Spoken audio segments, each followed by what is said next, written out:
476. Unknowingly, the fairy had already entered the territory of Huangting country with high mountains and deep waters. Qin Pingon came to the bow to enjoy the scenery. The fairy was very considerate as they purposely lowered the fairy's floating height. Sometimes the fairy would just brush past the steep peaks, accompanied by flying birds.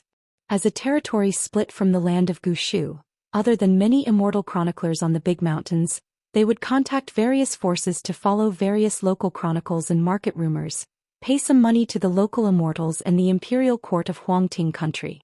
Then they would wantonly dig up rivers, force the rivers to change their course, and dry up the riverbed to look for the so-called secret realm of the Dragon Palace. Often there would be wild cultivators who would try their luck here. The blind old Taoist and his 2 disciples had the same idea in the past, but luck was illusory. Unless the cultivator was rich and had the ability to build connections, then throw a lot of money and cast a wide net, otherwise it would be difficult to gain anything. The fairy's destination was the Chongchun Palace in the north of Dali's capital. It would pass by the Oxhorn Mountain in Longquan County. Qin Pingon did not plan to disembark there.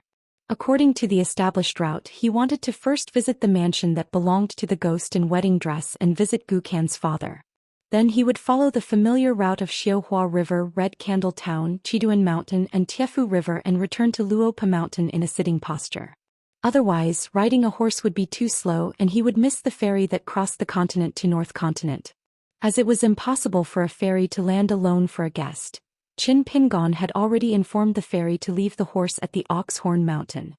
He wanted them to inform the people at the Oxhorn Mountain ferry to send the horse to Luopa Mountain.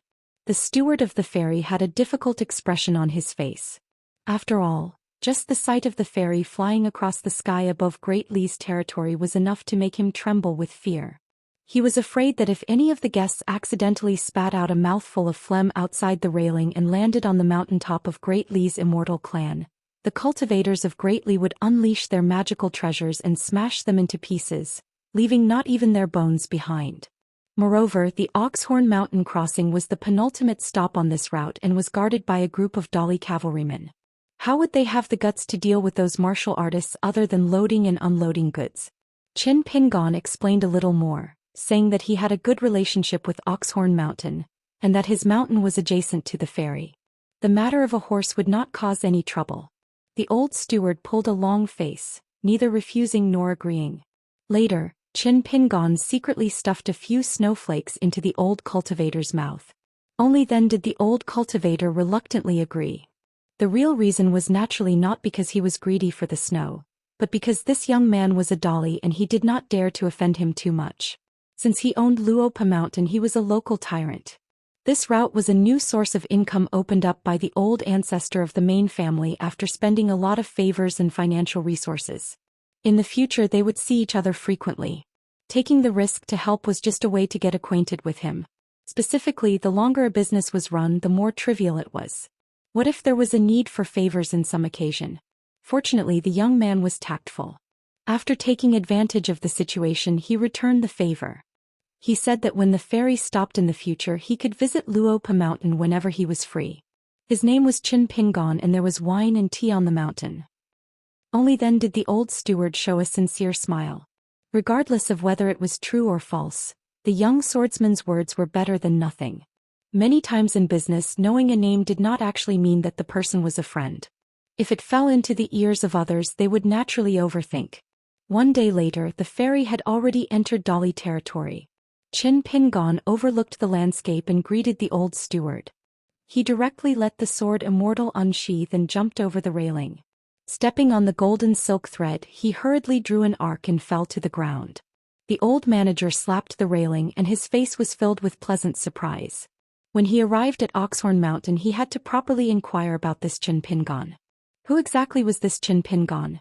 He actually concealed himself so deeply and left the mountain to travel, and he actually only brought a single horse with him. Which cultivator that walked out of an ordinary immortal's estate didn't have the air of an immortal? Qin Pingon landed on the path that he was already very familiar with. This time he did not need the Yangqi lighting talisman to lead the way. He directly came to a mountain wall and bent his finger as if he was knocking on a door. He did not use a barrier-breaking talisman to forcibly break in and trespass into the mansion. After doing so, he was coldly mocked by the water god of the embroidered river with a green snake coiled around her arm. She reprimanded him with the laws of Dolly Mountain and said that there would be no next time. Although she seemed domineering in reality, it was Qin Pingon who was being unreasonable. Since that was the case, even if Qin Pingon was not a true sword immortal today, he would still have to knock on the door here if he became one in the future. Ripples burst forth and the mountain wall barrier suddenly opened. Qin Pingon stepped in and his vision suddenly opened up. Qin Pingon frowned and walked slowly. He surveyed his surroundings. The atmosphere here was far better than before. The landscape was stable and the spiritual qi was abundant. These were all good things. Gu Kan's father, as the new manor lord, had probably succeeded in repairing the mountain 3 years later. To the gods of the mountains and rivers, this was a solid merit. It would be recorded by the Imperial Court's Ministry of Rights and the Ministry of Appointments Meritorious Service Division. However, Gu Kan's father did not come out to welcome him today. This did not make sense. Previously, when he returned to Luapa Mountain, Qin Pingon had asked Wei Pai in detail about the Chu clan's residents. The old residents and the new manor lord were respectively under the jurisdiction of Wei Pai, the northern mountain god. Wei Pai knew a lot about it. However, Wei Pai also said that the Bureau of Rights in Dali was specifically responsible for a few hidden lines that the imperial court personally implicated. Even Wei Pai only had the right to know but not the right to interfere. The Chu clan's old residence was included in this list. Moreover, it had just been divided at the end of last winter.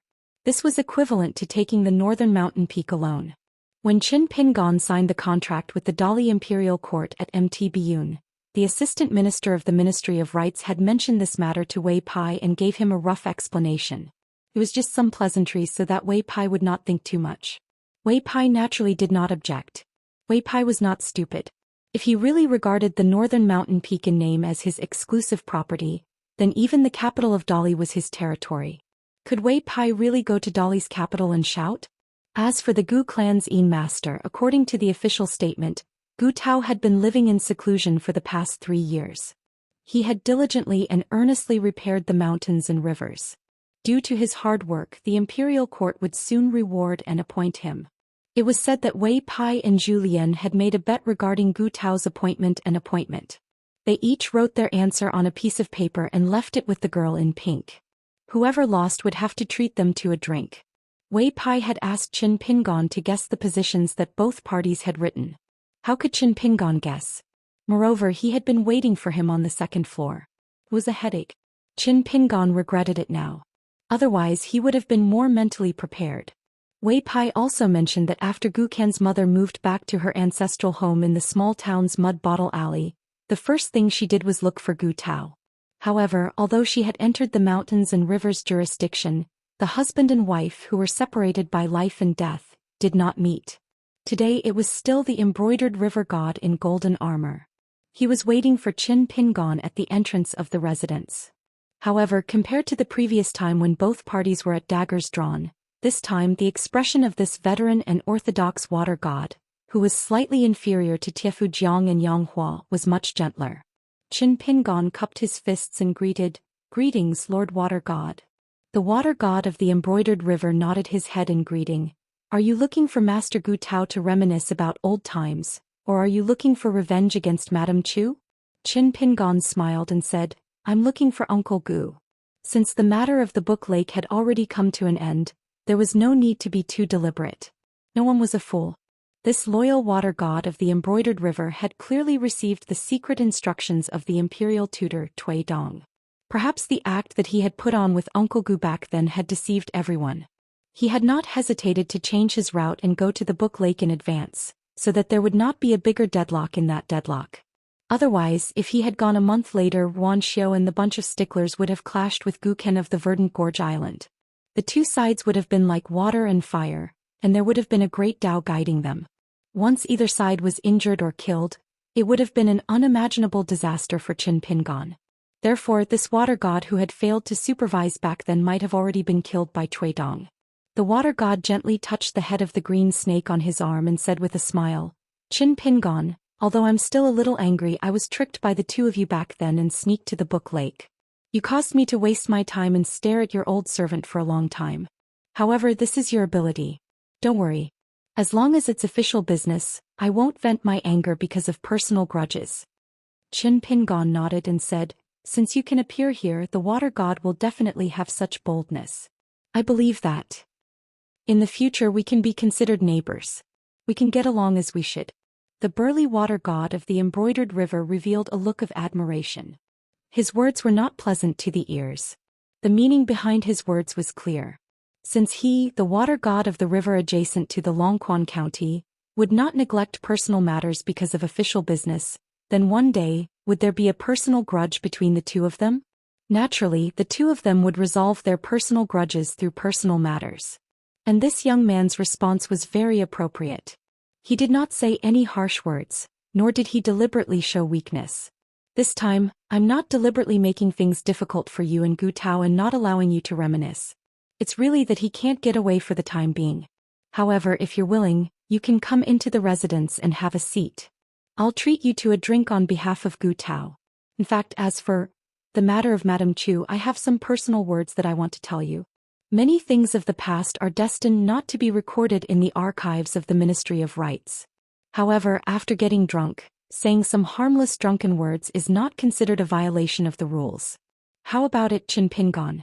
Are you willing to give me face? Qin Pingon nodded and said with a smile, it's really not wise to compete with a water god in drinking. Then I'll bite the bullet and ask for trouble. They walked into the residence together and walked side by side. Qin Pingon asked, has the night banquet of the gods of Mount Paul Cloud ended? The water god of the embroidery river nodded and said, you might not expect it, but there were 3 main gods of the old 5 mountains of Dali who rushed to Mount Paul Cloud for the banquet. In addition, there were many gods of the vassal states who attended the banquet. Since the establishment of our Dali state, there has never been such a grand night banquet. As the host, God Wei was even more outstanding. I'm not bragging about my boss here, but God Wei was really too unexpected. His godly appearance was the best among the mountains. I don't know how many female gods fell in love with our god Beiyu at first sight. However, they were still reluctant to leave and lingered around. When it came to Wei Pai, the lord of the land of Chiduan Mountain, who was no stranger to him, the water god of the embroidery river seemed to be very convinced. When Qin Pingon thought of how there was actually a situation where he was treated as a lecher on his own mountain in Luapa Mountain, and look at Wei Pai. After taking their seats in the brightly lit hall, there were only a few ghost maidservants serving them. The water god waved his hand and dismissed them. The water god took out 2 pots of wine that contained the essence of the embroidery river's water transportation and threw 1 pot to Qin Pingon. Then they drank their wine. The water god was obviously an old acquaintance of the former owner of the mansion, Madame Chu. The reason why she treated him like this was because the water god did not hesitate and went straight to the point. She said that she did not expect Qin Pingon to turn from an enemy to a friend. She only hoped that Qin Pingon would not fight to the death with her. Then the water god told the story of the wedding dress ghost and the Dali scholar in detail. She told him how she used to be kind to others and how infatuated she was with the scholar. The water god did not hide anything about her tyrannical actions after she was let down by the heartless person. The pitiful corpses that she had planted in the soil as flowers and plants in the back garden had yet to be moved away. Resentment lingered and their souls lingered. Most of them could not be released. At the mention of the tragedy of the poor scholar in the Lakeview Academy, the water god's heart was filled with sorrow. With a solemn expression, he drank a mouthful of wine and said, before the Li dynasty prospered, which scholar with even the slightest bit of ambition had not been looked down upon and wronged outside. The greater one's talent, the greater one's suppression. This scholar is an example. Back then, one of the scholars of the academy who set him up was a descendant of the Sui dynasty. Even now he is still in the center of the court. The water god looked out of the hall and sighed, how can we reason with a messy account? Qin Pingon took a sip of wine and said slowly, if we really want to reason, it's not impossible. It's just a sequence. Then we'll take it step by step. However, there's a very important prerequisite. The person who is reasonable has to be able to bear the price of being reasonable. The water god smiled and said, why don't you try? Miss Chu is a person in the game and can't understand. Shi, you, Qin Pingon, are the best. You're half a person in the game and half a bystander. If you're willing, I'll owe you a huge favor. Qin Pingon shook his head. I don't have that kind of heart and I have no reason to do so. The water god did not have any hope, so she was not disappointed. She only felt a little regretful. She raised the wine pot and said, then we'll just drink. Qin Pingon raised the wine pot. The wine was good wine and should be quite expensive. He wanted to drink as little as possible and treat it as a way to earn money. Other than the wedding dress ghost, the two of them had nothing to talk about. Therefore Qin Pingon quickly stood up and bade farewell. The water god of the embroidered river personally sent him to the door of the mountain and river barrier. Qin Pingon cupped his fists and bade farewell. Then the sword on his back was unsheathed. With one sword he soared into the sky and flew into the sea of clouds.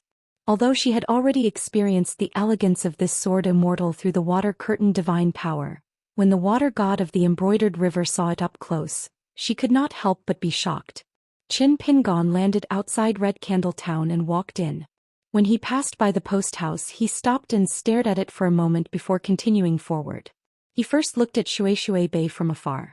Then he went to Guanshui Street that crossed Guanshan Street and found the bookstore. He actually met the shopkeeper. He was dressed in a black robe and held a folding fan. He was sitting on a small bamboo chair with his eyes closed. He held an exquisite teapot and drank tea leisurely. He hummed a tune and patted his knees with the folding fan. As for the bookstore's business, he did not care at all. Just like back then, the handsome young shopkeeper didn't even want to open his eyes. He lazily said, the prices of the books in the shop are all written clearly. It's all up to your judgment if you're willing or not. Back then, Qin Pingon had forked out money here to help Li Huai buy a book called Great Water Cliff, that seemed to have only been published for a few years. Cost 9 taels and 2 taels, but in the end it was actually an old book. There was actually a literary spirit that was born in it. Li Huai, this kid was really lucky wherever he went. In fact, Qin Pingon had taken a fancy to the clay figurine at Qingfu Square at the Ferry of Earth Dragon Mountain. Judging from the handmade style, it was very likely that it was the same set of clay figurines as Li Huai's clay figurines. They were all made by the immortals in White Emperor City mentioned by Hong Yangbua. Even if he did not give away the love skills of the maidservants of Qingfu Workshop, whose sword intent was not well concealed, Qin Pingon would find a way to get her. As for the pine smoke ink made by Holy Water Country, Qin Pingon did not have enough money to buy it at that time. He planned to ask Wei Pai, who used to be the mountain god of Holy Water Country, if it was worth buying. However, this was not the reason why Qin Pingon came here. In fact, the young shopkeeper of the Chongdan River, who had transformed into a human form, had now risen to the sky in a single bound. He had risen from a mountain and swamp spirit that came out of the water and landed on the shore to the legitimate god of the Chongdan River. Not only that, he was also the first legitimate god of the Chongdan River since the founding of the Great Li. He was truly a carp leaping over the dragon gate in reality. Like the water god of Xihua River, they were now neighbors. For the cultivators on the mountain, the distance between mountains and rivers was just the distance from Clay Bottle Alley to Apricot Blossom Alley. Qin Pingon would not deliberately rope him in. It was unnecessary and useless. However, it was reasonable to take the initiative to say hello when passing by. When one was down and out, one must take oneself seriously. When one was successful, one must take others seriously. These principles could be found in the mud of Clay Bottle Alley. After all, one could not walk far and climb the mountain and forget them easily. Qin Pingon picked a few expensive books that could be regarded as rare books. Suddenly he turned his head and asked, "Shopkeeper, if I buy all the books in your bookstore, how much discount can I get?" The handsome young shopkeeper opened his eyes and said angrily, "I rely on this small shop to rest and eat. If you buy all of them, what can I do with a sack of silver? Go to Fushuiwan to drink wine? With my appearance, it's hard to say who will take advantage of who. How much discount do you think you can get? 10%, 12%. Do you want to buy it?" Qin Pingon nodded and said with a smile, "I'll buy it." The young shopkeeper put the teapot in his hand on the side table and opened his folding fan with a snap. He gently fanned himself in front of him and said with a smile, "Not for sale." Qin Pingon could only give up. He paid more than 30 taels of silver and bought the few ancient books.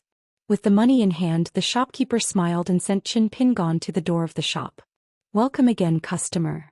When Qin Pingon saw the shopkeeper's expression, he knew he had made a loss. After Qin Pingon left Guanshui Street, The shopkeeper sat back in his chair and closed his eyes for a moment. He got up and closed the shop and went to a riverside. Red Candle Town was an important trade hub near Longquan Commandery. It was the place where the three rivers of Xihua, Yuye and Chongdan converged. Now that the imperial court was doing a big construction, dust was flying everywhere and it was very noisy. If nothing unexpected happened, not only would Red Candle Town be included in Longquan Commandery, but it would also be promoted to the county seat of a new county, and Longquan Commandery would also be promoted from a commandery to a province.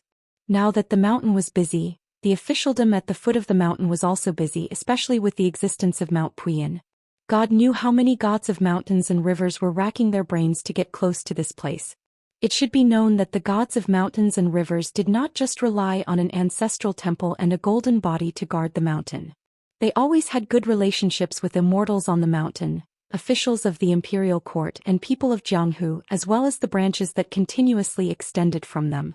Therefore, with Mount Puyin and Longquan Commandery as the two major centers on the mountain, the rapid rise of the new province of Dali was already unstoppable. After the black-clothed young man came to the riverside, he used a camouflage spell and walked into the water. He strolled in the most soft Xihua River. The water of the three rivers was very different. The water of Xihua River was soft and long, with the most abundant spiritual qi. The water of Chongdan River was turbulent, with the most intense water. Contrary to the name of the river, Yuye River was the shortest, with the most unpredictable water, and the distribution of spiritual qi was very different. Among them, the location of the mansion of the god of mountains and rivers was the best feng shui place. Don't underestimate this point. If there was really an earth immortal of Jindan stage who lacked a place to cultivate and coincidentally wanted to choose one of the three rivers, he would naturally choose to be the guest of worship of Yuye River. On the mountain, this was called a small cave that couldn't be bought with money. The Xihua River was under the jurisdiction of his peers. Unless he was visiting the water mansion, he should have crossed the boundary. However, the water spirits who were in charge of patrolling the river did not feel strange when they saw the black-clothed river god. Instead, they smiled and went up to him one by one. It was not that the new water god of Chongdan River was easy to talk to, but that he was deliberately disgusting. The black-clothed river god did not lower himself to their level and did not show them any evil faces. Anyway, he did not say much. He only said that he was going to the steamed Bun Mountain where the two tributaries converged.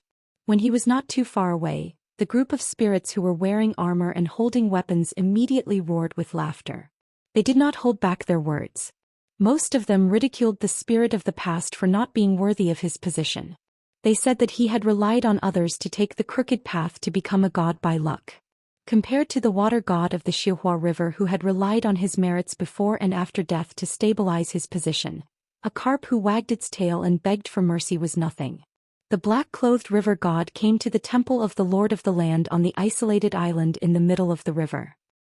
The shrimp soldiers and crab generals of the Yuye River and the Xihua River did not like this place.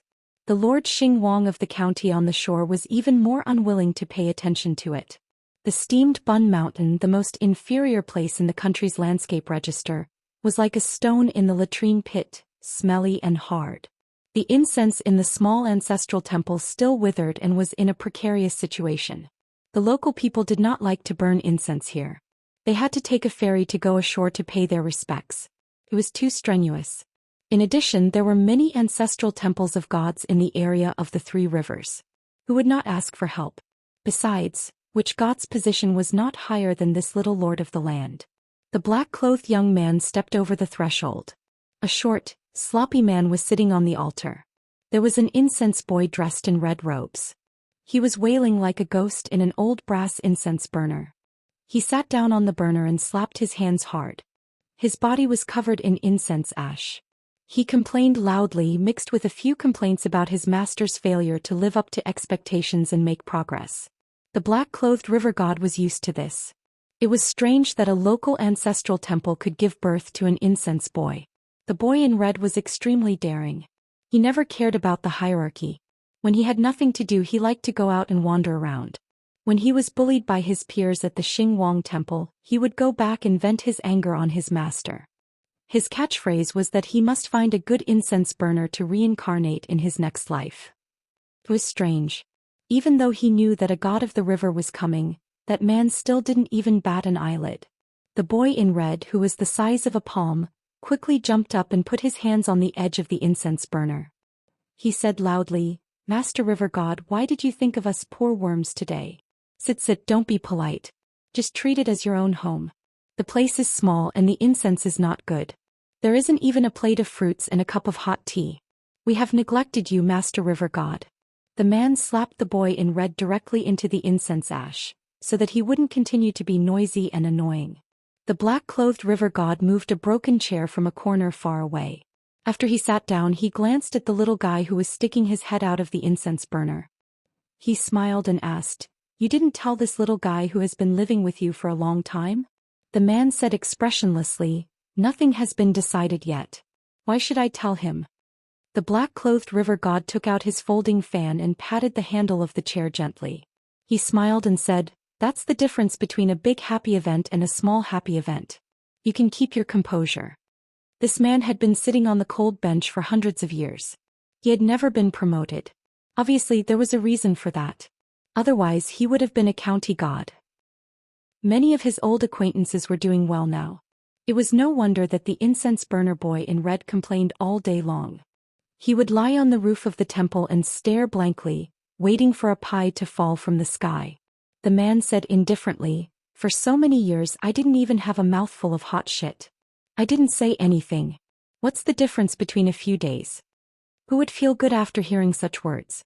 The vermilion-robed boy rolled his eyes. "Forget it. Happy occasion? How could a happy event fall on his master's head? For this small broken temple, if it could keep its identity as the Earth Temple, it should go to all the mountain god temples, river god temples and city god temples to offer incense." It had completely given up now. As long as it was not chased out of the temple and forced to carry the incense burner around, it was already a happy event. Now, a few city god temples were secretly spreading the news that after Longquan County was promoted to a province, all the gods, big and small, had to be sorted out again. This time it even used the trick of kowtowing to gain sympathy. Its master was still unwilling to move and attend the night banquet organized by the great god Beiyue. Recently, it was said that the Mantu Mountain was going to be finished. Caused it to be on tenterhooks every day. It wished it could die together with its master so that it could be reincarnated into a good family in its next life. The black-clothed river god said helplessly, "Let's not talk about others. It's fine if you don't care about them. But we have been friends for so many years. It's not too much to say that we are friends in adversity, right? On the day my temple was built, you didn't go?" The man said, "If I went, would you miss me more? Isn't it still because of that little friendship? When I came to congratulate you, I should at least show something. I don't have any money in my pocket. I can't do something like puffing myself up at my own cost." The boy in red was angry. It stood up and put its hands on its waist. It raised its head and stared at its master. "Did you eat a bear's heart or a leopard's guts? How can you talk to Master River God like that? Idiot who doesn't know what's good for you," quickly apologized to Master River God. The man gave it a sidelong glance. The boy in red was about to cry. It turned its head and looked at the black-clothed river god. It used all its strength to squeeze out a few drops of tears. "Master River God, you and my master are old acquaintances. Please help me persuade him. If this goes on, I won't even be able to eat dust. My life is bitter," the black-clothed river god joked. "It's not like Master City God didn't invite you to move to their mansion. You can choose any incense burner or horizontal board. How lucky you are. Since you know your life is bitter, why don't you give up your good life and endure it here? You can't even make a name for yourself." The boy in red slapped his chest hard. He didn't control his strength well. As a result, he spat out a mouthful of incense ash. After coughing a few times, he said loudly, "This is called strength of character." After he finished talking, his stomach started to growl. The boy in red was a little embarrassed. He wanted to climb out of the incense burner. "I'm going to drink the northwest wind. I don't want to be a hindrance to you two friends." Unexpectedly, the man took out a mountain water incense from his sleeve. He rubbed it with 2 fingers. A flame lit up. Of course, it was the cheapest kind. Then he threw it into the incense burner. The boy in red rushed over. He complained that even pigs ate better than this. However, he quickly sat down in the pile of incense ash. He held the incense and chewed it like a sugar cane. He shook his head and smiled happily. The black-clothed river god laughed and opened his folding fan. A cool breeze blew and mist filled the air. It was refreshing.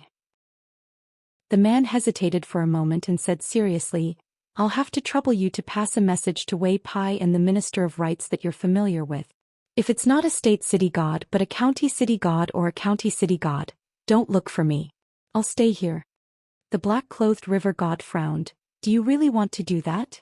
The man scratched his head and looked absent-minded. He looked at the surging river outside the ancestral temple. "Yes." The black-clothed river god joked. "You're so familiar with Wei Pai. If I remember correctly, you've done a great favor for him and that poor girl. Why don't you tell him yourself?" The man sneered. "I just did something that didn't go against my conscience." "What kind of favor is that? Must others repay me? Then what's the difference between me and those fellows who are busy getting promoted and getting rich? It's not like I'm begging Dolly for the matter of the new city god. Anyway, I've already spread the word. It doesn't matter who he chooses in the end. Choosing me might not be a good thing. Not choosing me isn't a bad thing either. I won't make things difficult for anyone." The black-clothed river god nodded. "All right, I'll just pass the message for you. As for the rest, you're on your own. It's fine if you succeed, but I think it'll be difficult. If you fail, you'll definitely be bullied by the new state city god. You might not even need to do it personally. By then, the two county city gods will be more attentive than the other. They'll beat you up for no reason." The man had an indifferent expression. After all, needless to say, the civil and martial temple would definitely worship the ancestors of the Yuan and Chao families. The other big and small mountain gods had already followed the prescribed order. Dragon Whisker River, Tiefu River. Luopa Mountain, Fengliang Mountain. Then with the two empty city god seats and the state city god after the Ascension state, these three new city gods that had yet to surface became the only three delicious cakes that could be discussed and operated. The Yuan and Chao families were determined to get one of these three candidates. They had to occupy one of them. It was just a prefix in the battle state, prefecture and county. No one dared to fight for it. After all, the two main generals of the three Dali southern conquering iron cavalry armies, Chao Gui and Su Gaoshan, one was a descendant of the Chao family, and the other was a representative of the Yuan family in the army. The Yuan family had helped Su Gaoshan, who was born in the border army, more than once. Moreover, Su Gaoshan still couldn't forget Miss Yuan, so he was considered half a son-in-law of the Yuan family by the Dali officials. This involved the complicated network of officials and required a group of local gods to display their abilities. The boy in red, who had been eating sugarcane to fill his stomach, raised his head and asked in a daze, "What were you guys talking about just now?" The man said in a bad mood, "We were thinking about who your parents are." The river god began to talk about the previous customer of the bookstore and told him his guess. The man's face was solemn. "She insisted on asking me where the biggest hornet's nest was. Well, I'm familiar with this place, so I brought them there. The hornet's nest at the mouth of the well was so big that it almost became a spirit. Guess what? The two little girls were chased by a large nest of hornets and were stung until their heads were swollen. It was so funny. Of course, I was very sad at that time and wiped away a lot of tears. They were also very loyal. Not only did they not blame me for leading the way, they even invited me to a place called Luopa Mountain as a guest. The little charcoal that I have a good relationship with was very righteous and very impressive. She said that she was her master's first disciple and that as long as I went to Luopa Mountain, there would be good food, good drinks and fun things to eat and drink.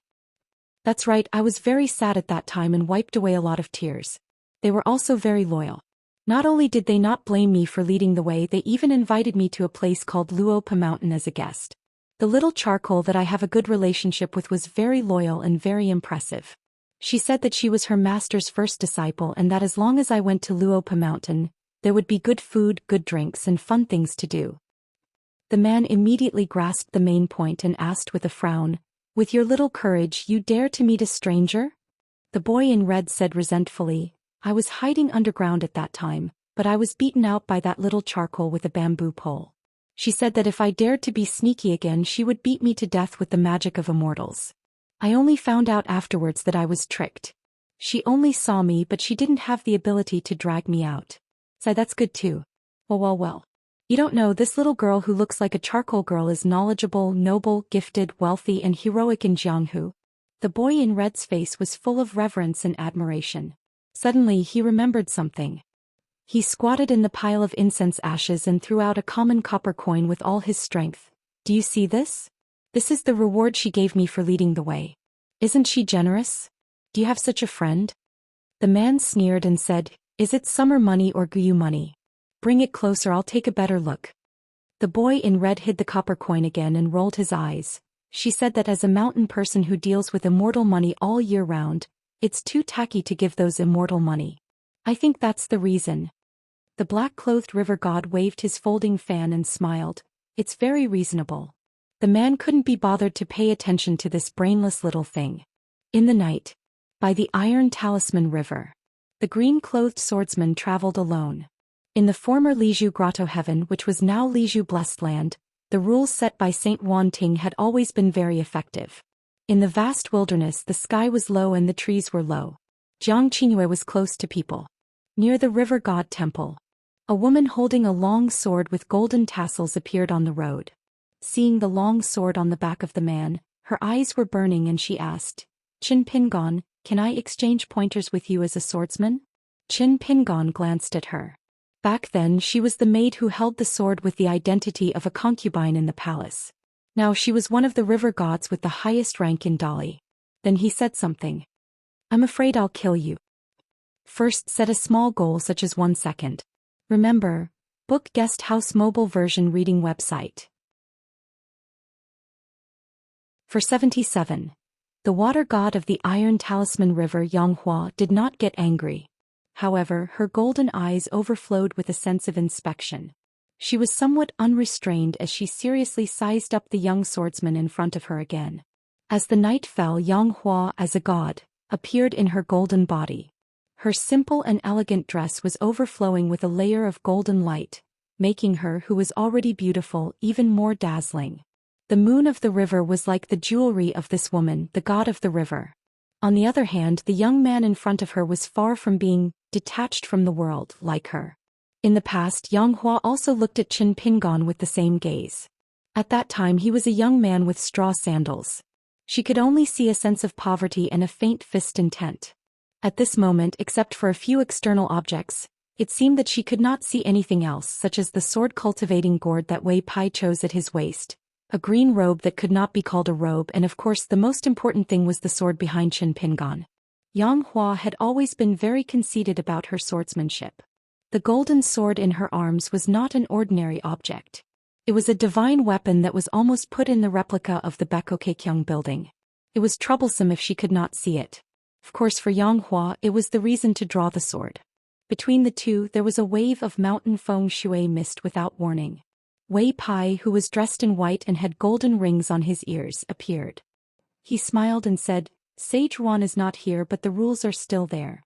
Don't make it difficult for me. As soon as Wei Pai came, Yanghua's dazzling demeanor was immediately suppressed.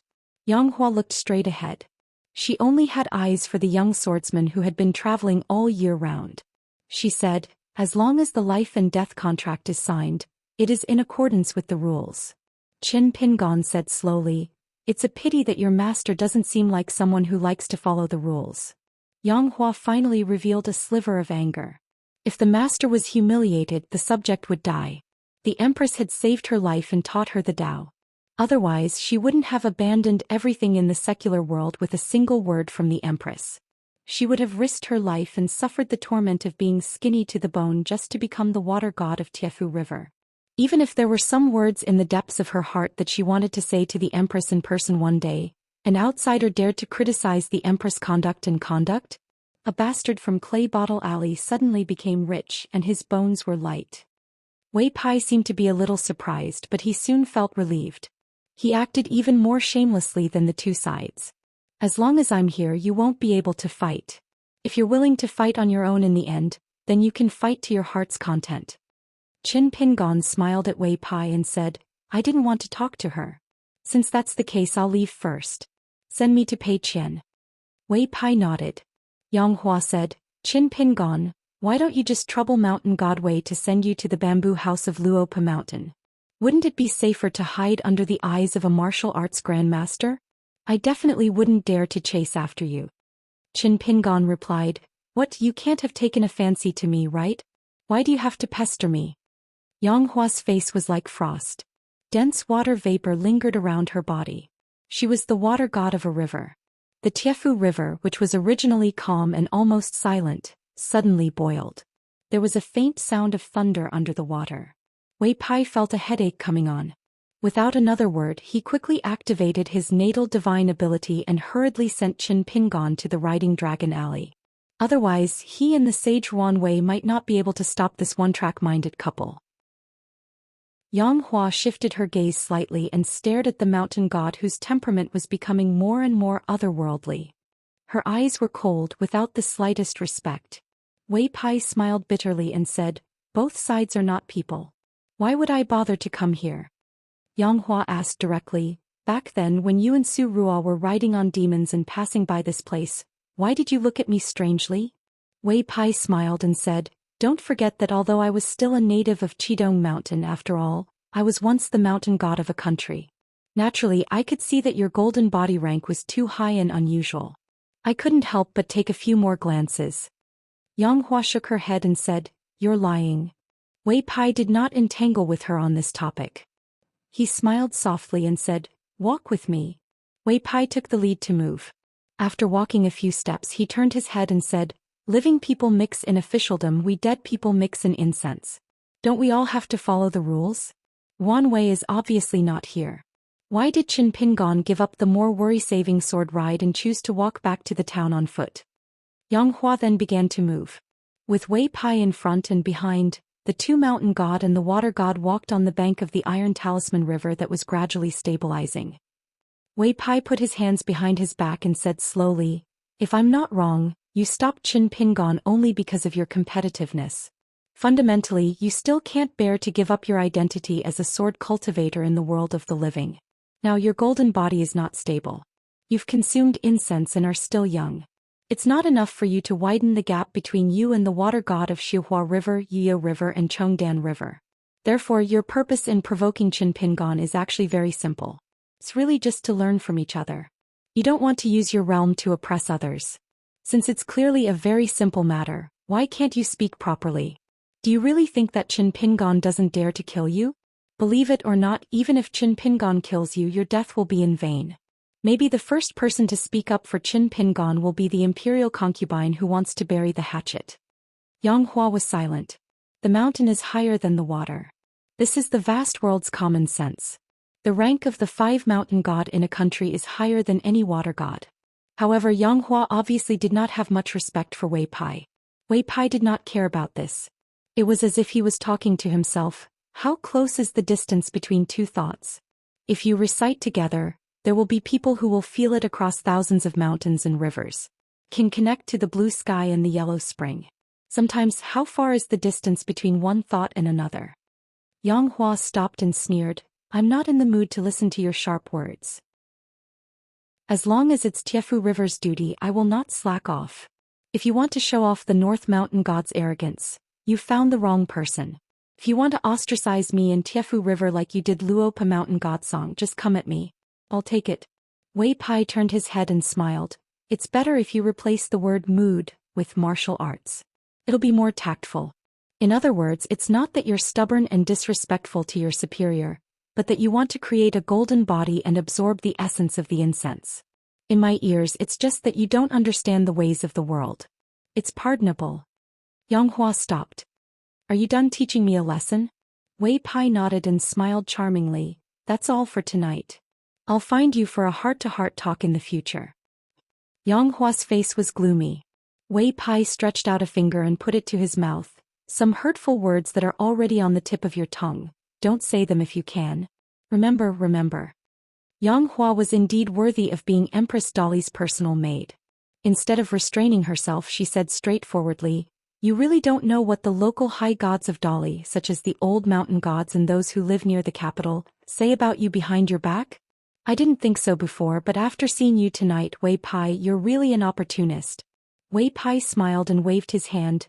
"I know what to say, but what others say I have to do? Do you really think you're a saint with heavenly laws, a heavenly lord whose words come true? Qin Pingon just said that you like him, so you keep pestering him. Is that true?" Wei Pai withdrew his hand. Don't try to provoke me in this way.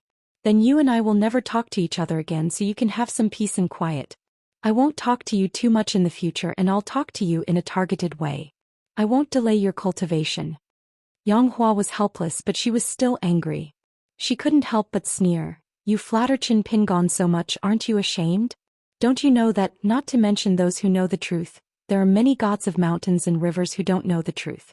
Whether they're in Dali or vassals, they've heard some rumors and are secretly laughing at you.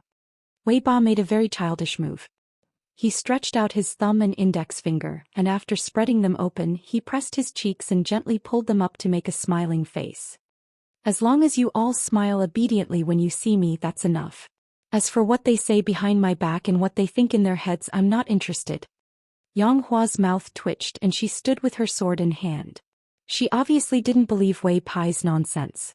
Wei Pai sighed. Although you suffered some hardships when you achieved the golden body of a god. But one day when you have the ups and downs of my life, you will understand that these human emotions are only human emotions. Wei Pai finally said, the great Tao is long and cultivation isn't easy. You have to think more when you meet people and things.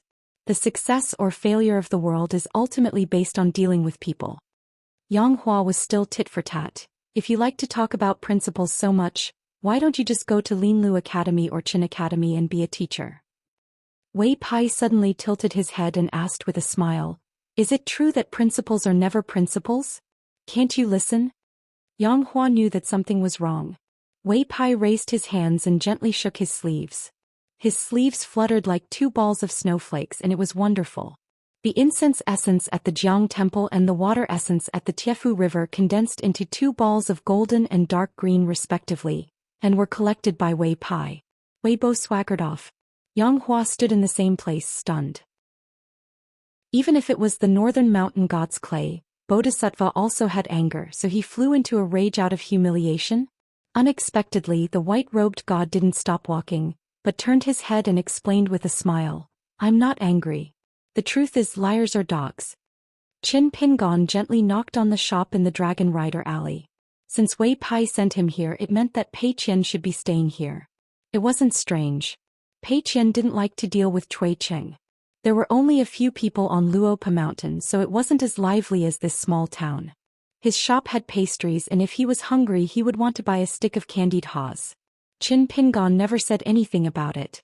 As long as Pei Qian continued to copy books and wasn't too stubborn, he would let him do as he pleased. Moreover, Pei Qian was always looking after the shop. He just didn't know what Pei Qian thought about going to school. It was Shi Rou who opened the door. It wasn't that otherworldly items didn't need to sleep, but they were the opposite of living people. They stayed in the day and came out at night. Even if it was a good sleep for the soul, it usually only needed 3 to 4 hours. It was said that the souls of otherworldly items were much purer than those of living people. After all, the strong wind blowing and the sun shining on the ground were both suffering and an invisible cultivation. Shi Rou smiled, young master, you're back. Qin Pingon nodded. Pei Qian is sleeping here? Shi Rou said softly. After copying books with Miss Li from Fulu Street, he turned off the lights and chatted for a long time before falling asleep. A few days ago he went to Chiduan Mountain and was badly stung by wasps. Even though he got some herbs from Yang family's shop and applied it, it's still hard for him to fall asleep. When they closed the shop door together, Shi Rou asked, should I wake them up now? Shi Rou was a little embarrassed. Although there were 3 rooms in the backyard of the shop, the main room was occupied by Pei Qian and Li Baoping. The side room was filled with goods and there was only 1 room left. Nominally, it was Shi Rou's residence. It was filled with many personal items bought from the market. It couldn't be seen. She had no choice. Now she was living in the body of a male immortal. Moreover, there was rouge and face powder on the table. Sometimes even she felt awkward. Pei Qian, that wretched girl, even deliberately gave her a bronze mirror as a gift. Qin Pingon lowered his voice and said, no need. I'll just sit in the yard for a night and take it as practicing my stance. Later, tell me about the recent situation in Longquan County. Under the eaves near Shi Rou's side room, 1 sat and 1 stood. Shi Rou brought a bench over for Qin Pingon. There were still chairs, but she didn't sit. Shi Rou talked about the night banquet and the matters of Luopa Mountain. The students of Cliff Academy continued their northward journey. They would first go to the capital of Dali and visit the old site of the academy. Then they would continue north until they reached the coast of the sea in the northernmost part of the Aquarius continent. However, Li Baoping used some reason to persuade the saint of the academy, Mao Xiaodong, to stay in the small town. Shi Rou guessed that the ancestors of the Li family must have pleaded with teacher Mao. Lu Qingshan and Lu Boqi had already left Longquan County. Before they left, this immortal couple who had already traveled half the continent hand in hand made a special trip to find Zhou Xian for a drink and to become sworn brothers. When Qin Pingan heard this, he was stunned for a moment. Lu Qingshan didn't seem like someone who would cut off a chicken's head and burn yellow paper for others. He wasn't his first disciple either. Shi Rou smiled and revealed the mystery. It turned out that Lu Boqi had recognized Zhou Lian as his elder brother. He said that Zhou Lian had to go to Qinghuan country to attend her and Lu Qingshan's wedding banquet. Qin Pingan rubbed the space between his eyebrows. What was this and what was this? In addition, there were a few serious matters that couldn't be considered small. However, Shi Rou didn't say much. She still hoped that Qin Pingan could chat with Zhou Lian. She had to admit that when Zhou Lian did things, regardless of whether it was big or small, he was steady and steady. It was just that his mouth was annoying and his eyes made her feel that even a female ghost would be terrified. One was that Lu Zhongruan of the Pearl Island in the book Slip Lake didn't come personally. Instead, he sent a trusted disciple to visit Luapa Mountain with gifts. At that time, Wei Pai even took the initiative to show his face, which frightened the young woman who was only in the cave-dwelling realm. Later on, she couldn't even speak clearly. Then there were the two water gods of Huangting country, Yu Jiang and Bai Shujiang, who visited Luapa Mountain one after another. Zhou Lian and Jing Dafeng were in charge of receiving them. After listening to Shi Rou's orderly narration, Qin Pingan pointed to the main room and asked with a smile, "How are the faces of those two guys?" Shi Rou was stunned for a moment and said helplessly, "Pei Qian is naughty, but I didn't think that Miss Li would also let Pei Qian fool around. Young master, you don't know. When I saw their pitiful appearance in the shop, my mood was similar to that of the girl in Pearl Island. But they were quite happy. We also agreed that the next time we learned good martial arts, we would go to the dragon's pool and tiger's den." Qin Pingan didn't know whether to laugh or cry.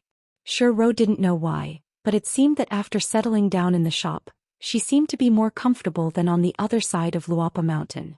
She even teased Qin Pingan, "Young master, did you bring a gift for someone during this trip?" Qin Pingan grunted. Flipping his wrist, he took out the 3 small objects he bought at the Dilong Mountain Ferry, and handed them to Shi Rou, the red bowl and tile inkstone, while he himself picked up a pair of seal engravings from a certain country in the southeast. He placed it by his ear and gently tapped it. Listening to the clear and melodious sound, he tilted his head and said with a laugh, "3 things. I spent 12 pieces of snow coins. If you like anything, you can pick one." Shi Rou glanced at the lovely red bowl a few more times and shook her head, "Forget it." Qin Pingan smiled. "Gifts are usually given in pairs. An odd number is not good. I'll be going on a long journey soon and won't be back in a short time. You can treat it as a red packet for next year's spring festival." Shi Rou gently raised the red bowl in her hand. "Then this one." Qin Pingan nodded and reminded her, "Don't let it slip in the future. The little girl likes to keep accounts. She doesn't dare to nag in front of me, but you can't avoid being nagged by her for several years." Shi Rou put away the small bowl and handed the forever blessed tile inkstone back to Qin Pingan. Shi Rou was puzzled. "Young master, do you like to give gifts so much?" Qin Pingan smiled. "You may not know, but since I was young I've always liked to earn money and save money. At that time I worked hard to save copper coins. Sometimes when I couldn't sleep at night, I would pick up a small pottery jar and gently shake it.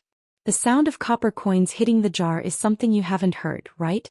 Later, when Jing Dafeng was still guarding the east gate of the small town, I made a business deal with him. Every time I sent a letter to someone in the small town, I could earn a copper coin. Every time I went to Jing Dafeng to get a letter, I couldn't wait for Jing Dafeng to throw me a big wicker basket. But in the end I couldn't earn more than a few coins. Later, because of some things, I left my hometown." Shi Rou smiled and shook her head. Qin Pingan covered his sleeves with his hands and leaned forward. "It's not that I've become extravagant now that I'm rich. It's not like that. The reason why I was so greedy back then was so that one day I wouldn't have to haggle over small matters. I wouldn't have to be restrained every time I have to spend money. For example, when I go to my parents' graves, I can buy better things when I buy things. During the new year, it's not like I can't afford spring festival couplets. I can only go to the gate of the courtyard next door and take a few more glances at the couplets. That kind of embarrassment that I'm used to, and that kind of joy in the midst of bitterness, anyone who sees it would feel that it's very childish. Shi Rou already didn't know how to continue.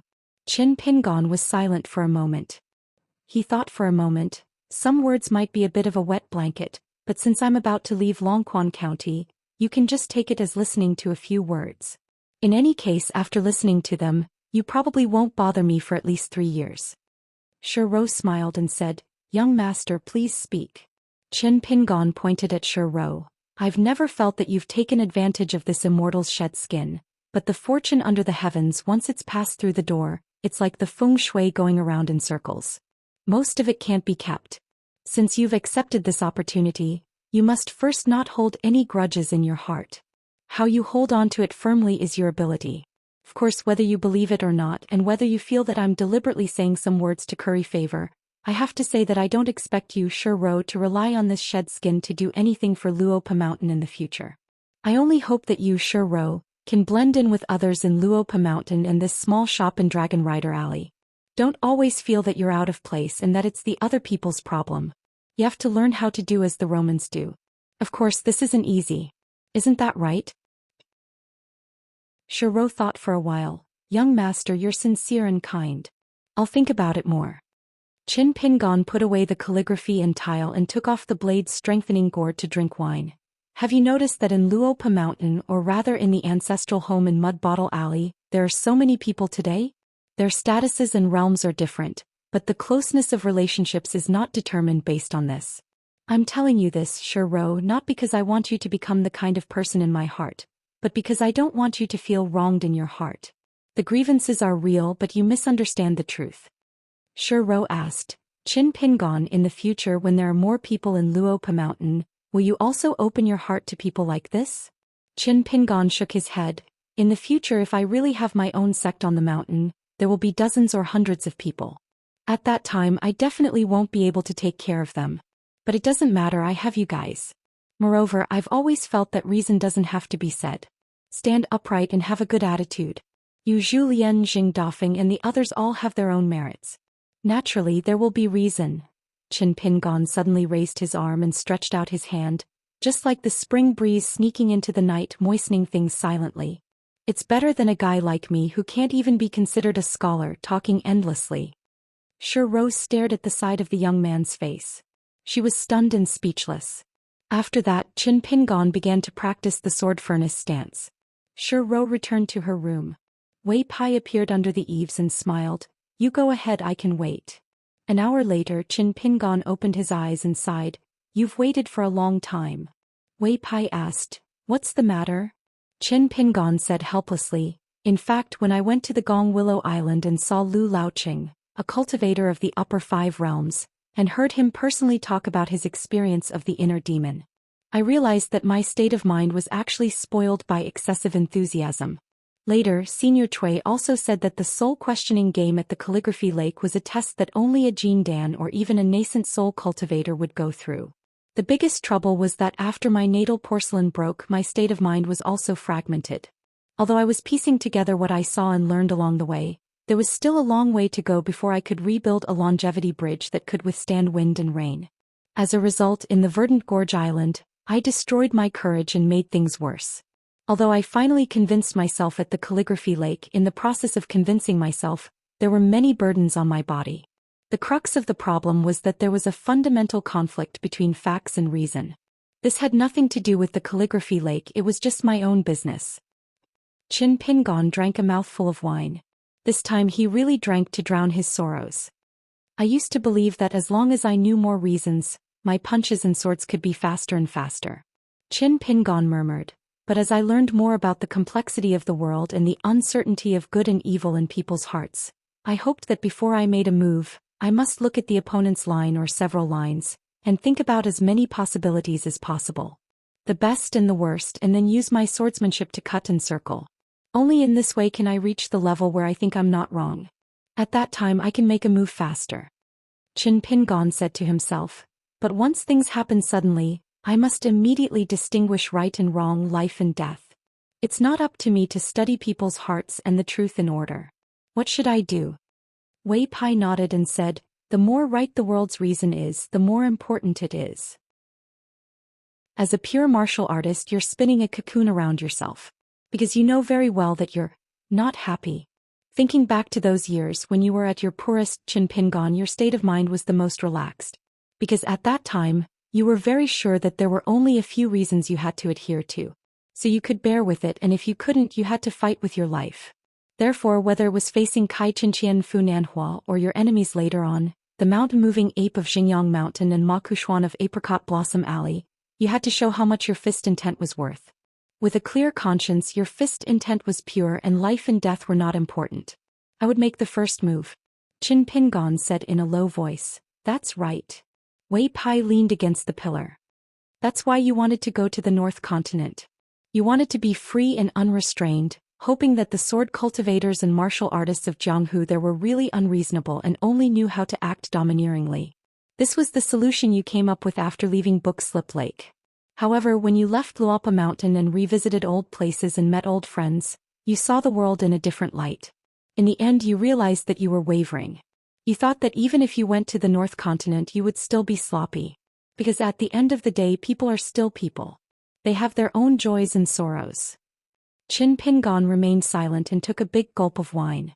Wei Pai said softly, looks like it's another unsolvable deadlock. Either you become another Qin Pingon or you can only stagger forward and practice your fists and swords. Even if you can improve along with your realm, you are destined to not be able to achieve the fastest that you want. Wei Pai changed the topic. Do you suddenly feel that no matter how far you go or how much you see, there is something wrong with this world? But you can't put your finger on it, so you can only hold it in. And this is neither a big nor a small doubt. It seems that drinking is useless and you can't even talk to anyone about it. Qin Pingon's eyes widened. Wei Pai's words hit the nail on the head. Wei Pai was still in his lazy posture. He looked up at the bright moon. There must be a sun and a moon in a person's heart. Wei Pai narrowed his eyes and smiled. You can't do without either. Qin Pingon fell into deep thought. Wei Pai turned around and smiled. Since the general direction is right, it's just difficult. What are you afraid of? Qin Pingon, you're afraid of suffering? Why, it's not like you had nothing in the past. It's as if you suddenly have something to look forward to in life, and you're starting to have the burden of being strong? You might as well use the stupidest method to examine yourself. First, being reasonable is never a bad thing. Being reasonable is even rarer. Second, now that you feel that the reason is hindering your fists and swords, don't doubt that your first is wrong. It only means that you haven't done well enough, that the reason is not clear enough, and that your fists and swords are still not fast enough. Qin Pingon's eyes brightened, but he smiled bitterly. It's easy to say but hard to do. Wei Pai spread out his hands. That's your problem. It has nothing to do with me. Qin Pingon smiled in relief. Listening to you is better than reading for 10 years. Wei Pai clicked his tongue. As expected of the mountain master of Flattery Mountain. Qin Pingon laughed. You think so of Luopa Mountain too? Qin Pingon quickly stopped laughing. He didn't want to disturb the people in the main room. Wei Pai suddenly said, in fact, the Dali Imperial Court had a lot of arguments about Gu Kan's father's promotion. The Ministry of Rights wanted to promote him to a state god, but Yuan Chao and Chao Chao didn't agree. So the Ministry of Punishments and the Ministry of Revenue joined hands to fight against the Ministry of Rights. Master Guan's Ministry of Officials also got involved. I didn't expect that a small state god would actually cause such a big trouble in the Imperial Court. All the other forces got involved. Obviously, no one is willing to let the vassal king and state preceptor Cui Shi join. At most, there will be a concubine in the palace and the discussion will be over. Qin Pingon patted the bench under his buttocks and asked tentatively, for that vacant position? Wei Pai nodded. It has been too long. It is against the rules. That's why the 3 groups of Dali Iron Cavalry in the middle of the Aquarius continent have some people's hearts. Qin Pingon shook his head. I don't care about that. Wei Pai smiled. I am telling you this because I want you to know that every family has its own difficulties. Qin Pingon is not the only one who has difficulties. Qin Pingon said, "Don't just stand there. It is easy for you to talk." Wei Pai glanced at Qin Pingon. "You're a guy who is sitting. How can you talk about me who is standing?" Wei Pai stood up straight. "That's enough. You don't have to worry about Tiefu River. I will beat her." Qin Pingon nodded. Qin Pingon thought of something. He took the Holy Water Country's Imperial Pine Smoke ink from Qingfu Square at the Earth Dragon Mountain Ferry crossing. Wei Ba smiled and said, "If it's priced at 5 small coins, it's a good deal. Qingfu Workshop is still too short-sighted and doesn't know what's good for them. But you can't blame them. I'm afraid not many people know about the wonders of this item. I will quickly send someone to Qingfu Square." Qin Pingon said, "This trip back and forth will also have expenses. This immortal money has to be included." Wei Pai laughed and asked, "What does it have to do with me? I don't need to pay. How many people do you think there are in the Northern Peak region who want to make this trip back to where they came from and spend this money for nothing? Dozens? 100? On the other hand, whether it is 5 small summer coins or 10 small summer coins, I will give them a favor. It is equivalent to a reassurance pill. No matter what, the other party will earn a lot." The current Qin Pingon naturally understood with just a hint. Wei Pai disappeared in a flash. Before he left, he reminded Qin Pingon that the cross-continent ferry would arrive soon. "Don't miss the time." Arriving at the majestic ancestral temple at the peak of the cloud-covering mountain, Wei Pai lay on the eaves and fell asleep with the sky as his blanket. Rivers flow everywhere. Winding rivers flow. Mountains depend on each other. Dragons from 1,000 miles come to live. Fish gather in the deep abyss. Birds roost in the forest. Beautiful mountains and clear waters. Outstanding people. The sky was slightly bright. Pei Qian sleepily pushed open the door. Holding the mountain walking stick, he swaggered over the threshold. He looked up at the sky and said casually, "God, I will make a bet with you. If I don't master a peerless sword art today, Master will immediately appear in front of me. How about it? Do you dare to bet?" Pei Qian nodded. "Not talking? Then you agree. If you lose the bet and go back on your word, you are not a good god." Pei Qian hopped into the courtyard. In the end, he was stunned on the spot. Under the eaves of Shi Rou's side room, Master seemed to be sitting there and looking at him. Qin Pingon looked at that tanned face. Sure enough, it was still swollen like a steamed bun. This was even after applying medicine to reduce the swelling a little. One could imagine how pitiful it was when he ran back to Longquan County from Chiduan Mountain. Pei Qian rubbed his eyes. "Master? I'm not dreaming, right?" Qin Pingon smiled. "Then slap yourself." Pei Qian blinked and chuckled. "I'm not stupid." He turned his head towards the main room and shouted loudly, "Big Sister Baoping, my master is here." A slender and elegant lady in red walked out of the room quickly. Her face was even more red and swollen than Pei Qian's. Therefore at first glance she was not that beautiful. Moreover, she did not feel embarrassed because of her face. She shook off her arm and jogged all the way to Qin Pingon's side. She suddenly stopped and smiled brightly. "Little martial uncle." Qin Pingon stood in front of the two people of the same age. He stretched out his hands and gestured. Pei Qian had a long face. Why was Big Sister Baoping like this? Why was Master like this? Qin Pingon actually did not dare to believe it when he first saw little Baoping. How did that little girl in a red cotton-padded jacket grow so tall in the blink of an eye? Shi Rou moved 2 chairs out. Pei Qian wanted to sit on the bench with his master. He glanced at Li Baoping, who was already sitting on a chair. Pei Qian immediately lifted his butt again and sat beside Li Baoping. Qin Pingon looked at the two guys' red and swollen faces. He held back his laughter and asked, "Li Huai and the rest have already followed Maoshan Mountain Master to the north?" Li Baoping nodded vigorously. "Later on, my grandfather will personally bring me to catch up with the big group. Little martial uncle, you don't have to worry." Qin Pingon asked, "Have you met Dong Shuijing?" Li Baoping smiled. "Pei Qian and I have been to Mount Fengliang. The wontons there are not bad. They are not as good as little martial uncles." Pei Qian's face was stiff and he did not move. The charcoal girl muttered in her heart. She remembered that Sister Baoping ate 2 big bowls of wonton at Dong Shuijing's wonton shop. However, she did not dare to say this in front of Sister Baoping. What if Sister Baoping despised her for being talkative in the future and did not bring her along anymore? Qin Pingon reminded her. "When you pass by the capital, You must look for Xianxia. Li Baoping made a sound of acknowledgement. I've already sent the letter. The girl with the goat horn is waiting for me. Qin Pingon then turned to look at Pei Qian. Have you thought about it? Do you want to go to the school to study? Pei Qian's head drooped. I've thought it through.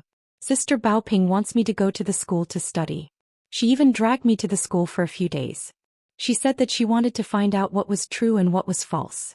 She wanted to know both herself and her enemy. She wanted to know the temperament of every teacher so that she could avoid being punished and copying books.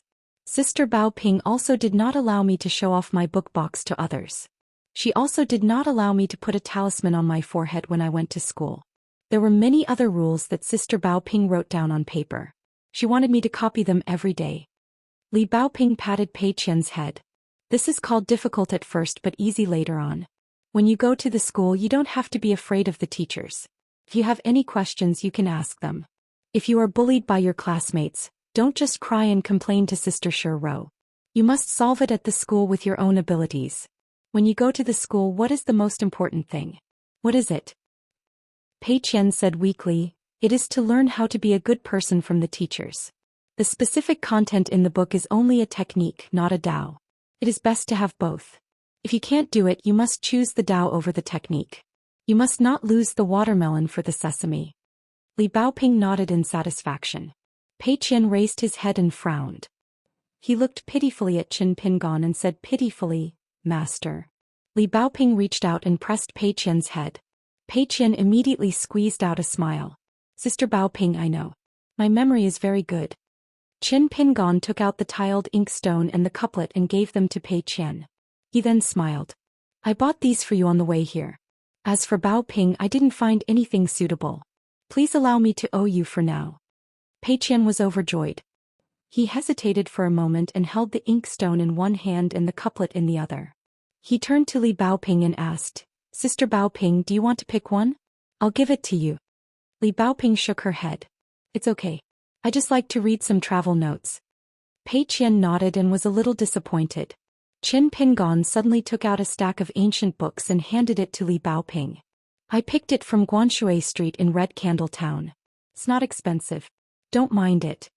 Li Baoping was in high spirits. She held it in her arms and grinned. Little martial uncle, you're lying.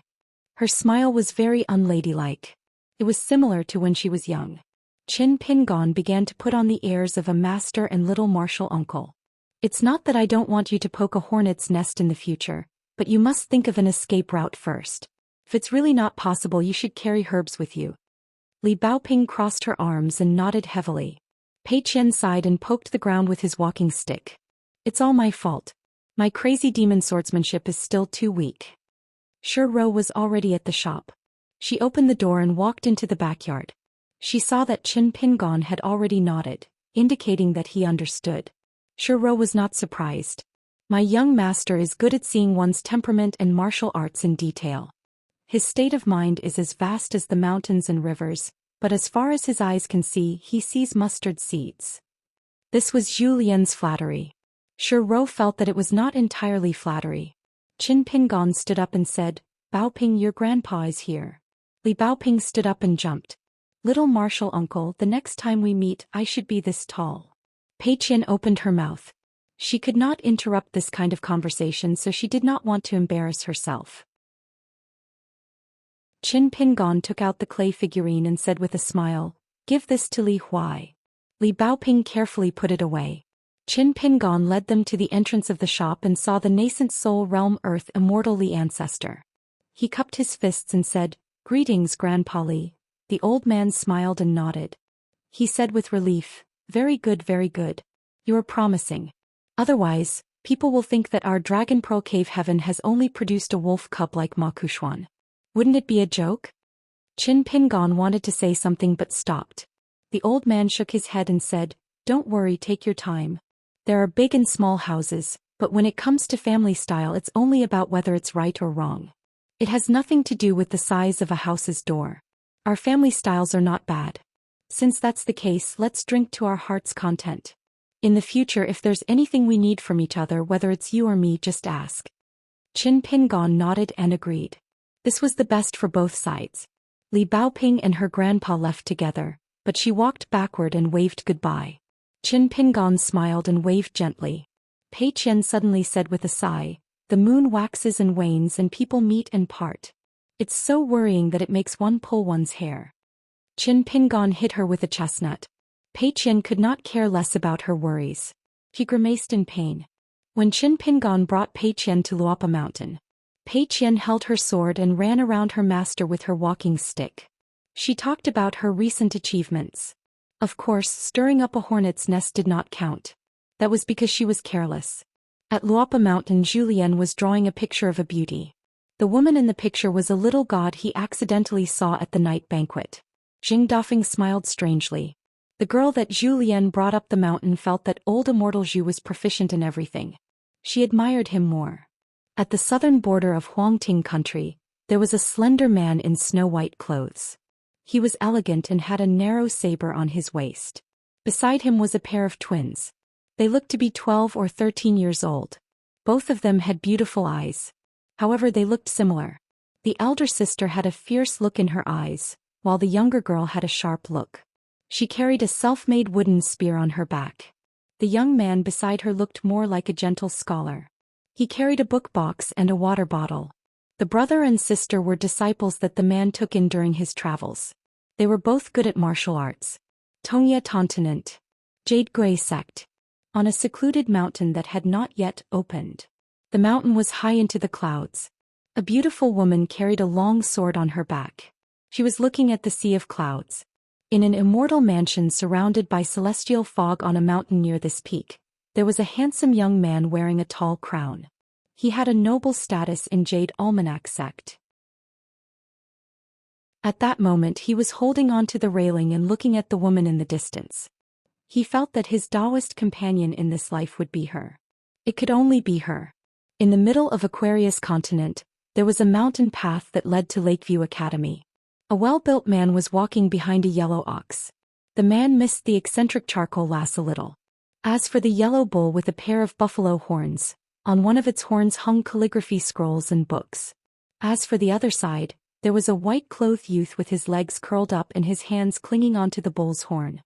He had a mole between his eyebrows and he had an air of elegance about him. His appearance was so good that he looked like an immortal from the heavens. But at this moment the white-clothed youth had a bored expression on his face as he wailed, "Wei Xian, I miss Mr. so much. What should I do?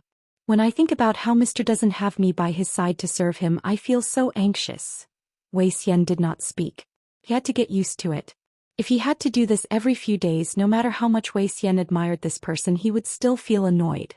Along the way, apart from the proper business, this guy liked to stir up trouble when he had nothing to do. Naturally, he had his bloody means, and his ability to play with people's hearts made Wei Xian feel a chill run down his spine. Just some of the things he said made Wei Xian feel a headache. For example, when they passed by a well-hidden ghost sect, this guy played with a group of evil cultivators. From the lower 5 realms to the cave-dwelling realm, he slowly climbed up to the nascent soul realm. Every time he fought, he would pretend that his life was hanging by a thread, and then he almost destroyed the entire sect. After the dove took over the magpie's nest, he temporarily became the king of the mountain. He held a banquet and invited many heroes. At the banquet he began to talk nonsense. When he mentioned his mister, he said one sentence, causing the people who had just survived a disaster to not know how to flatter him. In the end, after an awkward silence, he casually killed 2 people with a slap. What did he mean by, "To tell you the truth, if I accidentally annoy my mister once we fight, I don't need half an hour to make Mr. beg me not to be killed by him"? Autumn is leaving, winter is coming. The kuei pity the snake pity the wind pity the eyes pity the heart, Mr. pity this student. The young man was still hanging on Oxhorn Mountain, his legs kicking and howling, startling countless birds in the forest. Set a small goal first, such as 1 second to remember. Book Guest House mobile version. For 78. In the past there were few people in the mountains to the west. Only woodcutters, charcoal burners and kiln workers who dug earth came and went. Now, immortal mansions occupied the mountaintops, and there was also the immortal ferry of Oxhorn Mountain. Qin Pingan saw the local children squatting on the wall with their bowls in their hands, waiting for the ferry to pass by. Every time they happened to see it they would shout and jump for joy. On the way back to Luopa Mountain this time, Qin Pingon and Pei Qian met a team of immortals going to Yidai Peak. However, as time went by, after Wan Qiong established the Dragon Spring Sword sect, he was no longer just a saint, but a leader who needed to spread the wind and make friends. He began to lift the ban slightly. He asked Dong Gu, a disciple of Earth Immortal of Jindan, to be responsible for selecting a few routes to ride the wind. Then he asked the Dragon Spring Sword sect for a few waste tokens in the shape of a pocket-sized iron sword, so that he could come and go freely in Longzhu Blessed Land. However, until now, among the dozens of immortal forces that still stayed in Longquan County, there were very few who could get the small iron sword. It was not that the Dragon Spring Sword sect was arrogant, but the person who made the sword was not Wan Qiong, nor was it one of his direct disciples. It was Wan Qiong's only daughter. The speed at which Miss Xiaoxiao made the sword was extremely slow. She dawdled and only made one sword in a year. However, who would have the nerve to come and urge her? Even if they had the nerve, they might not have the courage. Now there was a rumor on the mountain. A few years ago, the director of the Department for Purging officials of the Ministry of Rights personally led a group of Dali elites to the Book Slip Lake to reason. Miss Xiaoxiao almost settled everything with her own strength. The Hall of Ancestral Masters of the Ancestral Master Hall was located in the kingdom of Mengliang, where Mount Yunxia was located. It was one of the second-rate powers on the Aquarius continent. Back then, when Great Li's cavalry was in a bad situation, it was not that the sect did not want to move, but it was because they could not bear to part with the immortal money needed to build a mansion. They did not want to waste it. Moreover, one of the ancestral masters of the Hall of Ancestral Masters was the only remaining Earth Immortal of Gold Core on the mountain. He was currently cultivating on Mount Yidai with only a dozen or so disciples and grand disciples, as well as some servants and maidservants.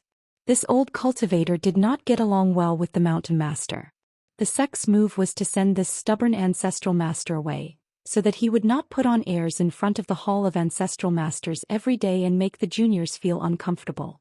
Qin Pingon did not walk in a hurry, but the carriage was not slow. He led Pei Qian to make way. Unexpectedly, the convoy also stopped. There were 2 carriages and more than 20 people in the convoy. There were only 3 real immortal masters of the Yidai Peak and the rest were servants on the peak. A young cultivator and 2 beautiful female cultivators came down from the carriage. One of the female cultivators was hugging a young white fox that was lazily curled up. The young cultivator was one of the direct disciples of the Yidai Peak's ancestral master. He came to Qin Pingon's side and took the initiative to greet him with a smile. "Mountain Master Qin, I am Yidai Peak Song Yuan. Previously, when my master brought me to visit Luopa Mountain, I stood at the back. Perhaps Mountain Master Qin does not remember me." These words were said politely but not greasily. It was very beautiful. Qin Pingon actually recognized Song Yuan. He had a good memory and was never the kind of person who was arrogant. Back then he could even remember Cui Ying of Qingfu Fong, let alone the direct disciple of a Jindan Earth Immortal on the neighboring mountain.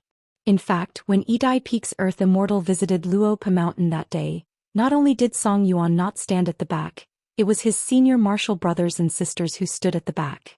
Song Yuan stood beside his master. After all, he was a disciple who was in seclusion and was the most favored. Qin Pingon returned the greeting with a fist salute and asked with a smile, "Immortal Master Little Song, have you returned from outside?" Song Yuan was a little surprised. On Yidai Peak there was a martial uncle who also had the surname Song. Therefore, this Luopa Mountain's mountain master called him Immortal Master Little Song. Song Yuan nodded and said, "Junior Martial Sister Lu and I just came back from Yunxia Mountain to watch the ceremony." A friend was also watching the ceremony at that time. He heard that our Longquan County is a rare and beautiful place in the entire continent. He wanted to tour our Longquan County and came back with Junior Martial Sister Lu and I. Song Yuan took 2 small steps back without leaving a trace and extended his hand towards the 2 young female cultivators. "Let me introduce you to Mountain Master Chen. This is Junior Martial Sister Lu, my master's most favored granddaughter. Mountain Master Chen can call her Runyan. This is Fairy Zhou from Nantang Lake's Green Plum Monastery. She is Junior Martial Sister Lu's best friend. We just came back from Chen's school and plan to visit Mount Cloud's Deer Academy first before returning to Yidai Peak." Qin Pingon called out to Miss Lu and Fairy Zhou, then said with a smile, Then I won't delay immortal Master Little Song's journey any longer. Song Yuan smiled and nodded. He did not deliberately continue with the pleasantries. Relationships were not built like this. Among the cultivators on the mountain, as long as they were immortals of the middle 5 realms who had reached the mountainside, most of them were pure of heart and few of desires. They were unwilling to be contaminated with too many worldly affairs. Since Qin Pingon did not take the initiative to invite him to Luopa Mountain, Song Yuan did not open his mouth. Even if Song Yuan knew that Fairy Zhou from Green Plum Monastery beside him had already given him a meaningful glance, Song Yuan could only pretend he did not see it. Along the way to the north, this fairy, who relied on the catoptric deflection to make Nantang Lake's Green Plum Monastery gain a lot of benefits, was very stubborn. She did not want to miss out on any business connections and scenic views. Almost every time she arrived at an immortal's mansion or beautiful scenery of mountains and rivers, Fairy Zhou would use the Green Plum Monastery's secret technique to intercept a picture and then embed her moving figure in it.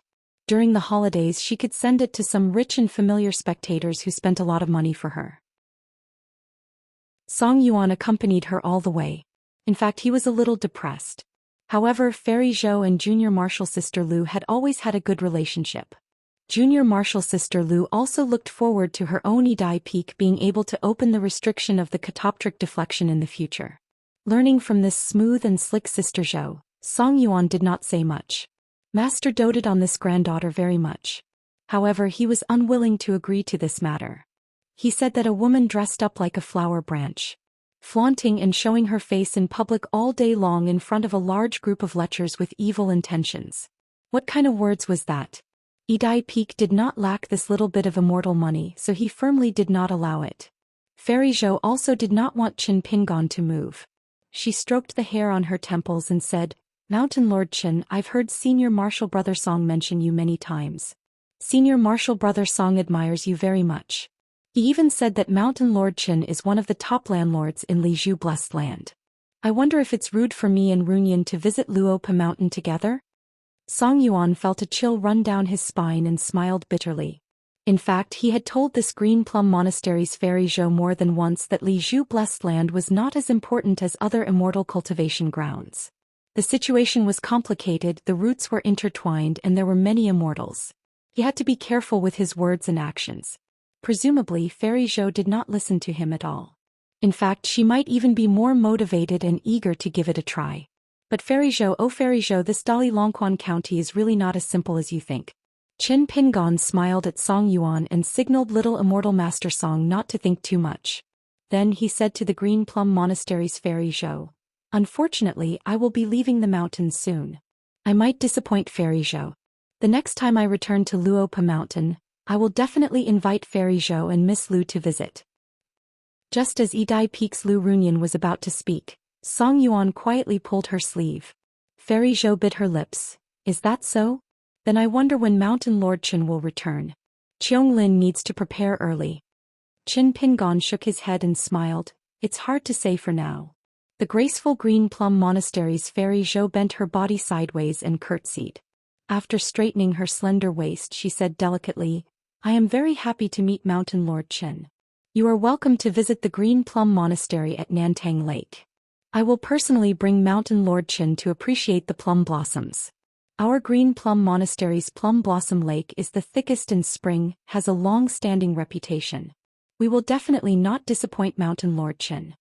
Qin Pingon smiled. "All right. If I have the chance to pass by, I will definitely disturb the Green Plum Monastery." Zhou Qianglin saw the charcoal girl holding the mountain walking stick and smiled. "Little girl, how are you?"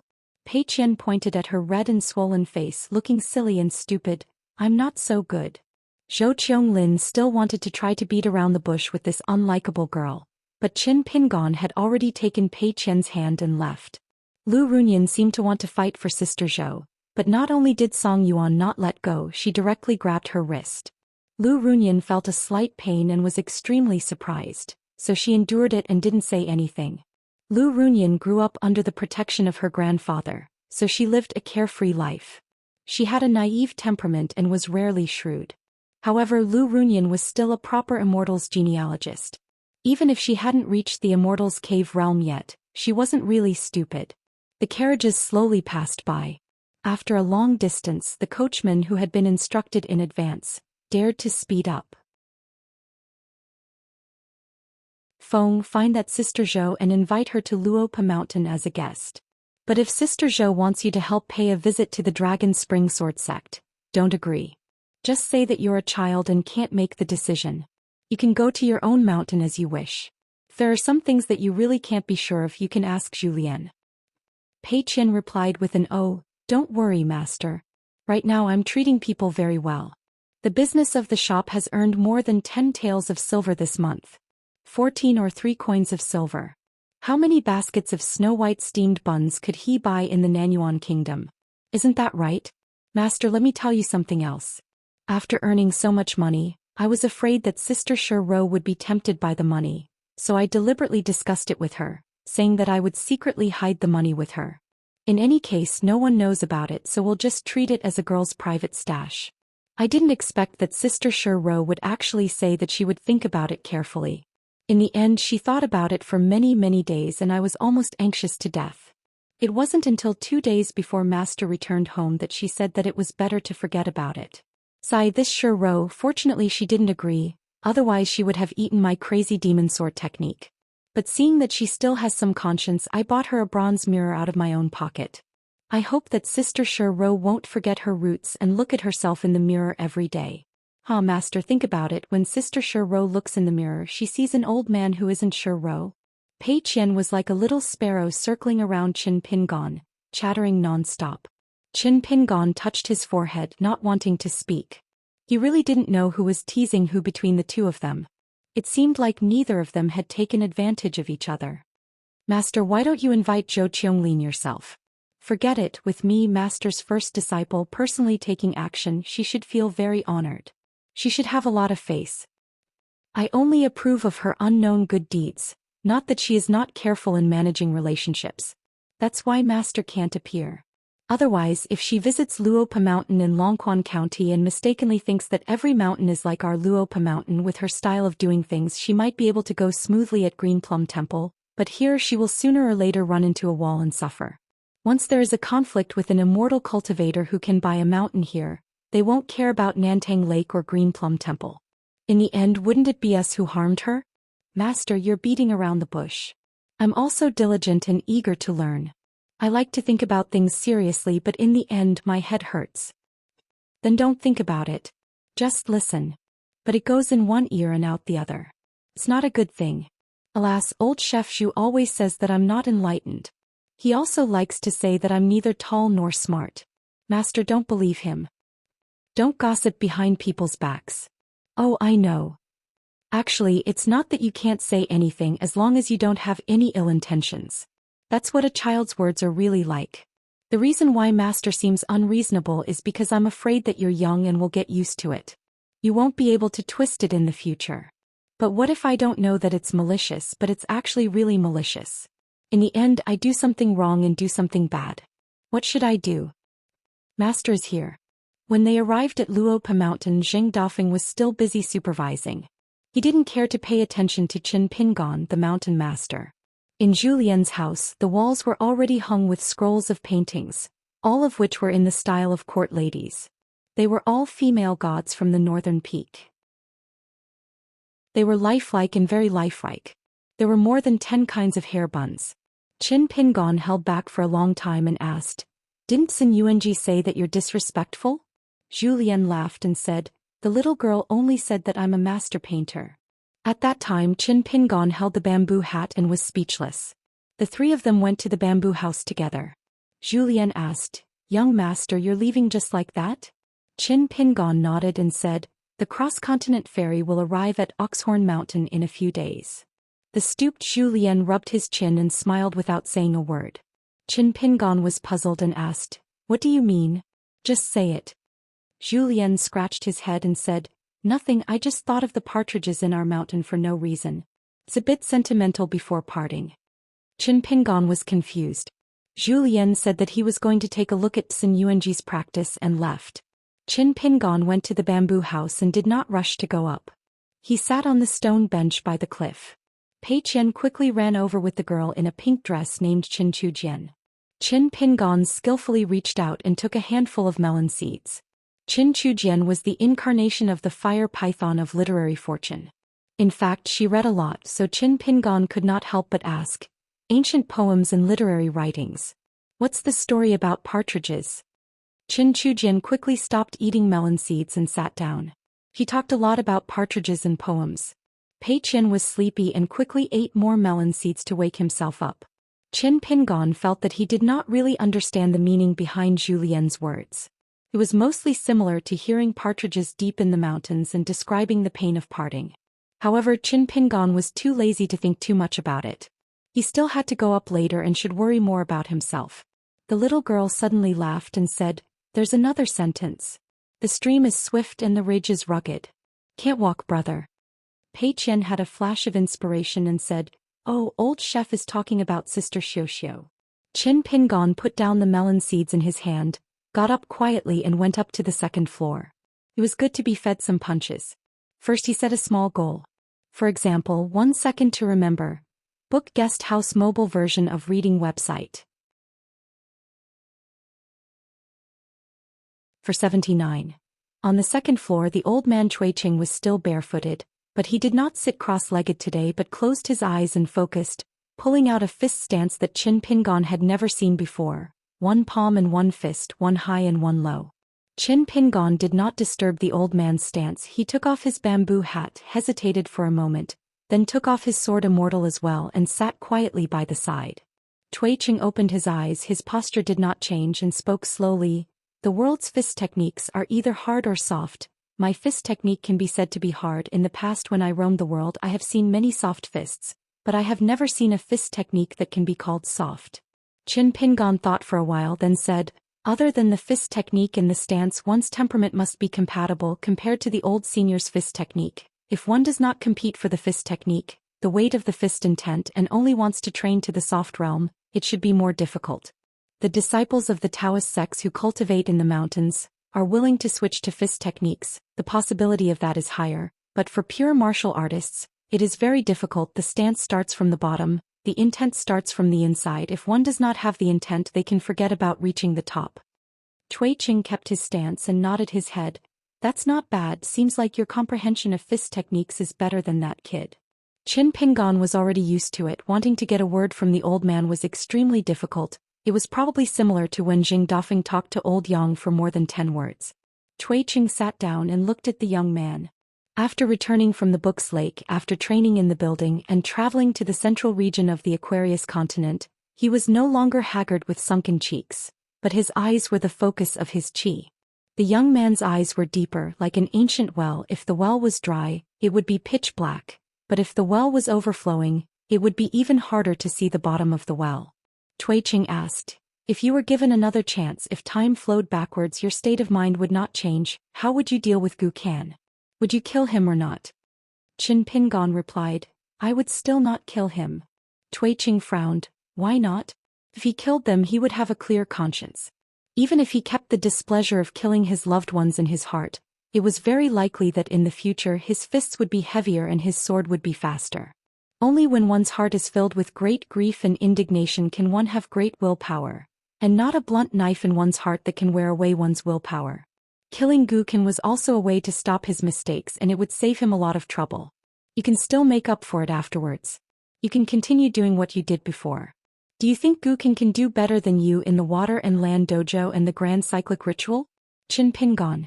Let me ask you, why is it that when other people do evil they can die under your fists and swords, but you can't kill Gu Kan, who is indebted to you for a meal and a set of clothes? The old man's tone and words became heavier and heavier. In the end, Chuiqing's qi power was like a mountain pressing down. What was even stranger was that Chuiqing clearly did not have any fist intent on him. Not to mention a martial artist of the 10th state, he was not even a martial artist now. Instead he looked more like an old teacher of the academy who was sitting upright and wearing a Confucian robe. A clear conscience? You're not even Qin Pingon of Mud Bottle Alley. How can you walk the world with a sword and speak for the world on her behalf? Qin Pingon twitched the corner of his mouth as if he was sneering. Putting righteousness before family at Calligraphy Lake? Is it difficult to kill Gu Kan and walk away? Yes. Was it as difficult as spending 3 years at the Book Slip Lake? Oh. Did my choice make the world at Calligraphy Lake a little better in the end? Yes. After Gukin survives and makes up for the evil karma he owes, will his nature remain unchanged and he will continue to do evil things so that it will still be a bad thing for the world in the future? I'm not sure, but I'm watching. Even if I travel far away in the North Continent, Xing Yi and Ma Duyi are not the only ones watching. Lu Jimao of Verdant Gorge Island, Lu Laoqing of Gong Willow Island, and Guan Yiran of Pondwater Town are all watching. The old man was still not satisfied with this answer. It could be said that he was even more annoyed. He glared at Meng Qi, put his fists on his knees and leaned forward slightly. He narrowed his eyes and said in a deep voice, "Whether it's difficult or not and how you view Gukan, that's your problem. Now I'm asking you about your conscience. Is there a difference in reason between close and distant? If you don't kill Gukan today, what will Qin Pingon do when Pei Qian Zhu Lian Jing Dafeng of Luopa Mountain, Li Baoping Li Huai or I Tuiqing commit evil deeds in the future?" Qin Pingon looked calm. "We'll talk about it when the time comes." Tuiqing asked, "Then what's your doubt now?" "After talking to Wei Pai, there's one less." Qin Pingon answered, "So now I'm just thinking about how to be the strongest martial artist and how to become a sword immortal." Tuiqing shook his head. "A child carrying a big basket is not promising." Qin Pingon smiled. "Then I implore you to live for another 100 or 1,000 years. When the time comes, we'll see who's right." Tuiqing glanced at the door that Qin Pingon intentionally left open and mocked, "Looking at the way you came in, it doesn't seem like you have the guts to say such words." Qin Pingon patted his stomach. "There are some big words that I have to say at the last moment." Tuiqing nodded. "You're still itching for a beating?" Qin Pingon suddenly asked, "Senior, do you think I'm a good person?" Tuiqing nodded. "Yes." Apart from being chivalrous, he did not ask for anything in return. Naturally, he was a good person. Qin Pingon asked again, "Do you think I'm a moral saint?" Tuiqing glanced at the young man. "Yes." Qin Pingon turned his head to look outside and smiled. "Then it seems that there are indeed too many smart people in this world." Tuiqing laughed heartily. It was as if he was waiting for Qin Pingon to say that. Qin Pingon said slowly, "The old Taoist from the East Sea Monastery deliberately imparted to me the Venology, as well as the Buddhist's karmic enlightenment and the Confucian's fundamental knowledge.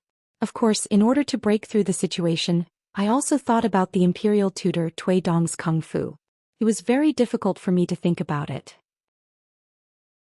I can only say that I gained some enlightenment by chance, but I still only know the surface. However, during this period I had a very strange idea." At this point, Qin Pingon casually took out a bamboo slip and placed it on the ground in front of him. He stretched out his finger and gently drew in the middle.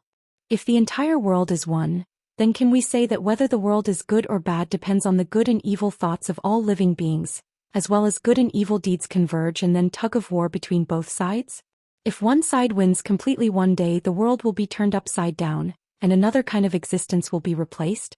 Good and evil, rules and morals will all change. Just like when the divine path was destroyed, the celestial court collapsed and thousands of gods collapsed. The 3 sects and hundreds of schools rose up to stabilize the mountains and rivers.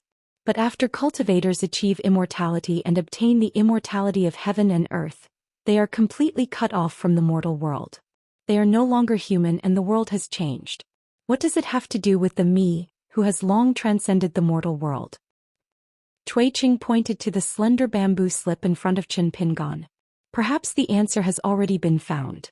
Why do you need to ask others?" Qin Pingon looked down. On the yellowed bamboo slip, there was a sentence that he had personally engraved. "Victory and defeat for a moment depends on strength, victory and defeat for eternity depends on reason." Qin Pingon murmured, "But how many ordinary people at the foot of the mountain, even the cultivators on the mountain, can see this eternity?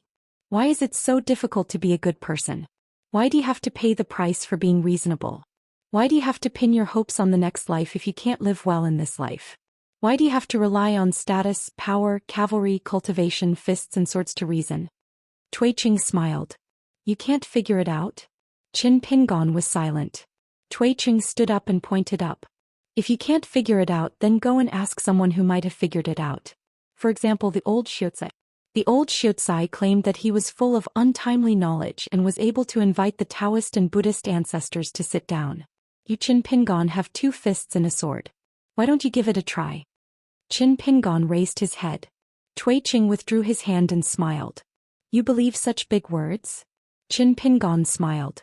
Cui Qing asked, what do you think of a scholar in a peaceful and prosperous time, pointing at a martial artist in a chaotic time who has plunged the people into misery and suffering, scolding him that even though he has unified the mountains and rivers, he is still killing the innocent and is not a good person?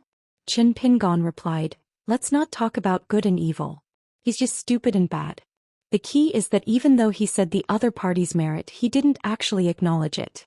The reason why he said that was just to make it easier to say the second half of the sentence. Therefore he was stupid and bad. Cui Qing pointed outside the house. With this answer, the person who came to Luopa Mountain and didn't know whether to meet or not is probably willing to meet you. Next, it depends on whether you are willing to meet him or not. How to talk when you meet him is your own business. Remember to close the door after you go out. Qin Pingon turned his head and looked. The old scholar was dressed in a Confucian robe. He was neither shabby nor noble. Qin Pingon stood up and walked out of the house. He gently closed the door. The old Confucian stood by the railing and looked to the south.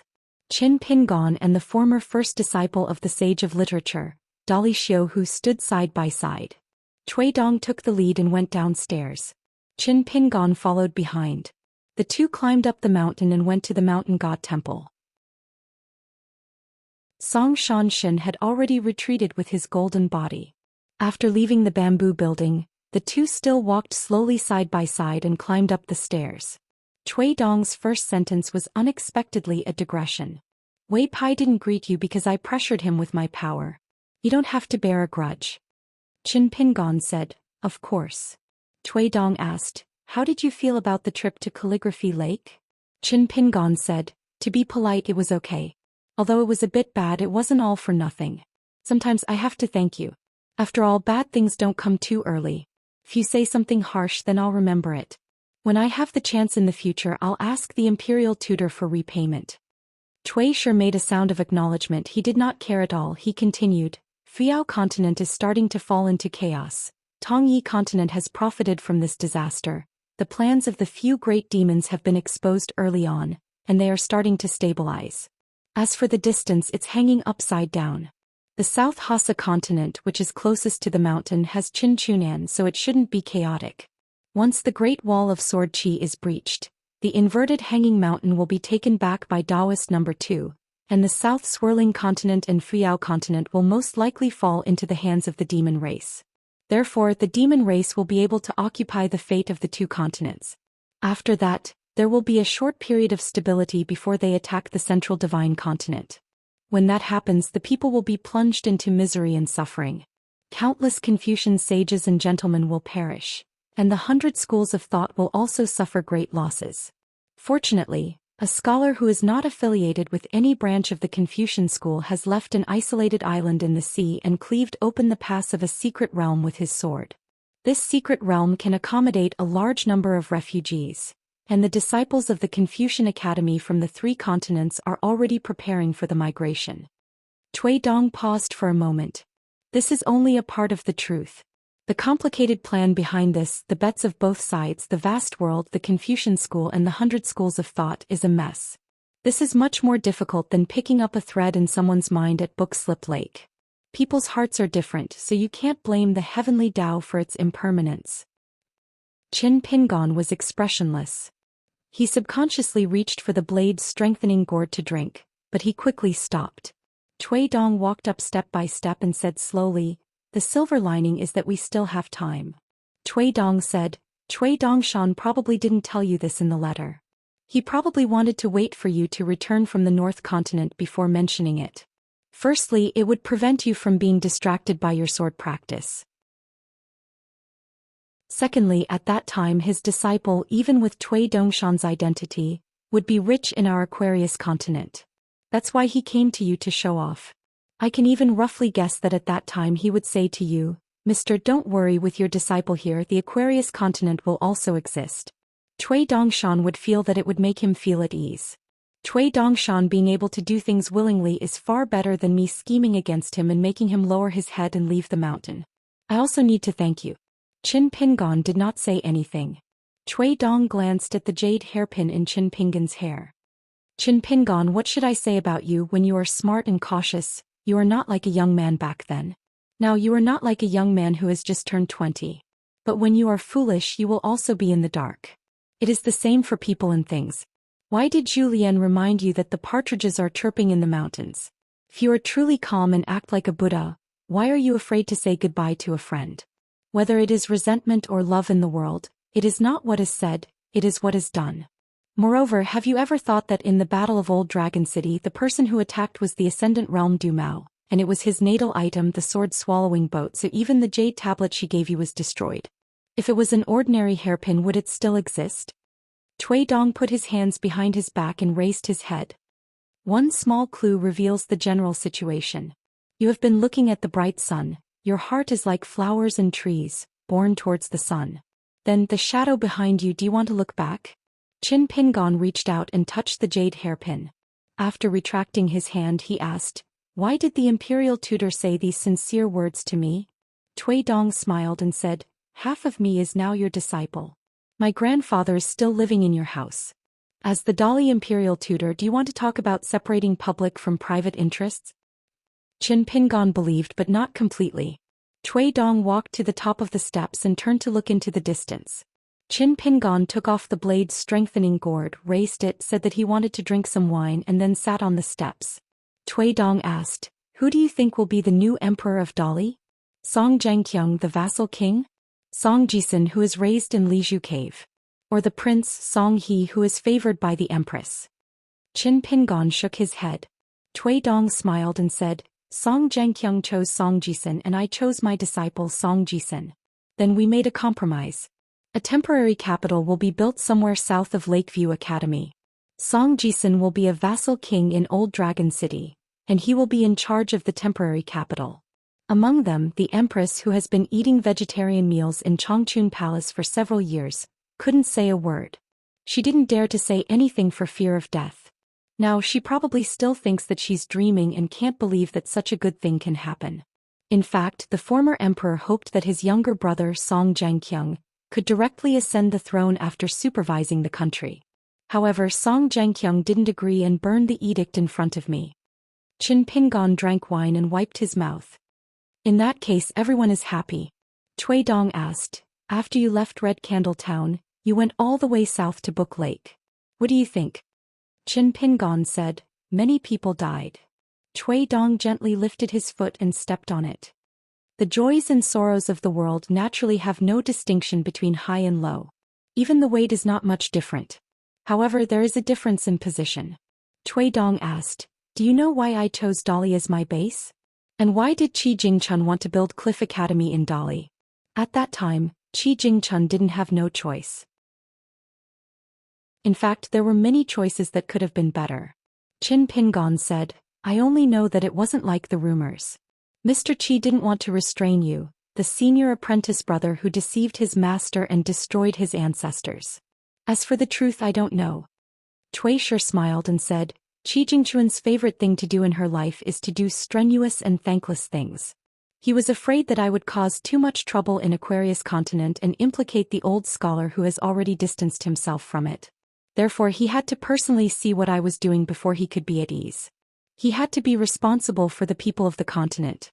He felt that no matter who we are, if we have to pay the price when pursuing something, as long as we put our heart into it, we can make fewer mistakes. Correcting mistakes and remedying them are the responsibility of a scholar. A scholar can't just talk about serving the country. This is the same as you at Book Lake. You like to take responsibility. Otherwise, where would you have died in that deadlock? If you killed Gukin directly when you become a sword immortal in the future, it would be a great story. Qin Pingan didn't say a word. Cui Dong smiled. I know you don't believe me. It's okay. I'm telling you this because it's a private matter, so I have my own motives. Cui Dong asked, have you ever thought about why Alliance and Qi Jingchun were so close? Back then in Dali's capital, why didn't he kill me or even the late emperor of Dali?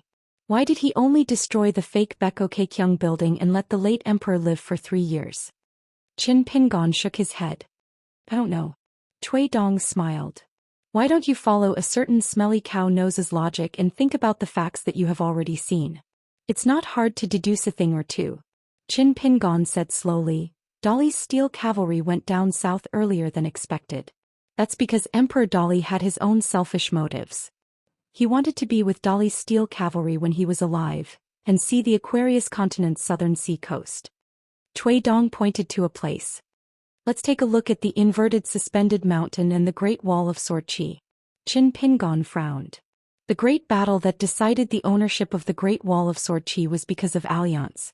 The Yinyang Lu clan's deduction did not look at the process, only the results. In the end there was a huge mistake. Cui Dong shifted his finger. So what if it's the Tongyi continent? Qin Pingon said. It seems that fate protected the continent, causing the demon race's plan to surface prematurely, allowing them to escape. If we assume that the demon race can really break through the Great Wall, then the Tongyi continent is not suitable to be the first to attack. The danger is leaning towards the South Whirlpool continent and the Fuyao continent, especially the latter. Cui Dong pointed to the ground. How's the territory of the Aquarius continent? Qin Pingon took a sip of wine. It's the smallest of the 9 continents in the vast world. Cui Dong asked again. There are big and small territories. Is there a difference in the size of each continent's fate? Qin Pingon shook his head. No. Cui Dong's finger kept pointing south. You're going to the North continent. Is the Aquarius continent and the Tongyi continent considered far apart? Qin Pingon gripped the blade's strengthening gourd tightly and said, compared to the other continents it's extremely close. Cui Dong raised his hand and pointed behind him. Previously, the sword cultivators of the North continent covered the sky and rushed towards the Great Wall of Sorqi. Did you see it with your own eyes? Qin Pingon's forehead was covered in sweat as he nodded with difficulty. Cui Dong smiled. No wonder you couldn't see the world situation clearly. Now one of the leads has appeared. Let me ask you first. Does the East Sea Monastery's old monastery head want to compete with the Tao ancestor in terms of Tao techniques? Qin Pingon nodded. Cui Dong asked again, then do you know why people like to joke and call Taoists the stinky old Taoist? Qin Pingon said, because it's rumored that the Tao ancestor once rode a green ox and traveled the world. Cui Dong sighed softly. This is one of the leads. That old monastery head is one of the oldest living people in the world. You can't imagine how old he is. Qin Pingon put away the blade's strengthening gourd and rubbed his face with both hands. His palms were sweaty. So that's the true identity of the East Sea Monastery's old monastery head. Cui sure smiled and said, why don't you think about the worst outcome, the one that brought the best outcome to the Tongyi continent? Was the young man who unintentionally ruined the plan of the Fushang sect's great demon the work of the old Taoist? Of course the young man didn't mean it, but the old Taoist did. Qin Pingon took a deep breath and closed his eyes. He used the sword furnace as a pillar to settle his mind. His thoughts were chaotic like snowflakes. Even if he didn't care about the survival of the Tongyi continent, what about the people he knew? Let me give you a word of advice. Don't go overboard. Believe it or not, those who won't die may even benefit from the disaster. After you say that, most of them will die. As I said before, luckily we still have time. Cui Dong obviously didn't care much about this. He didn't care what Qin Pingon did. He only said indifferently, I once traveled the world. One of my fundamental knowledge, other than the old scholar looking down on the theory of merit, was in the word fine. So before I stepped into the Aquarius continent, I already believed in 2 things. The demon race will definitely break through the Great Wall of Sorqi. Once the demon race invades the world, they will definitely attack the Tongyi continent. As long as they take down the Tongyi continent, what is the small Aquarius continent? Half of the top sword cultivators in the North continent, what is it? A pure jade continent full of merchants facing a strong enemy. How much backbone do they have? Cui Dong waved his hand. At least 3 continents will be in our hands in the blink of an eye. Once the pure jade continent judges the situation and chooses to surrender without a fight, even if the pure jade continent chooses to be neutral and not help either side, who will lose more? In that case, how many continents will the demon race occupy? Will that be considered as having a firm foothold? How many continents are there in the world? The demon race will then slowly plot against the northwest Wuxia continent. Is it really what some self-proclaimed intelligent people think, that the moment the demon race enters, they will be locked up and beaten? The world will then have the opportunity to take over the savage desolation world? Qin Pingon slowly stood up. I understand. Not only did he understand why Cui Dongshan had that problem when he was at the Cliff Academy, he also understood why Alliance did not kill the Dali dynasty that year. Cui Dong laughed out loud and looked around. You say that I, Cui Dong, am ambitious and want to spread my knowledge to the entire continent? To be the imperial advisor of a continent and a country, is this considered a great ambition? Cui Dong's face was full of ridicule and shook his head. One fist to break a mountain, one sword to kill millions of people. Is it powerful? Is it refreshing?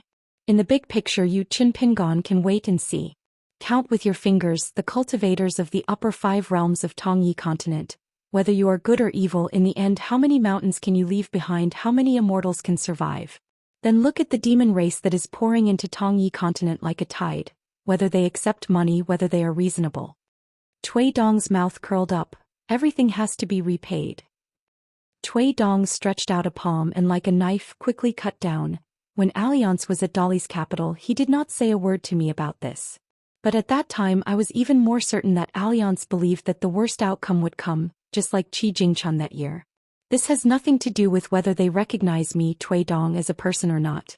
So I want all the scholars of the vast world and those bastards of the savage world to take a good look, how I, Cui Dong, use my own strength to convert the resources of a continent into the strength of a country, and with Old Dragon City as the fulcrum, I will build an impenetrable defense line on the southern coast of the Aquarius continent. Cui Dong waved his sleeves and the wind and clouds changed. The peak of Luopa mountain was instantly covered in clouds. The world was pitch black and one could not see their fingers in front of them. At the same time, Qin Pingon discovered that under his feet, a map of mountains and rivers gradually appeared, like the stars in the sky, like the lights of a city. South Pasua continent, Southwest Fuyao continent, East Aquarius continent, Southeast Tongyi continent, North Julu continent, North Baifeng continent, West Jinjia continent, Northwest Wuxia continent. Finally, there was the Central Plains divine continent that was surrounded by stars. The sky was round and the earth was round. This was not strange because the vast world was one of the fragments, and so were the Qingming world and the savage world. Qin Pingon wanted to speak but stopped and did not ask the question because he already had the answer. Why didn't you, Cui Dong, announce this to the world? No one would listen and they might not believe it. And once it was revealed, the Yao would naturally have a countermeasure. Cui Dong changed the topic and smiled. There was once an ancient prophecy, but it was not widely circulated, and there are probably not many people left who believe it. When I was young, I accidentally flipped through a book, and when I happened to read that sentence, I felt that I really owed that person a cup of wine. This prophecy was, Masters of the World. It was not the master of the yin-yang branch, but the lowest of the 100 schools of thought, the master of mathematics that was looked down upon even more than the lowly Shang family. The master of mathematics was the master of knowledge and was ridiculed as the Shang family's accountant, that abacus. Our 3 sects in the 100 schools of thought have so much knowledge. Do you know where the flaw is? It is impossible to measure, and it is more inclined to ask one's heart, and they like to seek the great way from the void, and are unwilling to measure the path under their feet accurately.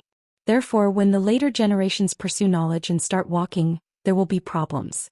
And the sages are not good at it and are unwilling to talk about it in detail. The 3,000 words left by the Tao ancestor were already a lot, and the Buddha simply did not write. The fundamental knowledge of our holy master was also compiled into a sutra with the help of the 72 students. Cui Dong turned to look at the dazzled Qin Pingon. You Qin Pingon suffered so much at the book slip lake. Why? Do you know little? Do you know little? Is the order of the old scholar bad? I don't think so. Qin Pingon was unwilling to talk about this. Instead he asked, why did you reveal the secrets of heaven to me?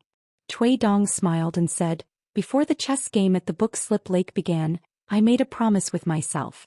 As long as you win, I will tell you these things and you and Qi Jingchun will come to an end. Qin Pingon asked, win? Are you joking? Cui Dong nodded and said, yes, it is a joke. Cui Dong shook his sleeves and the map of mountains and rivers disappeared in an instant.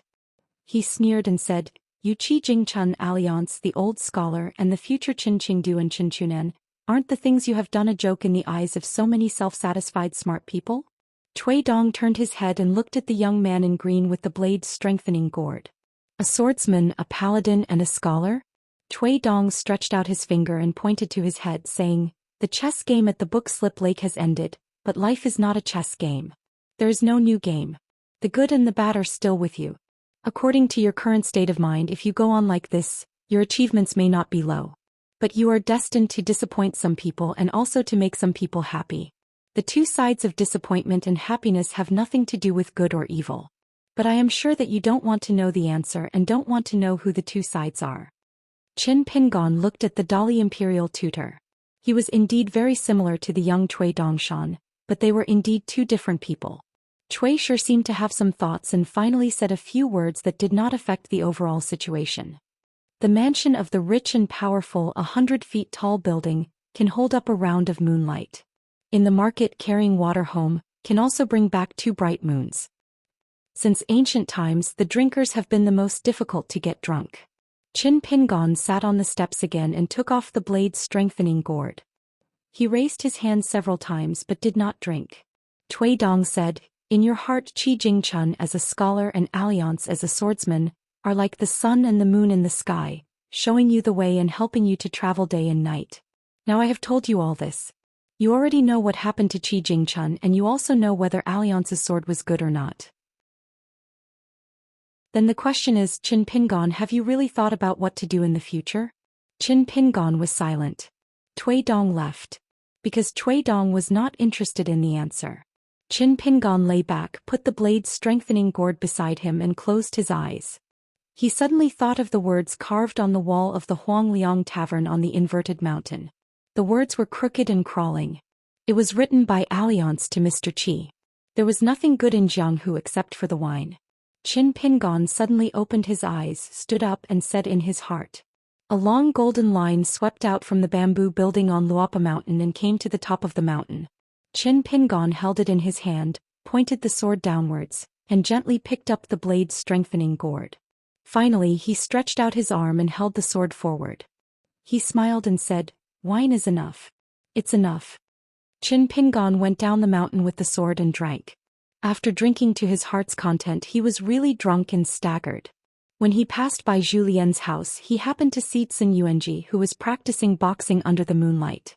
When she discovered that he reeked of alcohol, her eyes flinched and she stopped her stance, breaking off her fist in intent.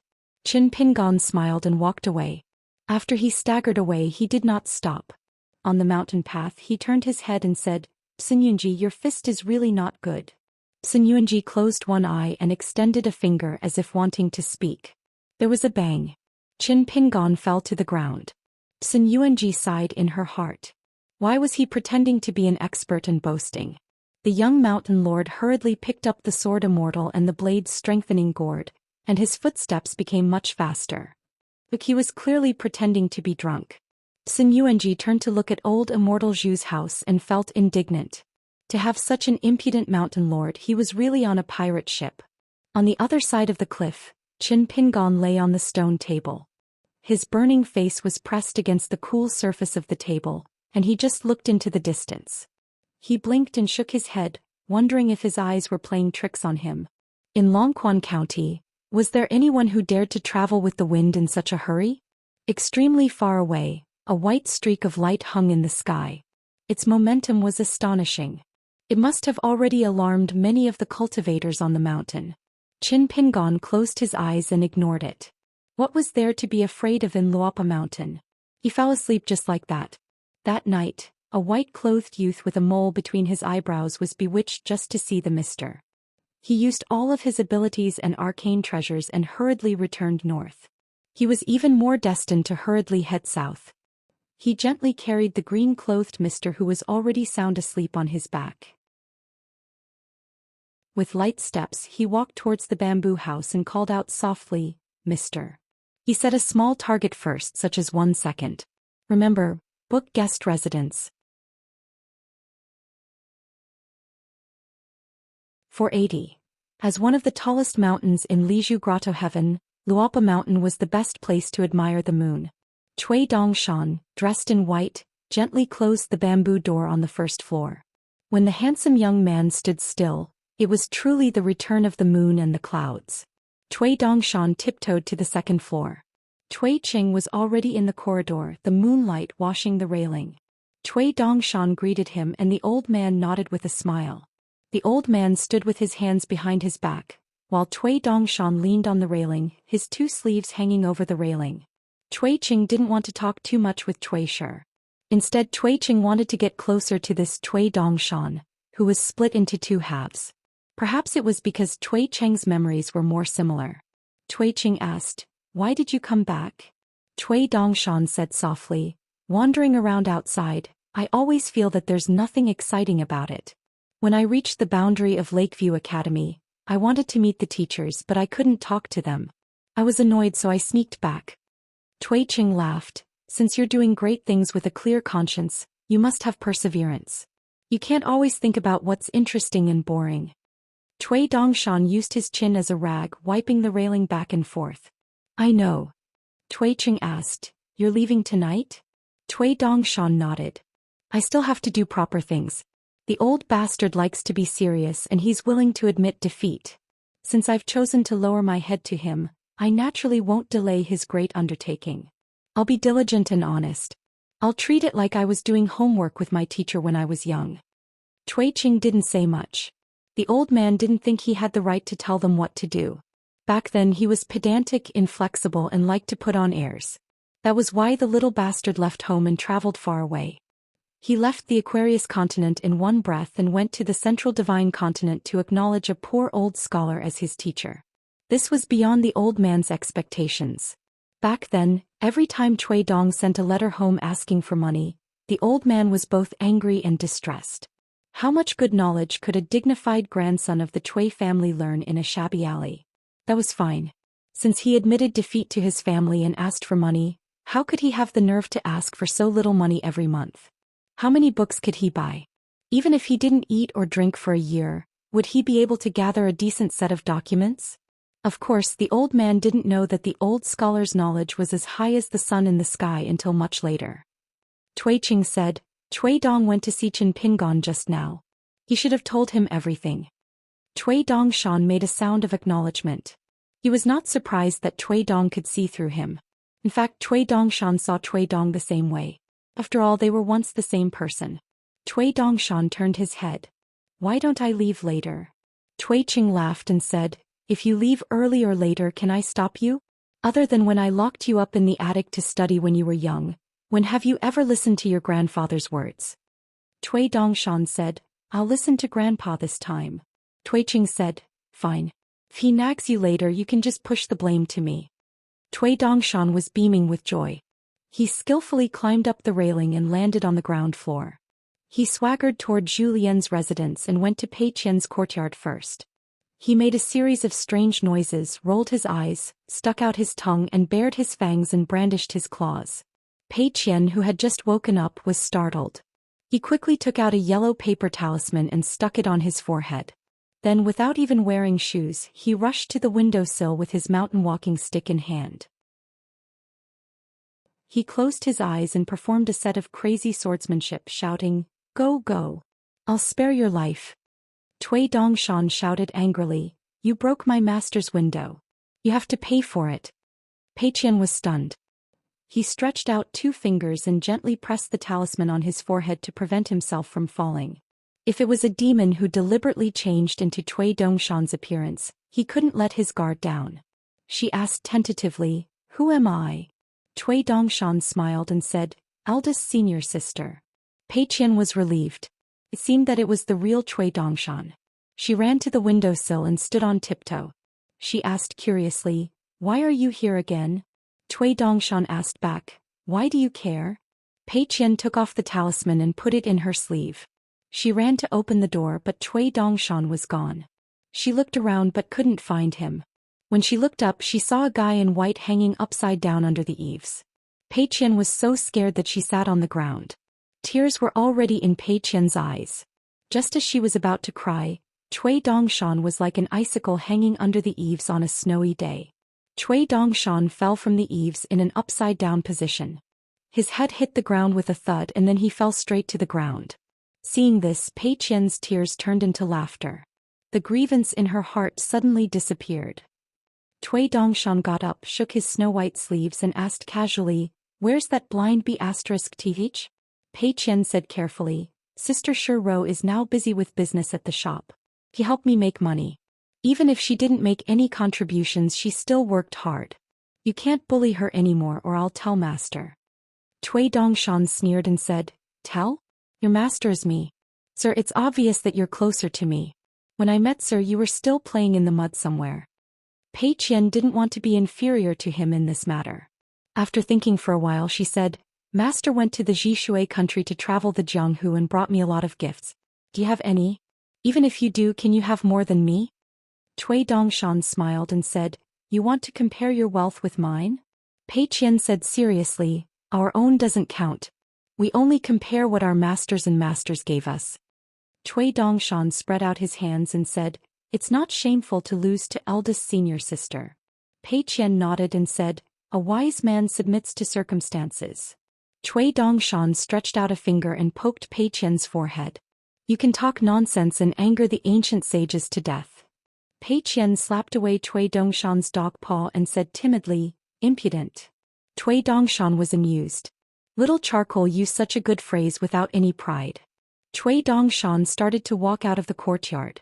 "Let's go and play with the pig." Pei Qian was no longer sleepy. She happily followed behind Cui Dongshan and told him about her and sister Bao Ping's heroic deed of poking a hornet's nest. Cui Dongshan asked, "It's fine if you're naughty, but you even implicated little Bao Ping. Master didn't beat you?" Pei Qian rolled her eyes and said, "Stop talking nonsense." Cui Dongshan sighed and said, "My master really treats you like his own daughter." Pei Qian was overjoyed. The big white goose was better at talking than the old chef. As for the big white goose, it was a nickname Pei Qian gave Cui Dongshan in private. She had only told sister Bao Ping, who was the most tight-lipped. When they passed by a house, there was the muffled sound of punching from inside the wall. Cui Dongshan stepped into the air and climbed up step by step. When he stood outside the wall, he saw a slender and beautiful girl practicing his master's best move, the 6-step pile walk. Pei Qian leaned the walking stick against the wall and took a few steps back. She jumped high and stepped on the walking stick. She grabbed the wall with both hands and exerted a little strength in her arms. She successfully stuck her head out. Cui Dongshan rubbed his face and muttered, "This punch really stings my eyes." Pei Qian lowered her voice and said, "Sun Yunji is not a bad person. He's just a little stupid." Cui Dongshan nodded and said, "I can see that." After all, Sun Yunji was a potential martial artist that Zhou Xian had his eyes on. She was a woman who had the potential to become a martial artist of the Golden Body realm. Only in a place like Luopa Mountain where ghosts and immortals roamed, she was not the least bit conspicuous. Otherwise, if she was casually thrown into Combe country or Tsai country, once she climbed to the 7th realm, she would be a true grandmaster. It was just that Sun Yunji had just started practicing. It was not easy to immerse herself in the practice. Therefore, it was not until she took a short rest and stopped practicing that she heard the whispers on the wall. She immediately turned sideways and stepped back. She opened her hands into a boxing stance and looked up angrily and shouted, "Who?" When she saw the head of the handsome young man, she frowned. Where did this stranger who looked like a banished immortal come from? She then saw Pei Qian grinning at the side. Only then did Sun Yunji feel relieved. Cui Dongshan put his elbows on the wall and asked, "Are you a registered disciple of the Luopa Mountain selected by Zhou Xian?" Sun Yunji did not answer and looked at Pei Qian. Pei Qian smiled and introduced, "He is called Cui Dongshan. He is my master's student. We are the same generation." Sun Yunji began to murmur. The young master's student and disciple? Was this handsome young man in front of her stupid? Of all people, why did he have to find that ignorant and incompetent guy to be his teacher? All year round he only knew how to wander around outside and be a hands-off shopkeeper. Occasionally he would return to the mountain. She heard that if he was not messing around he would drink and sell himself in the middle of the night. What could you learn from that guy? That guy was really blind. He dared to be someone's teacher. Was he that short of money? Sun Yunji sighed in her heart and looked at the handsome young man in white with some pity. Cui Dongshan said softly, "He is really stupid. He is not pretending." Pei Qian said, I didn't lie to you. The two heads almost disappeared from the wall at the same time. They had a great tacit understanding. Sun Yuanji could not hear clearly and was too lazy to care. Anyway, there were many strange people and strange things on the Luopa mountain. Cui Dongshan did not go to find Zhou Lian. He took Pei Qian to the top of the Luopa mountain. He stamped his foot and angrily shouted, Come out. The mountain god of the Luopa mountain, Song Yuzhang, quickly showed his true body. Facing the young man whose true identity he had known in the past, Song Yuzhang bowed at the bottom of the steps outside the ancestral temple but did not call him anything. Cui Dongshan's face was gloomy and his body was full of killing intent. He strode forward. Song Yuzhang stood in the same place. Pei Qian saw the situation. Wonderful, Cui Dongshan is going to start a demon again? She hurried to catch up with Cui Dongshan and whispered, Speak properly. A close neighbor is better than a distant relative. When the time comes, the one who will be embarrassed will be master. Cui Dongshan sighed and stood in front of the mountain god of the Luopa mountain with a calm expression. He asked, Being an official is like dying. You finally became a mountain god but you still don't understand? Although Song Yuzhang was in awe of this imperial advisor Cui Shi, he had a clear conscience about how he conducted himself in society. Therefore he would never show the slightest bit of cowardice. Slowly he said, Let's not talk about the greatly lacking people who know how to conduct themselves. From the fallen Lu dynasty, to the struggling Gao clan of Great Sui, to the small vassal states like Huangting Kingdom, when have we ever lacked such people? Cui Dongshan asked, Then let me ask you, whether being an official or a mountain god, you have been placed in these positions by the Song clan. Are you pursuing moral self-perfection or wholeheartedly for the country and the people? Song Yuzhang asked, Imperial tutor, can't I have both? Cui Dongshan waved his sleeves and said impatiently, I'm too lazy to talk nonsense with you. Song Yuzhang bowed and said goodbye. Meticulously, his golden body returned to the clay statue and took the initiative to close the door, temporarily giving up the patrol of the Luopa mountain. Cui Dongshan took Pei Qian for a walk at the top of the mountain. Pei Qian curiously asked, Why are you angry? I'm not angry. I'm never angry for stupid people. I'm just worried that I'm not smart enough. Cui Dongshan shook his head, spread out his hands and gestured, Everyone has their own way of living, knowledge, principles, old sayings, experience and so on. Adding them together it's like building a house for yourself. Some are small, like the small houses in Clay Bottle Alley and Apricot Blossom Alley. Some are big like the mansion on Peach Leaf Alley and Fulu Street. Some are big like the mansion on Peach Leaf Alley and Fulu Street. Some are big like the mansion on Peach Leaf Alley and Fulu Street. Some are big like the mansion on Peach Leaf Alley and Fulu Street. Some are big like the mansion on Peach Leaf Alley and Fulu Street. Some are big like the mansion on Peach Leaf Alley and Fulu Street. Some are big like the mansion on Peach Leaf Alley and Fulu Street. Some are big like the mansion on Peach Leaf Alley and Fulu Street. Some are big like the mansion on Peach Leaf Alley and Fulu Street. Pei Qian nodded. I like to see big and small houses so I can understand what you're saying. That mountain god who's not afraid of you is obviously a closed-minded guy. He's stubborn and obstinate. Cui Dongshan turned his head and glanced at Pei Qian's eyes. He smiled, Not bad, very clever. Pei Qian crossed his arms and held the mountain walking stick. Of course I'm about to go to school to study. Cui Dongshan smiled.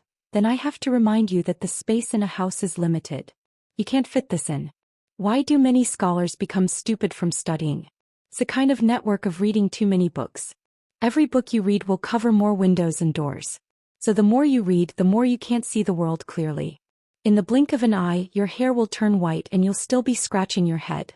Why do I still live worse than pigs and dogs even though I've studied so much? In the end, I can only comfort myself that it's not my fault that the world's morals are deteriorating day by day.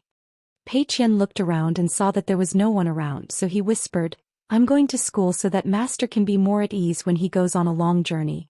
It's not like I'm really going to study. Study my ass, my head hurts. Cui Dongshan blinked his eyes, then laughed loudly and ran down the mountain. I'm going to complain. Pei Qian was stunned, then he burst into tears. He began to run as fast as he could to chase after the big white goose. Cui Dongshan suddenly stopped and stood at the bottom of a flight of stairs. He turned his head and saw a charcoal lass. In order to catch up to him, she didn't care if she would fall and hurt herself. He kicked off the mountain peak and leaped high. She looked very much like the straw sandals youth from Clay Bottle Alley who flew like an eagle. Cui Dongshan smiled. Teacher, student, disciple. So the three of us are the same. We're all afraid of growing up, but we have no choice but to grow up. Suddenly, someone slapped the back of Cui Dongshan's head. The uninvited guest laughed angrily. You're bullying Pei Qian again. Before she finished speaking, a man in a green robe who had just rushed over from the Luopa mountain bamboo house. With a tap of his foot, his figure flew over, hugged Pei Qian and put her on the ground. Cui Dongshan smiled and bowed. Student was wrong. Pei Qian wiped the sweat off her face. She turned and began to speak up for Cui Dongshan. Master, I was just playing with him. We didn't actually talk about anything. Cui Dongshan pecked at the rice. Yes, yes, yes. Qin Pingon smiled. Do you believe it yourselves? Pei Qian and Cui Dongshan said in unison. Yes. Qin Pingon didn't get to the bottom of it. They were just fooling around anyway. The three of them went down the mountain together.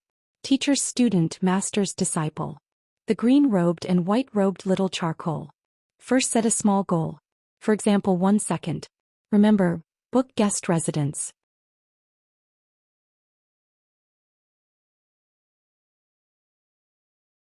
For 81.